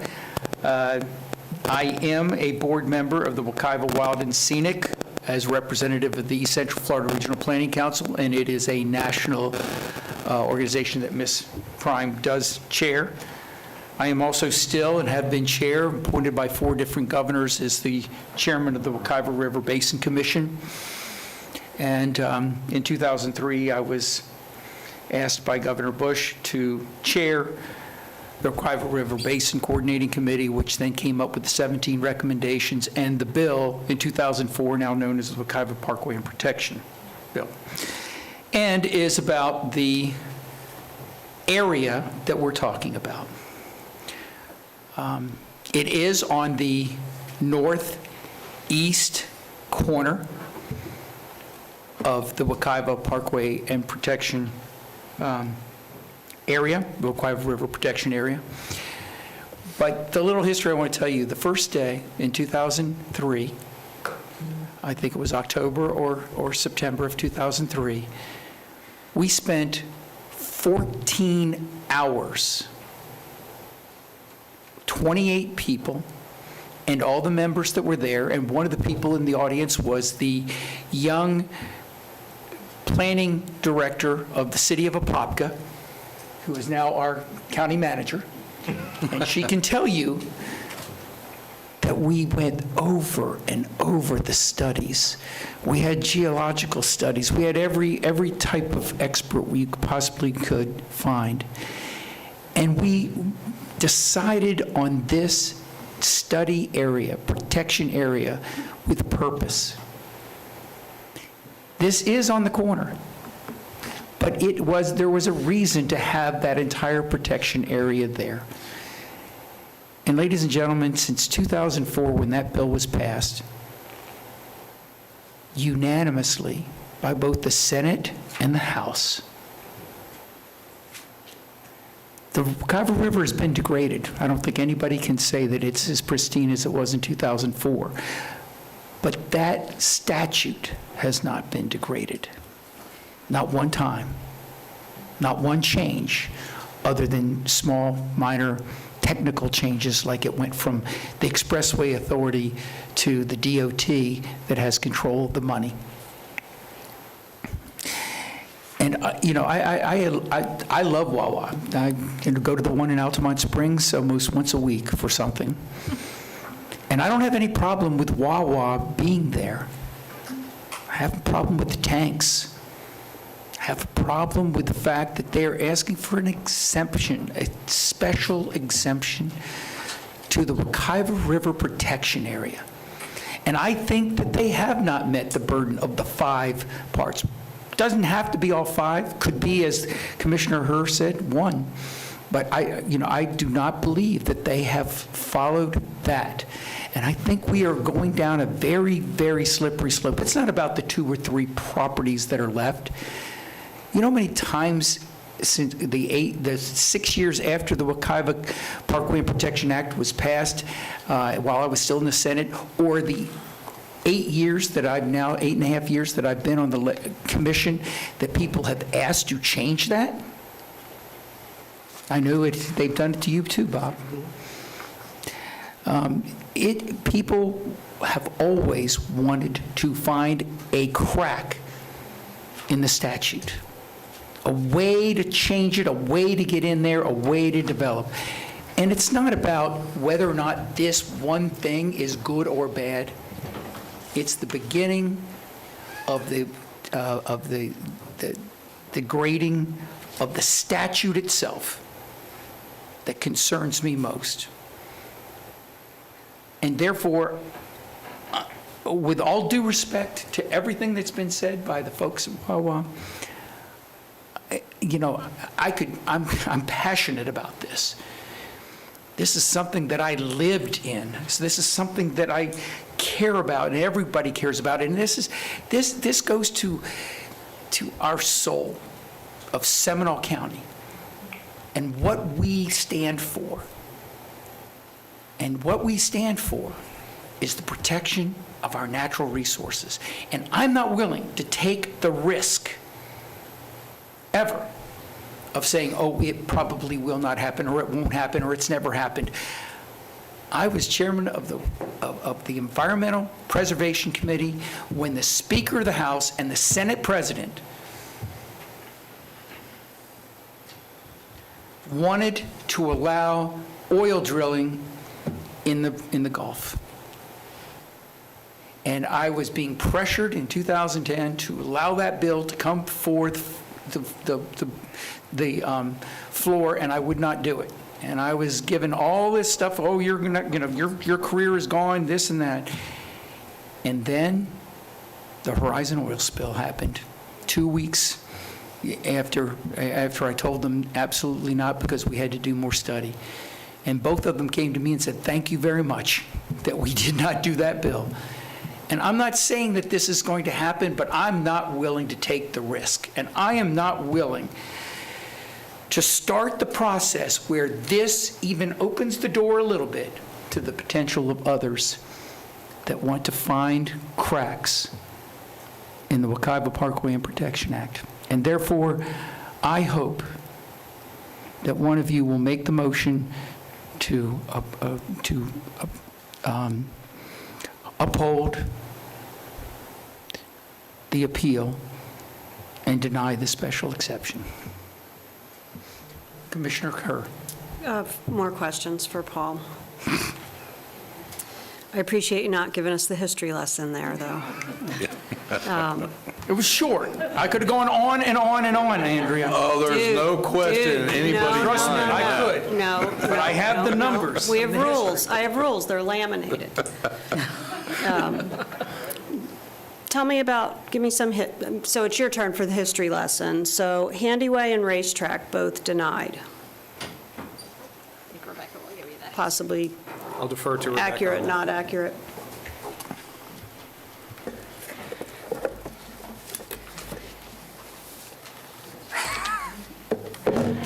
This box is hard to navigate here. You're doing a good job, Rebecca.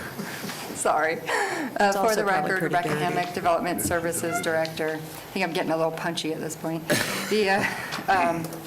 So I'm not familiar with the history on the Handyway that Mr. Sellery spoke about, but I can tell you on the Racetrack, they did come in for a pre-application meeting, and that's as far as the project went. They were issued the same exact comments as this project has, but they decided not to move forward. But they received the same comments as the Wawa received. So, and I will say also, with this Wawa application, just for some additional clarification information, they are under site plan review, and as part of that site plan review, we've issued them comments, which we have not got a response to comments yet because they wanted to go through the special exception process first, where we'd ask them to demonstrate compliance with the Wekiva River Protection Act. They have to show us that they're meeting the rural character policies in the comprehensive plan, which we did specifically state the Florida vernacular architecture, and we also asked them to look at low-impact design for stormwater. So I don't know if that, hopefully that answered your question. It did. Thank you. I want to thank, He goes first. I want to thank Commissioner Constantine for the history lesson and so forth. But to me, the finding of fact is not the Wekiva River Protection Act. So I appreciate that. I appreciate the history lesson. The finding of fact here is a special exception. The special exception was in place. The special exception was allowed to expire. And we're here to decide whether or not we're going to uphold Board of Adjustments' decision to grant this special exception. For me, it's about the property owner who allowed it to expire. And had they not allowed it to expire, we would not be having this discussion at all. So here we are. So you question the wisdom of those that we follow in their footsteps. What was the purpose of expiring a special exception? And I think the purpose of that would be what many of us would perceive to be. It was a special exception that was not something that was desirous to have, but you could ask for a special exception because it was not permitted in the code.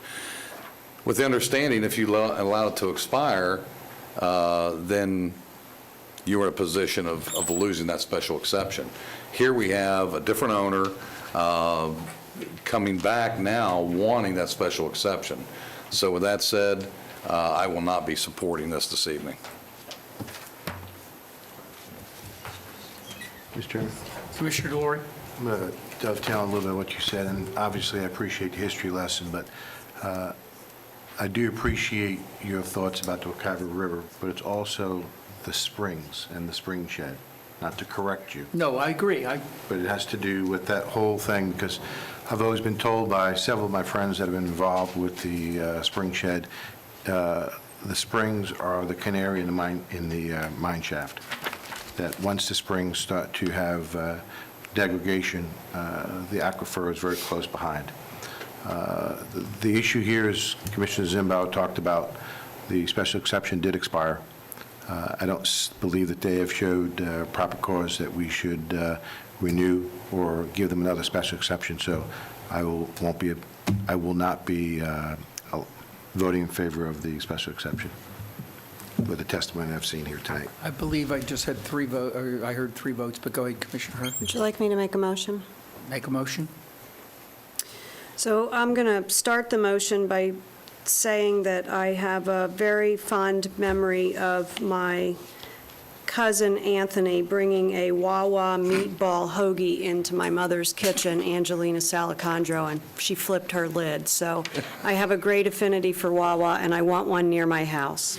That being said, I am going to move to overturn the Board of Adjustment decision to approve the request for a special exception to allow gas pumps as accessory use within the C1 Retail Commercial District and to refund the Friends of the Wekiva for the fee for the appeal. Second. Motion and second. Discussion of the motion. Seeing none. All in favor of the motion, say aye. Aye. Opposed? Passes unanimously. Thank you very much, everyone. I'm going to move real quickly into this, to the county manager's report, and I believe that Tricia Johnson has a legislative update that she wishes to speak to. Nicole, do you have any? Apologize, I'm sorry. Do you have anything else in the county manager? I do have one quick thing for you, Okay. and I know that we're pressed for time, but I want to run something by you before we start working on it any further. You wait until they leave, it's hard to hear. Thank you, everybody.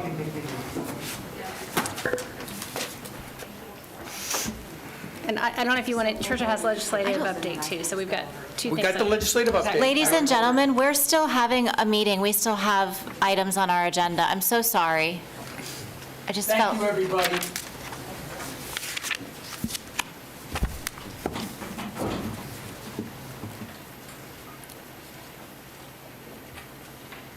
Okay, then Nicole, you have the floor. Do you want to do the legislative first, or you want to do your one quick thing?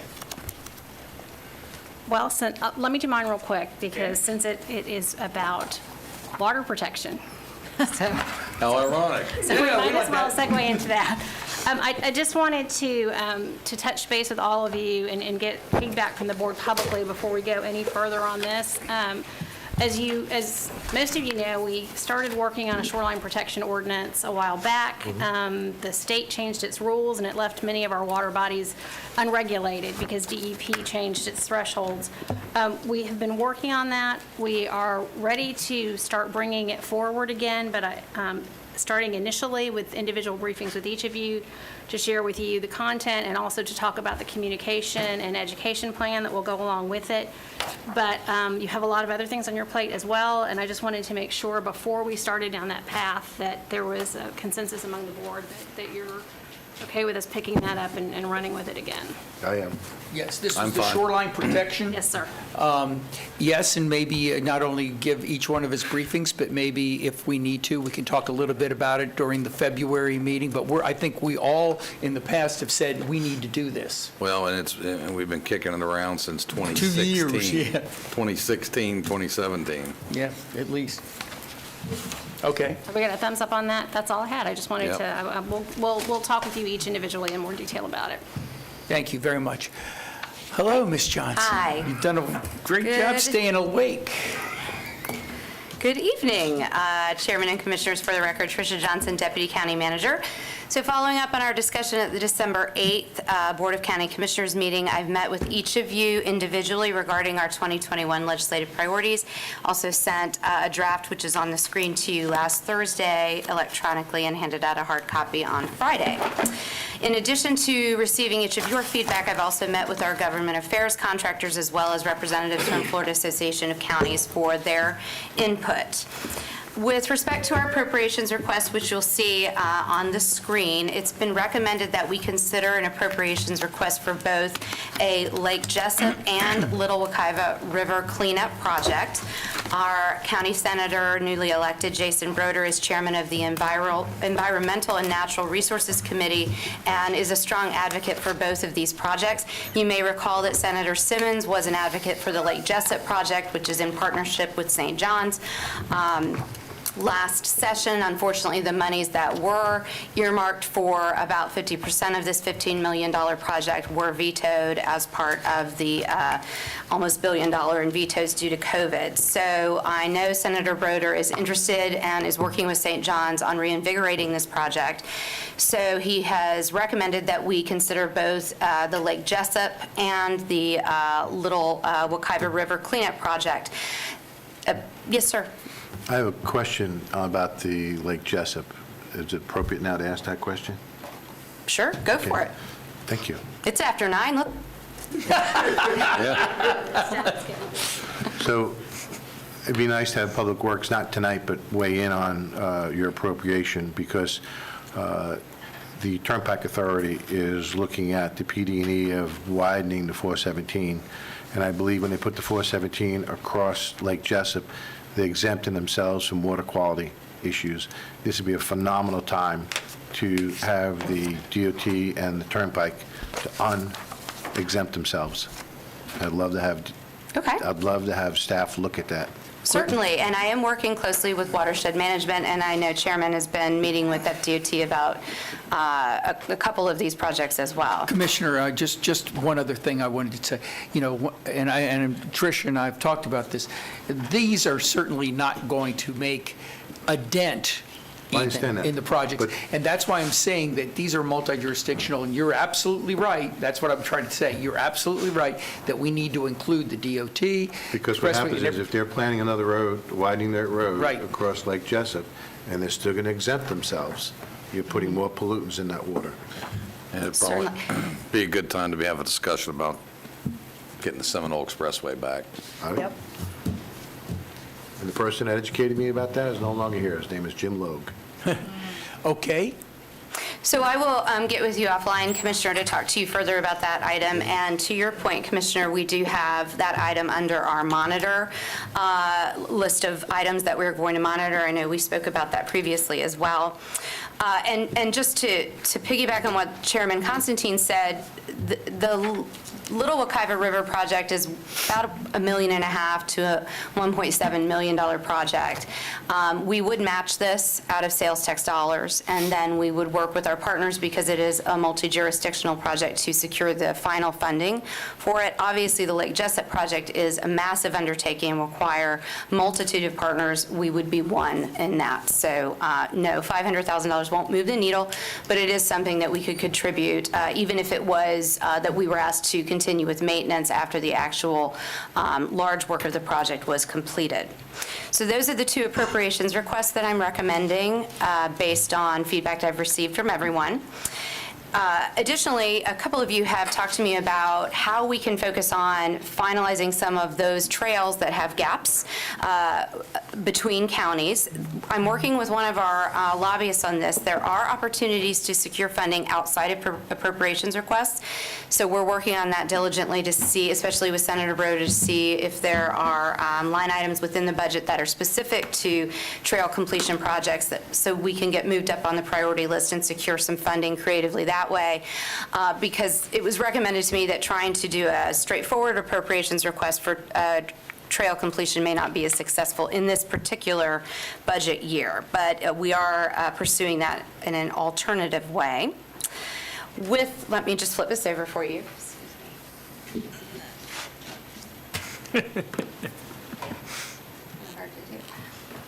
With respect to our policy priorities, we have three primary priorities, but you all know that these are things that we share with our legislators all the priorities matter, whether they're in large font or not, but these are the priorities that have become most prominent to all of you. We know that broadband is also a primary focus for Florida Association of Counties, so we will be partnering with them on that effort. And affordable housing continues to be a priority for many counties in the Sadowski Fund and not being rated. And then, of course, protecting Seminole County's rural boundary and protecting home rule. I will be adding additional language to the monitor in support with respect to home rule, just ensuring that that is made very clear, that we don't want to see anything related to home rule modified or tampered with. For each of these and our appropriations requests, I will put together one-page talking points for you so you have them, as well as our lobbyists and our legislators, so they have more detail on each of these projects. So with that, I would ask for your recommendations, any modifications you'd like for me to make to these, and then your approval so we can move forward with submitting our appropriations requests. I think it looks great. Mr. Chairman, make the motion to approve the policy profile and procedures that she... Motion. Second. Second. Discussion. All in favor? Aye. Opposed? And intertwined in all of this, as Ms. Johnson has indicated, is the fact that we're going to have home rule, it's basically woven within all of them. So that's what we're going to do. Okay. Thank you very much, Ms. Johnson. Thank you very much. Okay. County Attorney? No report at this time. Did you want to say something about the 622 email that we received from Mr. Applegate? No. No. Okay, good. No, he doesn't. All right, just wanted to ask, wanted to make sure. Okay, anybody, doesn't look like there's anybody left from the public that wishes to speak. Is there any future agenda items that anybody would like to bring up at this time? I know Commissioner Delory brought up one earlier. Anybody have anything else? Seeing none, then we're going to go right into the reports. District 1. Mr. Chairman, I have some reappointments and some new appointments. On the reappointments, I'll make one motion. The reappointment starting 2021, Heather Stark to replace Janice Hayes for a second alternative rotation appointment for the Board of Adjustments for a 4-year term, and Tom Burker for Parks and Rec for a 3-year term. That'd be my motion for reappointments. Is there a second? Second. Motion second. All in favor? Aye. Opposed? Passes. Next. For new appointments, starting January 2021, Larry Wright for a 4-year term for the primary position of Board of Adjustments, Tim Smith for Planning and Zoning for a 4-year term, Larry Wright for a 4-year term, Juliette Howitt for Skyler 4-year term, and Lima Stokes for plumbing contractors 1-year term. Be my motion for the board. Motion second. Discussion? None? All in favor? Aye. Opposed? Passes. Great. And I just want to give you all a quick update on Sunrail Phase 2 North. Going to hand this out, but first, the transition team has been executed starting January 13th. To be executed, and it should come back. It was executed January 13th, 2021, for the transition team for Sunrail. Anticipated presentations July and August of 2022. Phase 2 North, based on the board's direction for FDOT, looking forward, they're actually looking at different alternatives, but they're taking option 2, meets the operational standards as well as fits in the right-of-way for the station, minimizing double-track construction and the cost of $42 million opposed to $72 million. And on January 19th, Volusia County voted to move forward with option 2. Sunrail Board does not need to make a vote on this because option 2 fits within our operational standards, and looking forward for more updates. And Brightline resolution is coming back for exploring Sunrail, and Brightline for operations to the Orlando Airport connection to the Sunrail Meadows Woods. And I'll hand these out to everyone. Thank you very much. And if staff would continue to update the board, I'd greatly appreciate it, because this was very quick. And then I also received a phone call from Stephanie Ryan from Inspire. They're going to be applying for a special appropriation, and should love to get a letter from this board about the special needs that they have for Inspire for support. And since we've been very involved with Inspire, I'd like to bring it to the board to actually give them a letter of support for this entire board. Certainly. That is my motion. Good. Yeah, second? Sounds great. If that's a motion, I'll second. Motion second on Inspire, letter in support. Support. Any questions? All in favor, say aye. Aye. Opposed? Passes. End of my report. Anything else? Thank you very much. Thank you, Commissioner. District 5. I'll be brief. I have one reappointment, Andrew Van Gale to the Seminole County Industrial Development Authority for a 4-year term. Motion. Second. A motion second. Any discussion? All in favor? Aye. Aye. Opposed? Passes. Second motion is to appoint Marjorie Smith to the Historical Commission for a 2-year term ending 1/1/2023. Second? Motion second. Discussion? All in favor, say aye. Aye. Opposed? Passes. I lost connection here. I keep I losing did. it too.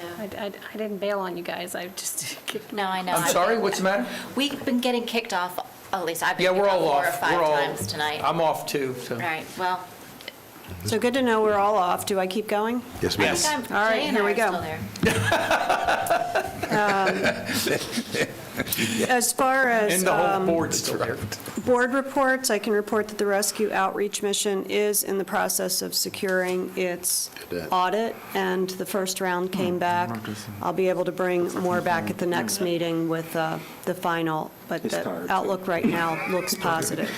We're working on a bylaws revision, and that is in play right now, so if any of the former members that have had the pleasure of serving on this board have input, please pass it on. Well, could I ask a question then on that point? Certainly. When this board took the action, however long ago it was, to reseat a new Rescue Outreach Mission board, we gave the direction to that board to then fill the remaining seats of, and I forget now if it was 3 or 4 seats that were left to be filled. And I attempted to persuade the board that that was important for them to do. They didn't find me persuasive.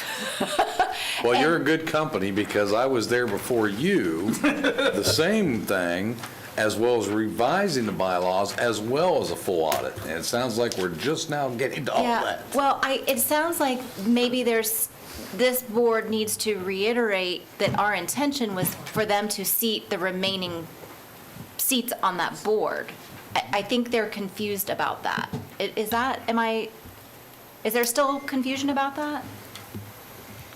So I don't know, because the redoing of the bylaws and the reseating of additional members on the board are possibly 2 separate issues to them that we're connecting.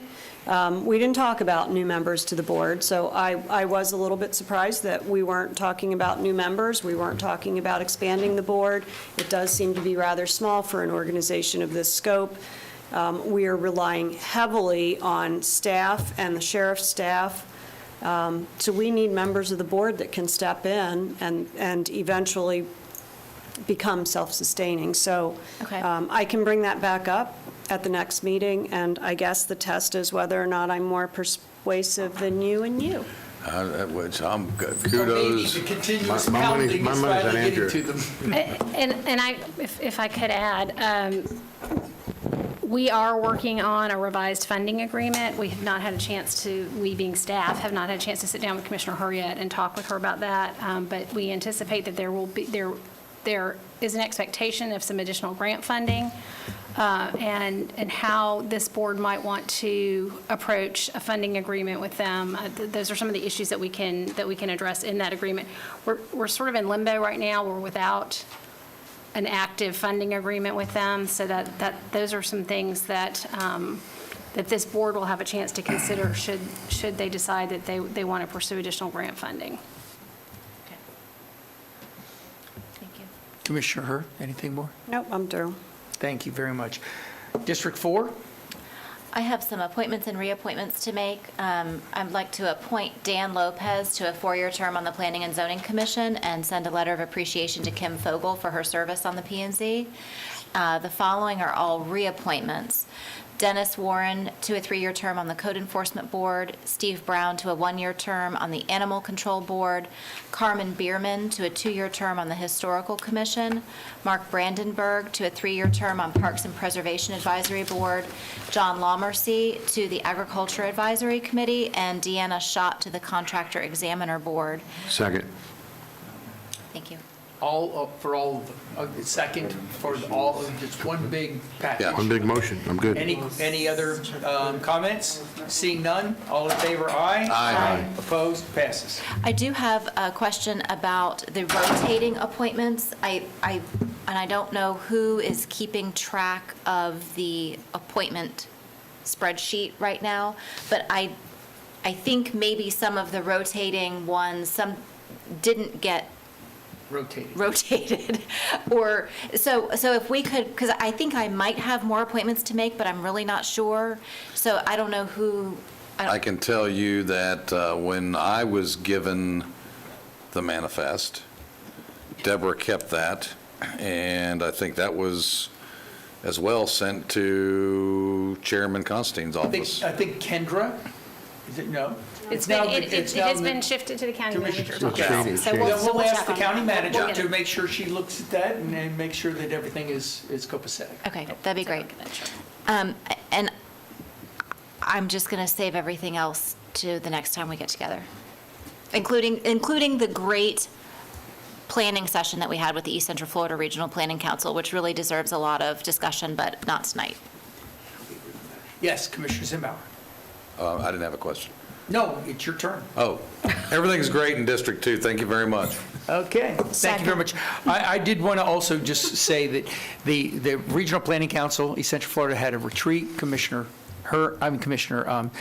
Lockhart and I attended, and it was wonderful, and there was a lot of great ideas, and I'll let her give you a report at the next meeting, or maybe at our work session, or something like that. Well, I will say, I want to thank the county manager for her input. We spent some time ahead of time before the retreat to talk about some really good ideas and points of things that could be helpful for the planning council, and I think you just nailed it. And so I'm really, your thoughts and comments were echoed by other people who didn't even know your thoughts and comments, and so it was confirmation for me that we're on the right track. So, thank you. Thank you. I also want to say that at the meeting, the Links meeting on the 28th, they're going to make Mr. Harrison permanent as the director. Good for him. Okay, good. I just wanted everybody to know from Orange County, he's going to move over. He's been there temporary for the last 2 years, but we're going to make him permanent. Well, you all know that was because of the tax, the transportation, all that other stuff. I'm looking forward to seeing. I think all of you have committed to the Oviedo Winter Springs Chamber Monthly Luncheon, State of the County, on February 4th. So I look forward to seeing all of you there.